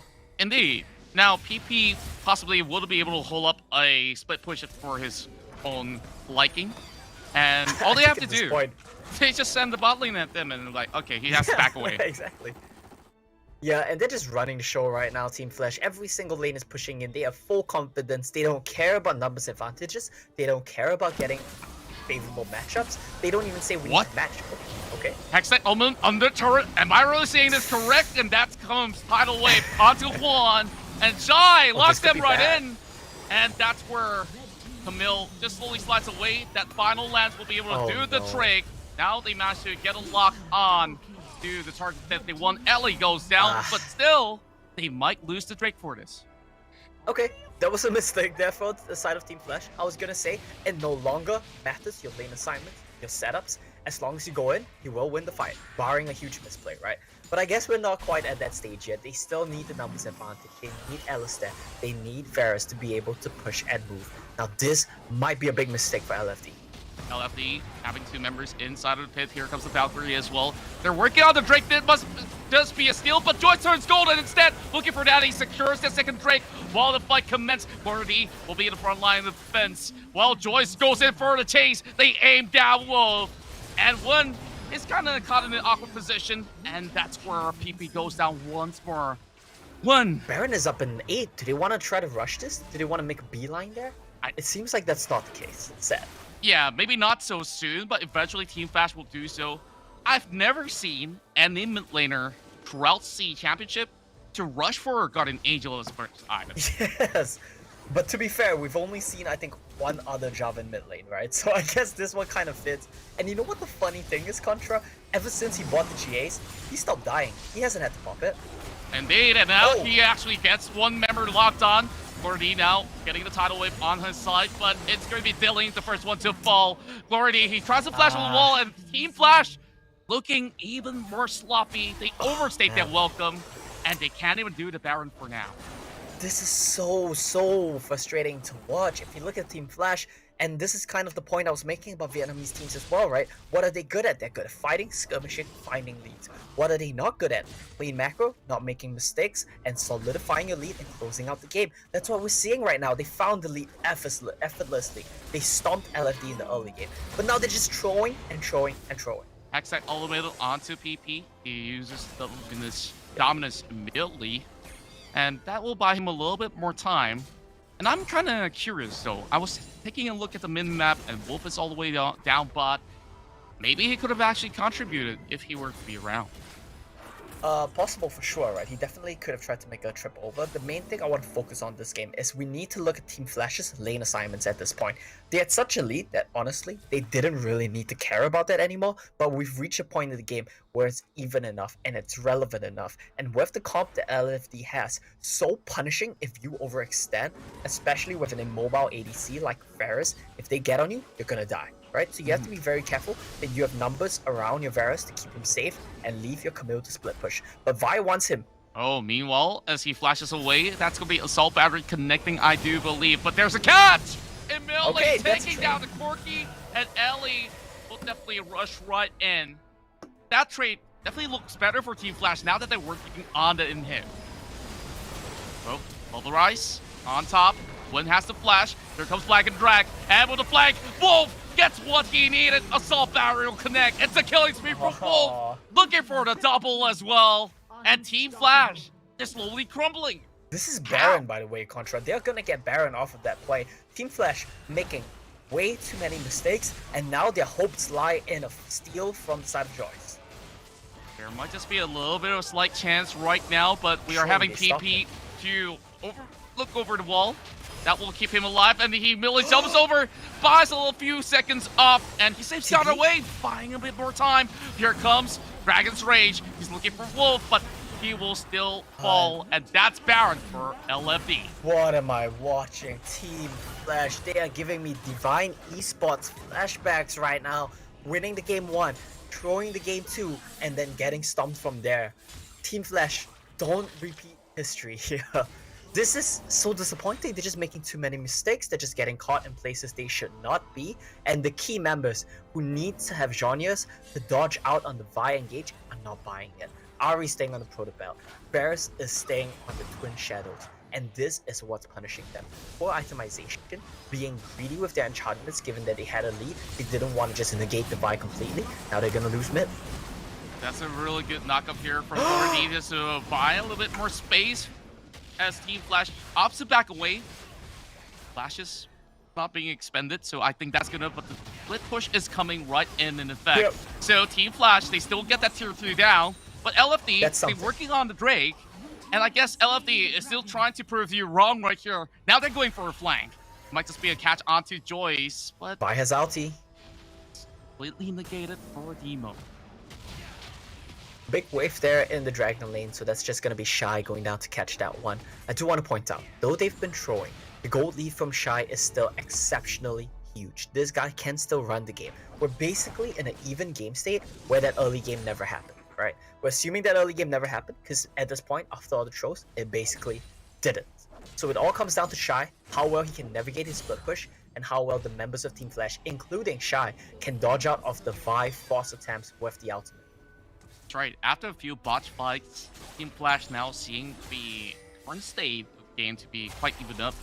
Relying too much on the Camille though, but look at the rest of Team Flash. They're coming right in as well. Hex that album now locks onto Wolf. He turns golden, and now everybody is in the Thunderdome. Where's help when you need him? LFD, they're not looking for this spike. They're having that mid lane base shove. A little bit of a difference in priorities, but Flash, they send for members, and they're still chasing right in. Well, there's a 1v1 on both dual laners over mid. Yeah, both marksman and mid lane just duking it out a little bit. It's getting to the point in the game where Cocky is nearly stronger. Nice kick. Oh boy, he outtrays him! Joy's now in trouble! Finds some space. Flority goes stopping head first, and the Alistair will still be able to secure the kill onto the Corki. He tries to walk out of it. Not gonna be enough. Yeah, they lose 2 for 1. It was a bit greedy there from Joyce. He didn't anticipate the barrier coming in from 1. Shy? This is gonna be Shy. Locking Chi, and now there's nowhere to go, nowhere to hide, but Dilling, he's having his health chunk down. Well, that's one more for Shy. And LFD, they're losing everybody else. Shy doesn't really have mana, but can Wolf save the day? He's coming for the flank, assault battery. He might take the fruits away, but Wolf continues to pummel him down. And Wolf walks in their health. It is a turnaround looking for Daddy. We'll be able to shut them up. We have a dead even game on our hands, Contra. 18 to 18 in 60 minutes, more than 2 kills a minute. This is the kind of game we are looking for. It's fun to watch. Might not be the cleanest, might be a bunch of mistakes from both of these teams, but it's so much fun to watch. And we nearly saw the Shy show. We nearly saw an episode of the Shy just running amok across the members of LFD, but he wasn't quite able to do that. Gets taken down by the Assault and Battery. Talk about how important that buy out here is. 2 TPs committed. Already, base checks hit Cyprin first, and now they're trying to make him into a Kobe beef to be cooked up. Now, too much focus. Look at the bottom lane. Split push going on. No, they take down the Alistair. Do they have time, though? PP, can he handle it all alone? I think the Shy will take this down to a really, really low health right now. Probably doesn't pick it up, but he can go kick it once more. One more wave, he'll get bot. One more wave, he'll get hit. Oh, and delaying. Needs the Zhonya's, man. Oh, man. Now, Team Flash, they're just all over the place. 2 members caught out. Nowhere to go. Juan now getting pretty huge. And same goes to PP, right? Now, going to late game, he's building full damage item. He's gonna be a big boy right now, but the split push is still coming in. Yeah, look at Ellie, he's coming down. Look at Ellie right now. They need to 2-man this. Chi's gonna come back to try to save his Renekton, but it's gonna be too late. It's gonna be Baron for inhib. Oh my. And it's 2 inhibs. They broke the base. The whole base is naked. And he's still doing it. Ellie as well, Shy. They're on a different mission here. It feels like a little bit of a mixed priorities from these 2 teams. But Juan goes in, checking in onto Shy as they try to actually get a catch onto Ellie. Somehow he survives. Now they connect with the taunt. That's going to be the Corki taken out while this fight continues. Wolf will be able to flush them off, and this is Elder Drake looking for Daddy. They don't really care about the base. They might actually try to secure the Elder Drake, but now falling right back. Waves. Yeah, they have no marksman. The Corki has died, and they have no waves. The waves are all shoving to their base with the super creeps. We saw this before, Contra. On day 1 of the C Championship play-ins, we saw one of these teams, I think it was Invade, win by super creeps. Just purely off the creep waves, pushing into the base while they dance an objective. This is the same thing all over again. They cannot contest this because of their base. Right, Wolf now checking into the Dragon Pit while this Glory D there. Not the target that they want to pick on, but Wolf tries to commit towards their end. Chain of Corruption lands on top while the TP play is happening. It's about Shy here, pulling them back. And now looking for Daddy. They're all split up with With another takedown on the turret, here comes the TP as well. Gordy going in for round 2, but he immediately goes in for the ultimate with the unbreakable chain. That charm lands onto Wolf. Somehow, looking for Daddy, they don't want to let go of the Drake. But Ellie, they're looking for Chi as well. Dive right in. Well, this is the Rickton. Just trying to hold him on while the kill happens here on that tri-brush. With both the Alistar taken down as well. Oh, that's and good. This might just be the game here, but they're still not going off. This fight extends. Wolf finding a little bit more room while Shy is winning the trade. The Renekton is falling flat. He does not have that much of HP, but where are the minions when you need them the most? LFD somehow They lost? state, and somehow Team Flash, they all get taken down, leaving only this Camille here to fend things off. And he pay a visit. Wolf doesn't have that much want help. to win the game. He wants the kills. Shy dropping a little bit more of a surprise here, but Wolf still has the GA. Hook shot connects onto 1. Now this is a little bit of a tickle of a dance, and here comes the TP looking for Daddy. They might send even more members, but this is still that Drake to take, and Shy still hanging on. He still has the flash. How long can he survive? I guess that's about enough for the minutes to end the game. I thought Shy could have ended the game, but he came over to team fight instead. And who ended the game? Who else but the ones that we were talking about, right? The super minions ended the game. What are we looking at? What are we watching, Contra? I don't know what that was. I just know I had a good time. I had an absolute blast here in this matchup. Well, I've never seen anything like this. Looking for Daddy. We definitely questioned them in the early game, but in the late game, that's where they start to show signs of promises, picking out Team Flash, who are actually overextending. So it's kind of like a bloodbath of a fiesta going on, but you know, I guess I'm a cut short right here. I'm running out of breath. Skimmy, it's been please, a long one, Contra. Take my energy. Well, I'm going to take your energy, I'm going to take your brain cells, I'm going to look after you, and I'm going to try and break down that game because it really did have it all. We were complimenting that perhaps LFD had the early game that they needed. And little, but what, 2 minutes in, somehow Camille's already dead, and we're thinking it is the worst possible start. Next minute, we're looking at a mid lane that's been exposed with a Rift Herald getting 2 headbutt charges off. Mid lane's in tatters. A Camille's 4-1-4 at 6 minutes. A Renekton is, well, returning to a lane, already down multiple levels. But then there was that mid-game Riku, and you thought, okay, they're slowly achieving, they're picking up dragons, they're stealing them away. They win that one team fight when they're being sieged upon with the Cataclysm, and you're thinking, there's a Baron, is the comeback on? Yeah, I mean, it was there. There was that Elder Drake win condition that Wolf was slowly building towards because they had all 3 dragons. But at the same time, Team Flash, they knew what to do. All they had to do was do that 4-1 split push and continue to pressure the entirety of the map. And after that, it all paid off because once the Elder Drake has spawned, the base of LFD was practically open. So Flash can just basically play around, pressuring and going back and forth and forcing LFD to panic a little bit. Can I just say that in the last few minutes of that game, I was screaming internally. Like, oh no, they look, LFD got the Elder Drake, but wait, no, there's minions. And looking at the post-game stats, I mean, you have 4 champions, 4 players from LFD. They have teleport. They really wanted to cover as much space as they can, but the problem was Team Flash was just very much ahead. Yeah, it was just crazy. Wolf had an early lead, so it was such a huge problem when Wolf was the only one left in the fight. And, you know, Shy didn't get the same early game that we saw back in game number 1, so there was a little bit of that doubt whenever he had to face PP in a 1v1 situation. Now, let's just play devil's advocate here and say, okay, that, you know, Team Flash came in, they sent a message and said, look, you know, game 1, that wasn't a blip on the radar, that was no fluke. Game 2 is going to go the exact same way.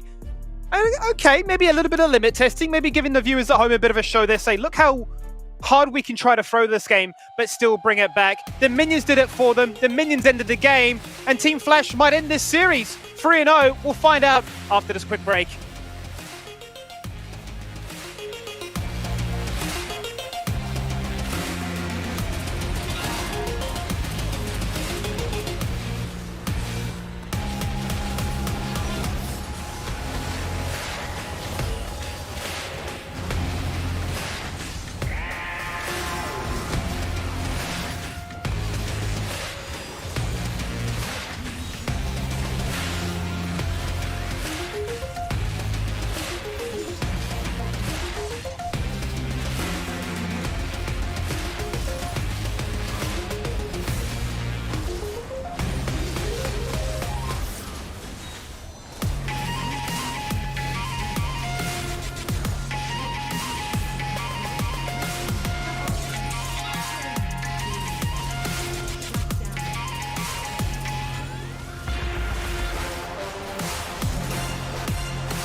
Welcome back for the third game of this third series, and I tell you what, if you just missed what you saw on that screen happen just then I tell you, you need to watch back the VOD. Maybe keep this open, hit up the second screen, or maybe open a second tab and watch that at the same time, because there was a lot of action that went on in that game. We were screaming watching that because, well, for good reason. Elder Dragon really was the talking point. Elder Dragon was the dance. It was a triple inhib checkmate. It had it all. And I can't believe really where we go from here, because the situation was, how do you actually recover from that? I mean, it's such a tilt. It's beyond me here, Yuko. Yeah, it was definitely a roller coaster of emotions, not just for the casters, but also for us here in the analyst desk. But yeah, we were bagging on that 2v1 fight. There were a lot of pickoffs or a lot of skirmishes that LFD could have won, but looks like at the end of the day, it was just Team Flash with the lead. Yeah, that was just so intense. I cannot imagine what the comms were looking like for LFD around that Elder Drake. And Shy, again, did a lot of work just to open up the map and just create more chaos and doubt in LFD. Let's quickly, before we continue the conversation here, once again give a nice little shout out to one of our sponsors that help make the SEA Champs what it is. Big shout out obviously goes towards One Esports, the home of esport heroes. Now, we certainly had a lot of esport heroes on the show there, so be sure to get your daily dose of esport all the way over at oneesport.gg, and perhaps you might get to see some flashy plays like this tucked into a highlight reel. Now, I know, Riku, you were mentioning the LFD, okay, yes, they didn't get the result, but they certainly rose to the occasion this time. A much more competitive match, but in particular, you were a big fan of Wolf. Yeah, Wolf did a good job in just securing the objectives, and as well as also racking up a few kills. And that's the reason why, you know, once he fell in battle, it was a little bit awkward for LFD to win the following fight. So with that, gotta hand it to this player, was able to take control despite the messy early game. They were coming in one by one, but at the end of the day, their mid game was pretty solid. They had a fighting chance in comparison to game number 1. And if they keep doing this, polish the early game, did what they did in the mid game, make sure that Shy doesn't become a huge monster in that split push, they have a really, really good fighting chance in this series. Looks like Riku is banking on that 3-2 for the last series for today. I mean, she is rooting for LFD, and I have to agree. LFD really performed really well in that previous game, even though their power spike was in the mid to late game. But still, I would love to see more of that. Plus, like what Riku said, more control and more power in the early game. Yeah, I mean, really, Wolf in that game was the stand-up performer because he had a triple kill. He had the most kills with 12 out of pretty much anyone, which for me is phenomenal, especially as a Vi jungler. We were a little bit angsty there at the very end because it became pretty much a battle of the Guardian Angels. Who had it available, who could live longer, who could buy enough time. Ultimately, the Winions had enough by that point and the dance was over. But have we seen enough now? Do you think that the early game, whilst it still was rather shaky, they've shown that despite that adversity, they can still bring it back into the mid game and give us something to work with here? Yeah, I think they should definitely anticipate the dives. They know that, constantly the top and jungle duo for the side of Team Flash are going to constantly dive into the top portion of the map. So PP will constantly be in danger. And I feel like they've already sort of see it coming, as we saw them try to punish as a domino effect, unfortunately, as it backfired. But I'm sure once the draft, we'll see later on that fights so well in punish potentials and in skirmishes. I feel like, again, their early game can be a little bit more stable. You know what? I did not know why, but I'm actually looking forward to seeing a duelist for the side of LFD. I want those damage. I want those fights. I want that killer champion for PP to just try to, shut down the opponent. And yeah, I really do love the Baron and jungler combo coming out from Team Flash. Like what Riku said, the dive was just too much for their opponent to bear. And the moment, looking back to game number 2, Lee Sin definitely popped off. Although there were times in the late game that he gets picked off, DA gets popped, and he was parsing Sonya's. Overall, it was just a very stellar performance. So let's talk then, as we get ourselves ready and ramped up for that next pick and ban phase, what we'd like to see. You mentioned you'd like to see Duelist in the top side there for LFD.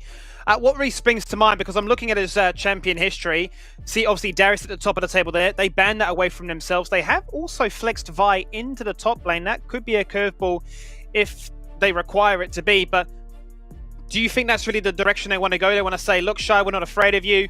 Yes, you have my number games 1 and 2, but look what I can do once that mid game comes around. What do you think, Yuko? Honestly, yes. Again, to try and defeat Team Flash, you need to be flashy as well. And Darius is definitely the champion for that. I mean, you have resets, you have a lot of damage that can even get a pentakill at some point. But I'm not actually too hot on the possible Vi Baron lane. Maybe let's take that off the table for now and leave Darius open. I want to say, yes, Darius top, but when mid lane Riven. I want to see the Riven pop up. We've already seen the Jarvan 4 in the mid lane, so I feel like Riven may appear in the next draft. That would be an interesting curveball then, because I suppose if we do get that, we're looking at AP elsewhere.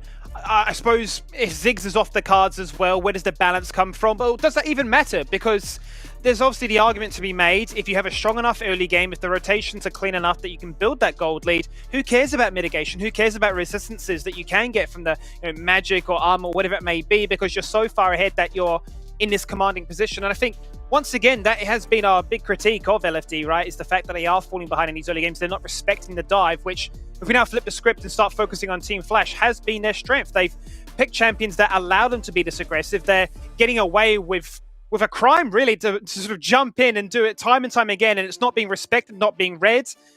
And I wonder if we go into our third game here, if the exact same thing's going to happen again, if we're going to be looking at a dictionary and reading up what the definition of insanity is.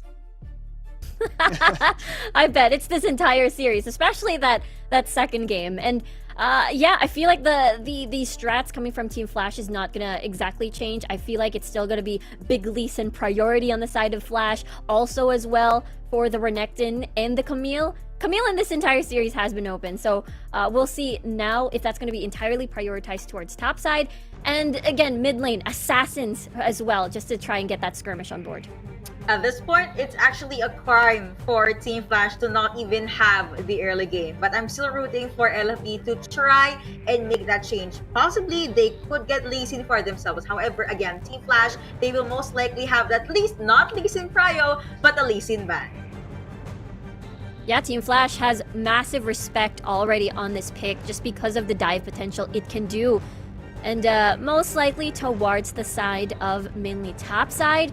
Curious to see if Camille's gonna get banned. There it is. That means the Renekton first pick can still be available. Team Flash can opt for a Xin Zhao in the jungle. It still works similarly like that strong skirmish. Olaf as well can be picked up by LFD now that it's open. Oh wait, no, hold that thought. It is banned by LFD. It's the Ziggs first pick for them. They still want that very scary APC up. And again, I told you, LFD, they could run the Ziggs and Braum combo down at the Dragon Lane side. Let's see if that's what's gonna happen. However, Team Flash, right after they locked in that Renekton, they have their eyes on the queen of the late game, which is Kai'Sa, and a Charmer to pair her off. Wow, this means Team Flash is going full aggressive, not even worried about the aggression coming from LFD, because usually Kai'Sa can be a bit vulnerable in the early game, usually paired with a Janna, just for that disengage, just for that safety. But look at that. Yuko, you mentioned Darius. We're going to see it either in the mid lane perhaps, or towards the top lane as we see PP play that possibly. Please be in the Baron lane. Please be in the Baron lane. But yeah, now we have lock-in on Irelia for Team Flash. But the first ASL for the day. Wow, Team Flash with the flashy draft. Yeah, they're going for the side lane pressure. I mean, it ain't a Twisted Fate, it ain't a Galio, but it does its job. Just flying across the map, setting up with the stuns, and then just catching you off guard. LFD this time, you know, Wolf had a phenomenal job, did a phenomenal job actually in the Vi pick. I mean, why not pick it again for this game number 3?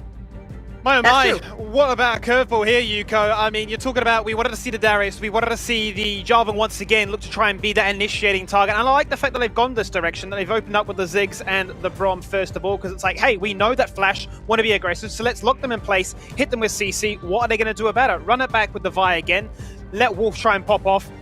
But I have to say, the show has been completely stolen here by the Aurelian Slow. Team Flash, they want to be flashy. They want to go out with a bang. They want to showcase that, hey, we can play hard to play champions. We can do it all. And I tell you what, if they can end it on a banger note like this with a 3-0, then we are in for a treat. I believe our casters are ready, so it's time to check in with them once again. Let's throw it over to our casting team. Well, we're going to be looking across the galaxy for Daddy because LFD definitely needs all the help that they can get to take wins away from Team Flash. Now, that's an Aurelian Soul up the mid lane. Yes, the first in a long while. Omo, how does this work? Well, Contra, there's a lot of things that we need to look at in this draft, and let's start off with the side of LFD. Some things I like, some things I don't like, right? What I do like, Wolf and Wen, Vi and Jarvan, very good combo. They were the most successful parts of the Flash lineup last game. That's partly also because they were playing against an immobile marksman in the form of Varus. Every time they jumped on him, he would die.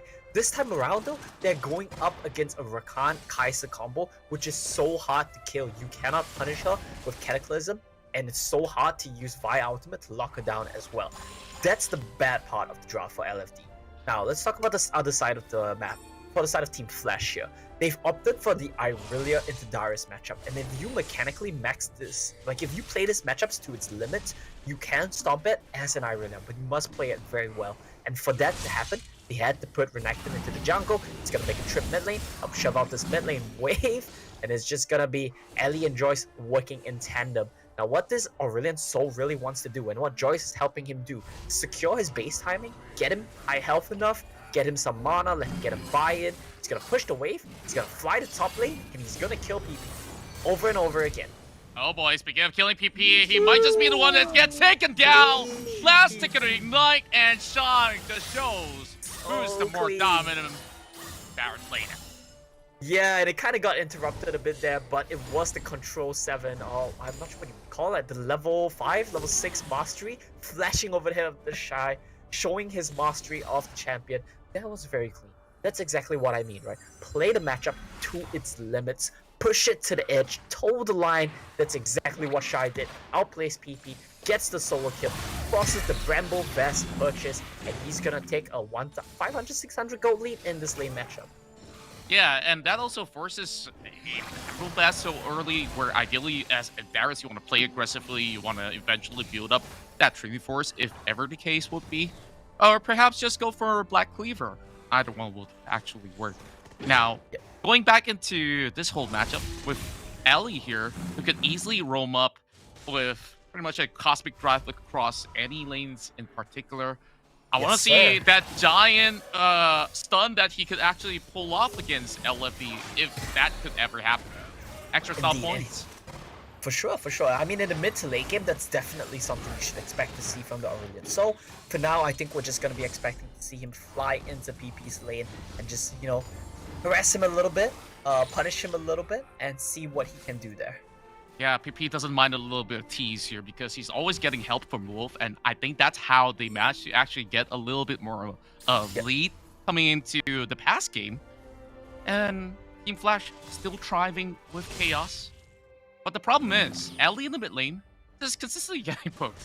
No, he doesn't mean he says, I don't mind, just give me more of that. Like, you're not gonna be able to drag over. You're just gonna damage me, and I challenge you to a duel. Every time we look at the mid lane. Oh boy, PP. And it's going to be a 1-for-1 trade. Shy will give up his life for it. He doesn't have flash available. And Wolf will still be the one to back that kill. So, as you were saying, Momo. Yeah, I mean, I think Shy is still happy with that one, trading 1-for-1. He loses out on the wave, and he's still gonna get a hit. But yeah, Ellie in the mid lane. I do think the Jarvan pick is a great answer. Picks up the GAs once again. He's gonna be happy just jumping into team fights yet again, like we saw in the last game. But this time around, he's actually getting more control of his lane. He's constantly poking out ASO every time we look at mid lane. Interesting rotation coming in from PP. He managed to pull them right under the turret. Just a little bit of apprehend while there is a temp on the Herald. Very sneaky move coming in from Wolf. So, Wolf, let's talk about his Vi performance in that past match. Because he looked pretty good, I must say. But the rest of LFD has to follow suit. Yeah, he did look pretty good. And I think that a lot of that is also because of Wed. These two worked very well in tandem as the diving buddies. They dived into every team fight together. Anytime they saw a Squishy by himself, they would just jump on him 2v1, and they would just do so much burst damage that it's enough to pick anyone off. This time around, it's gonna be so much harder, I feel. There's a barrier on Kai'Sa, the shields and healing from Rakan. There's a Kai'Sa ultimate to get out of Cataclysm. Surely this game, Ellie will buy a Zhonya's Hourglass. And I think all these factors added up just makes it so hard for Wolf and Wen to succeed, to excel. And you do have the combo, right? You have the combo on Vi out and Ziggs bomb. But it's Harold. Yeah, Harold getting sneaked out, looking for that. He secures that one as he slides through the wall. So, yeah. Glory D just giving a little bit of cover from the back for Ellie. And LFD, at least they got their party straight this time around. They managed to go for that take so quietly, and Team Flash was just a little bit too. Yeah, that should not have happened, to be honest with you. They have such a huge lead in the Baron lane. Shy is so far ahead. He's level 8 to level 7 on PP's Darius here, as well as they have an Aurelion Soul mid lane, who is so easy to roam for anytime that he so chooses. He can just fly over to the fight location. And they still lost the Rift Herald. That should not be happening. But of choice. Vault Victor and everything else comes right in. Wolf tries to get a little bit more room as he smites to recover health. While the Thunderbolt drops right in, it does not lock the rest of Team Flash. And look at looking for Daddy. They got this triple dunk setup, and they got the whole side of Dragon Pit all well secured, but they're still vision though. Yeah, the problem right now is the lane assignments from Team Flash. Dialing is not there. Dialing has been at the bot lane, and he's not been able to participate and help in ending fights. They need to make sure it's Aurelion Soul or Irelia catching the side lane. Cannot have your Kai'Sa going down there. I get the logic, you want your Aurelion Soul in mid lane so that he can roam to either side lane. But Dialing has not been able to participate in any fights, and that's something that they did so well in the previous game. Team Flash constantly had his Varus at mid. Ellie is having a very sad time this game around. Keeps getting poked out. Here we go on PP. Well, Vanguard's edge being popped. But Flash. It's definitely dangerous to dive Darius all alone. So yeah, you're definitely having a lot of great solid pointers out there, and I guess they're just waiting for that mid game to happen in Team Flash. Gotta tidy up their play a little bit, and I'm just hoping for something huge like Vanguard's Edge connecting alliance, because that it's going to be the Vault Breaker, Assault Battery all used up. Shy get dunked, and looking for Daddy left feature trying to add those numbers, but it will still fall to the hands of Wolf. And that's the power of Vi, right? We always talk about how it's a one-dimensional champion, but what she's good at doing, she is really good at doing. When she gets on your squishies, when she gets on your carries, she just locks them down, makes them unable to move, and completely nullifies a more than 1,000 gold lead that Shy had over PP. You can't do anything if you can't move, and he's the richest person in the game right now. Yet again, Wolf on this Vi. Teams that are facing LFD, they might want to consider banning this away at this point. Yeah, and just look at the current state. It feels like this Vi is doing so much more than Joyce, who's putting the Renekton inside the jungle. So, you know, they are just hoping to flex their way out of this, but the rest of Looking for Daddy is coming right in. That's where PP pulls them right under the turret. Here comes Megalith Little Bomb, taking down their health bars. Well, that is a great quickness there that pulls them right back. Shy, just down the health bars, but that is all that they could possibly do for the moment. Looking for Daddy, got that one kill. And do you know what the problem here is, Contra? Look at the map. Look at who is not in the fight. It's the marksman, yet again. Dialing, every spell available, cannot be participating because he's been stuck in the bottom lane with poor lane assignment from Team Flash. They're gonna lose this turret. Yeah, and there goes Wen, who is hoping to dive right in. It's a little bit of a safe distancing coming in from Team Flash for the moment. As we hit 9 minutes, look at the items now. I think that this is definitely something that's interesting. 2 games in a row. First item GA, and that actually allows Wolf to go in for full damage items on that vibe that we've been highlighting on in the past couple of minutes. So, is it going to be a semi-build coming from that Darius? I think he's gonna go full tank from this point on out. He's not ahead enough, and he just wants to make sure he can be a frontline in the team fight. Because look at Wolf, same thing as last game. He built full damage, let his team frontline for him, let Wen frontline for him. All he needs is the Guardian's Angel, and he's gonna go Glass Cannon and try to just pop people. What's gonna counter this is when the Zhonya's Hourglasses start coming out, then a lot more of the burden falls onto but if you consider the way LFD's damage types work, their only consistent source of DPS is Ziggs. If Darius doesn't get a reset off, Ziggs is going to be the only one dishing out damage in the mid to late game. That's a very fair point out here. So, heading to that late game, definitely looking quite scary for Daddy if that's going to be the case. Oh, here comes the charge. Yep, what you were looking for, Contra. It's a bit underwhelming, though. A little bit. Maybe without the turret out of the way. I mean, that could Better be luck something. next time. Yeah. Alternatively, he could have timed it so that he would end up mid during Dragon Spawn time, but it's a bit unfortunate. Look at this though. Shy wants to make a rotation down. Looks like both teams want to fight this. This could be the big 5v5 that breaks the stalemate. Just setting up some vision right now, looking for Daddy now, having the health bar of the Drake taken down to 50%. The rest of Team Flash might just be able to actually respawn. Now, if so little health bars left, looking for Daddy should be able to secure it with the smite, but they collapse overall. The quickness connects to two. Over the back, Calculus locks everybody in place. Vanguard Edge on the back, Die doing it as he buys a little bit more space, flashes over the wall, while the rest of Team Flash are just taking them out. It might just be an early ace, but Wen will be able to move right out of the way. And Wolf just dancing off the Flash over the wall. He will survive, but Team Flash, they may have lost the Drake, but they got those kills to find great opening up mid. And my MVP for that fight, my unsung hero for the series so far, is Glory D. Finding the angle on the flank, he wraps up. I think he chomps almost everyone on the side of LFD. Didn't get the best knockup, but look at this Rakan approach here. He chomps the backline. He should have been content with just knocking up the carries, but he went for the tank, a bit of a misplay. But now this leaves the Shy to just get onto Juan. He uses both charges of his Blade Surge. That was a bit of a mistake. If he played that a little bit better, I think he could have cleaned house. But it doesn't matter. You get the important target, which is Juan, who I think is a kind of misplay because he has Flash, he has Barrier, he didn't use those two spells, and it won't matter. Joyce gets taken down out of replay, but that ties the gold lead up, and this might be LFD trying to flip Baron.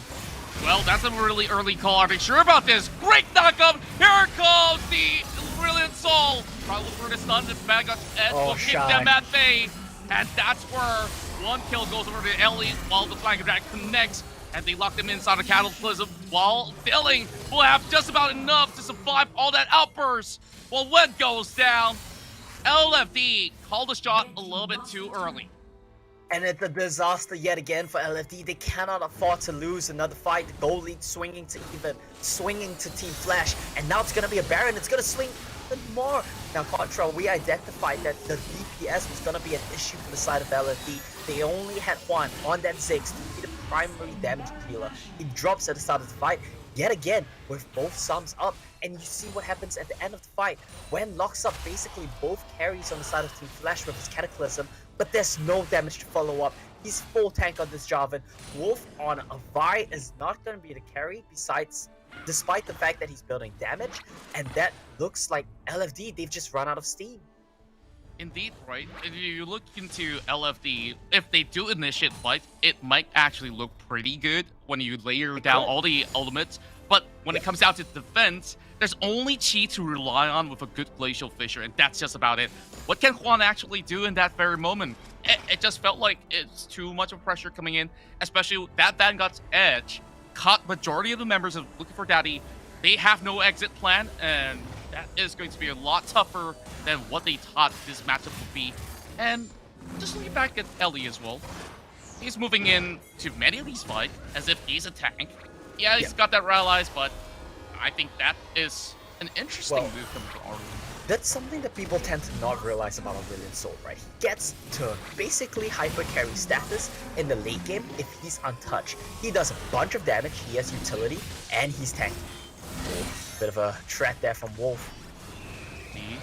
Well, this is where they bring up the Baron power play on both sides of the lane, but Baron lane is unattended, so there's a little bit more room. Yeah, Baron lane is unattended right now, so that's going to be a pretty even mid wave, but no one really cares about that wave because they're trying to push the bases down right now. Dialing Foster John is the mispositioning that they're going to be pushing both lanes. And that's the dunk coming from PP. He doesn't really get any sort of reset off. Joyce, you really get to take it down, and LFD, they choose to collapse. Vanguard's Edge onto 4, and he dives right in, but that GA will be popped.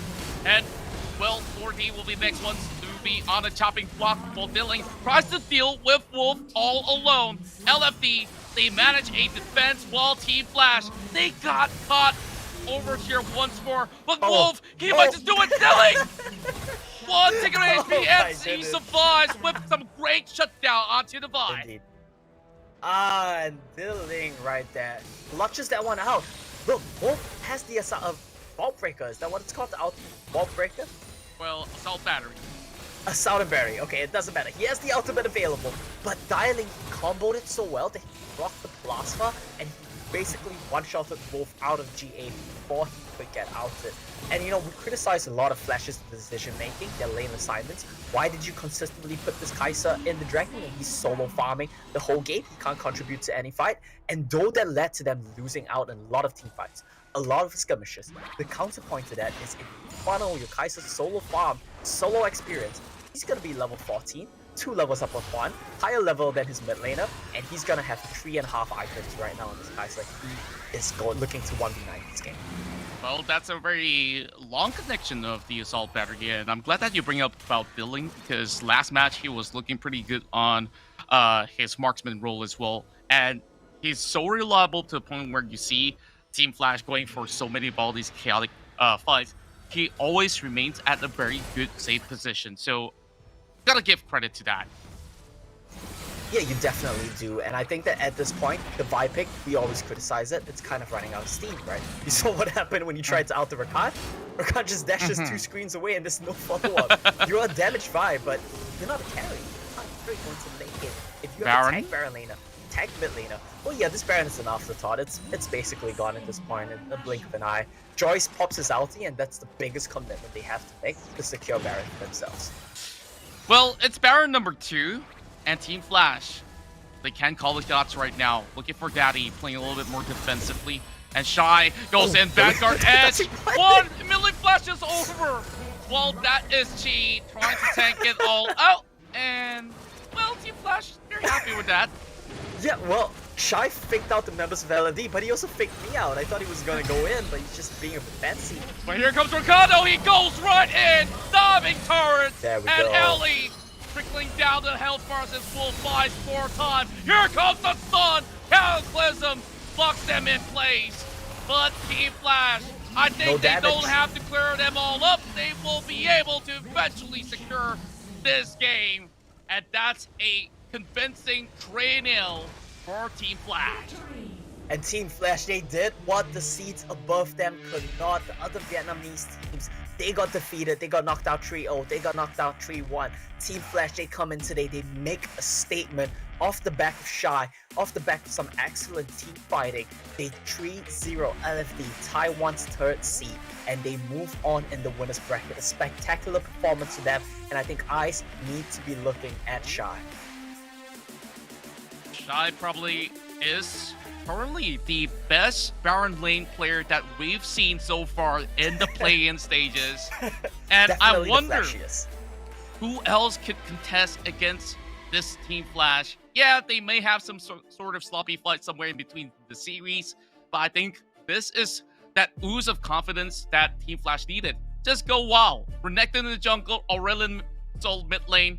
You can do whatever you want and you still get the game. And now, looking for Daddy being sent towards the lower bracket. What are their chances here to make it out of this bracket?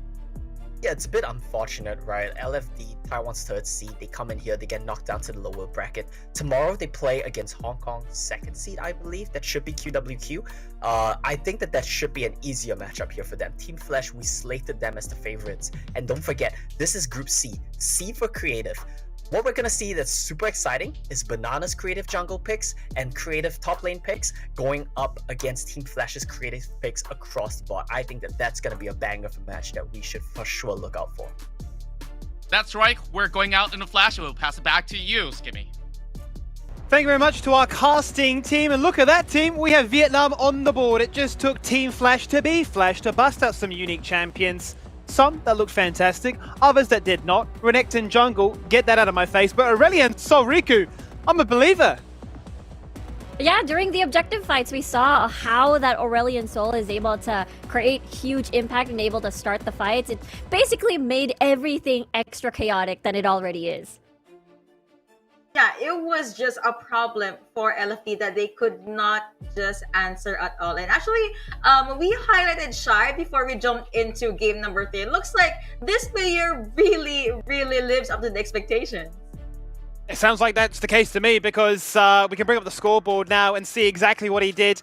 And what he did again, because he is the MVP on this occasion. He's pretty much stolen every single accolade that Wild Rift can throw his way. A full item build. He's got so much gold that the rest of his team are saying, please, bro, please share me some of that money because I want to be the MVP. But it's not going to be the case here, Yuko.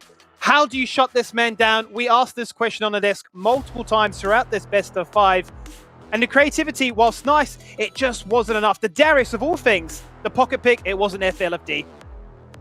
Yeah, we tried to put PP even on Darius, but looks like it just wasn't enough. So I guess the only way to stop Shy is to just take his phone and throw it out the window. Oh my. I mean, yeah, at this point, I think when we look at the score, Wolf, again, did an amazing job. But the thing is, I felt like it could have been the best situation if all of those kills went towards PP, and that could have been a scenario where PP can fight head-to-head, get the resets, considering that, again, Team Flash were constantly in the face, far face in front in the fight, like a Kaisa Killer Instinct, like an Asol, just diving through. And that's easy access for an Apprehend, and possible low HP bars for that reset on that Nuxian Guillotine. Yeah, I'm really excited to see exactly now where, Team Flash go in this group as to how far through they can make things, if they can actually be the team to qualify from this one to keep flying that flag high, because that was a strong performance. And whilst we did see a bit of a shaky start to this series, we're thinking, what on earth is going on? Are these teams just jinx? Is it a curse?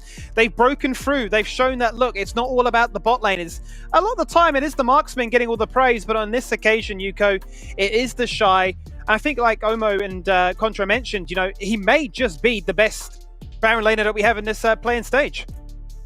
Arguably, yes, because I have not seen a Baron laner that can even match the control and the aggression that he has. Also, his predictions up with his opponent, which was Darius, it was on point. I mean, for you to shut down a Darius, even though you're Irelia, it's gonna take a lot of brain cells for you to use. Yeah, Shy is just absolutely insane. I'm just so excited because the fact that the jungler doesn't even have to, babysit Shy at all. So I can imagine they'll encounter more challenges throughout this bracket perhaps and see how they can push their limits. Now, we're going to bring up the MVP in just a second, just whilst production get that one ready. And we have been talking a lot about the Shy, and I have a funny feeling it might be him. But let's run through the list of the rest of the roster and give me an argument for why it could be somebody else, because I look at Ellie, for instance. He was the one that we did the head-to-head highlight on, and he had a standout performance as well, you'd have to say. Showcased us the likes of the Fizz, bust out the Aria if need be.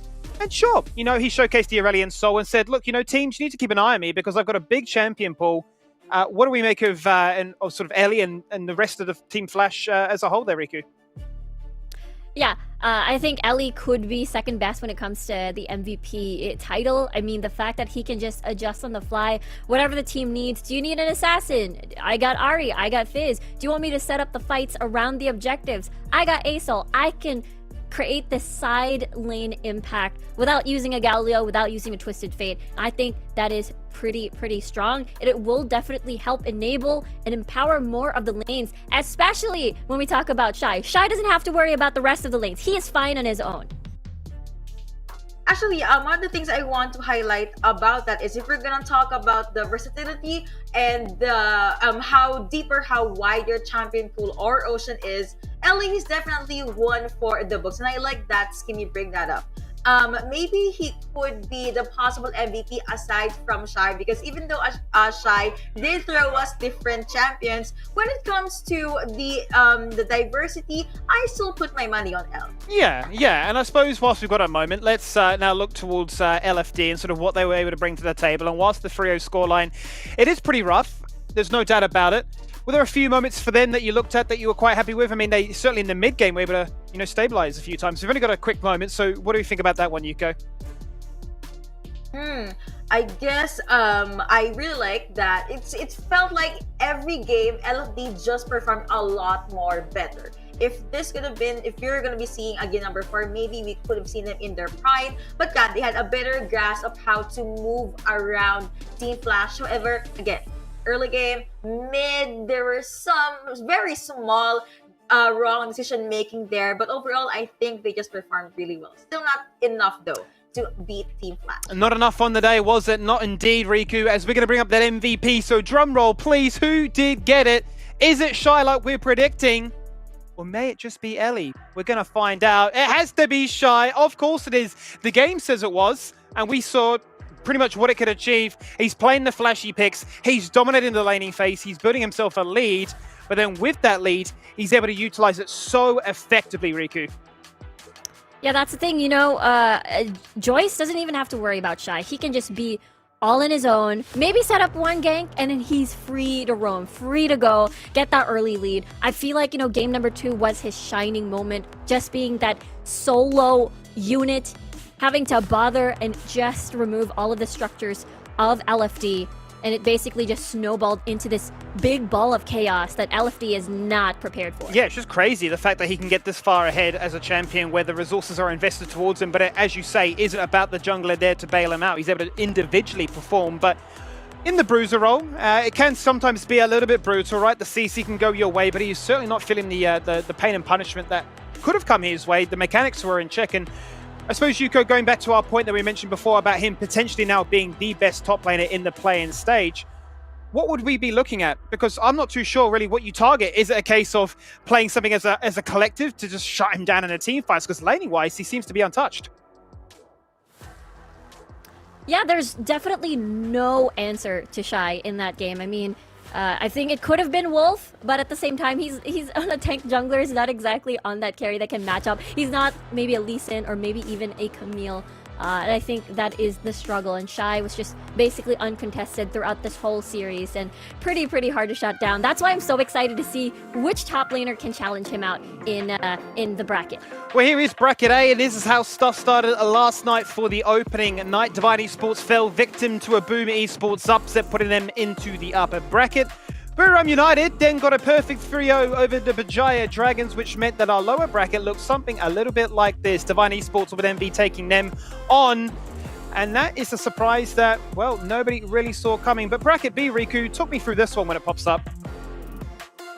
Yeah, bracket A, Boomies, rather bracket B, it is going to be very exciting because Fennel Adversity is going head-to-head against Flash Wolves. I mean, for Fennel, they had a very close game, but 3-1 in the series. But for Flash Wolves, it seemed like it was very easy-peasy for them. So I'm excited how big of a skill gap, or an experience gap most especially, because Fennel Adversity is new. It is the new generation of players coming from the Philippines, and Flash Wolves are a lot of veteran players, especially coming from the LoL PC scene. The Group of Death, also called as the Group of Bet by TJ. I'm really looking forward to seeing the possible matchup here for Fennel versus Flash Wolves, but also looking forward to seeing the match between Invade Esports and Saigon Phantom. Who will rather be on top? Well, let's bring up bracket C now and see what we've just seen on our screens, which was that banger matchup. It all started off at the top of the day with QWQ. Perhaps bracket C, the magical number is 3-0. And, I mean, Riku, it wasn't meant to be this way. We thought this would be scrappy. We thought this would be chaotic. We thought it'd be another long day to open up a night with. But back-to-back 3-0s, maybe not. I mean, there is some bracket C, as in for chaos, that has happened in these individual matches. But, I mean, it has been not exactly as close as we expected it to be. But at the same time, I'm looking forward to QWQ and looking for Daddy. I think that can be an interesting match where they can bring up cheesy picks, perhaps, and picks we've never seen before in the entire tournament. Perhaps that's where things are going to get a little bit more spicy. Yuko, I mean, what do you expect looking at that lower bracket matchup in particular? Lower bracket matchup, and yeah, I do agree with what Riku said. We're gonna be seeing a lot more of unorthodox picks, maybe surprise mid lane or ADC champions. But yeah, it will definitely be a very close match. I'm looking forward to seeing possible 4 or 5 games. Well, that's the bracket complete, and that's our review.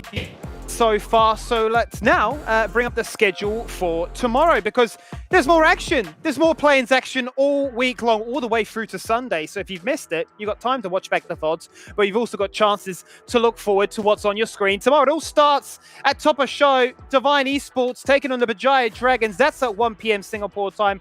Another best of 5 and a chance for them to keep their tournament dreams alive. Following that up is going to be Boom Esports. That'll be at 3 p.m. up against Buriram United. And to close out the night on day 3 will be Invade Esports taking on Saigon Phantom at 5 p.m. Now, Riku, there's a lot of good games. There's a lot of interesting narratives to then zone into about knockout, about progression, about upsets. But which match in particular stands out for you? I think for me, it has to be the second match. It is going to be Boom Esports versus Buriram United Esports.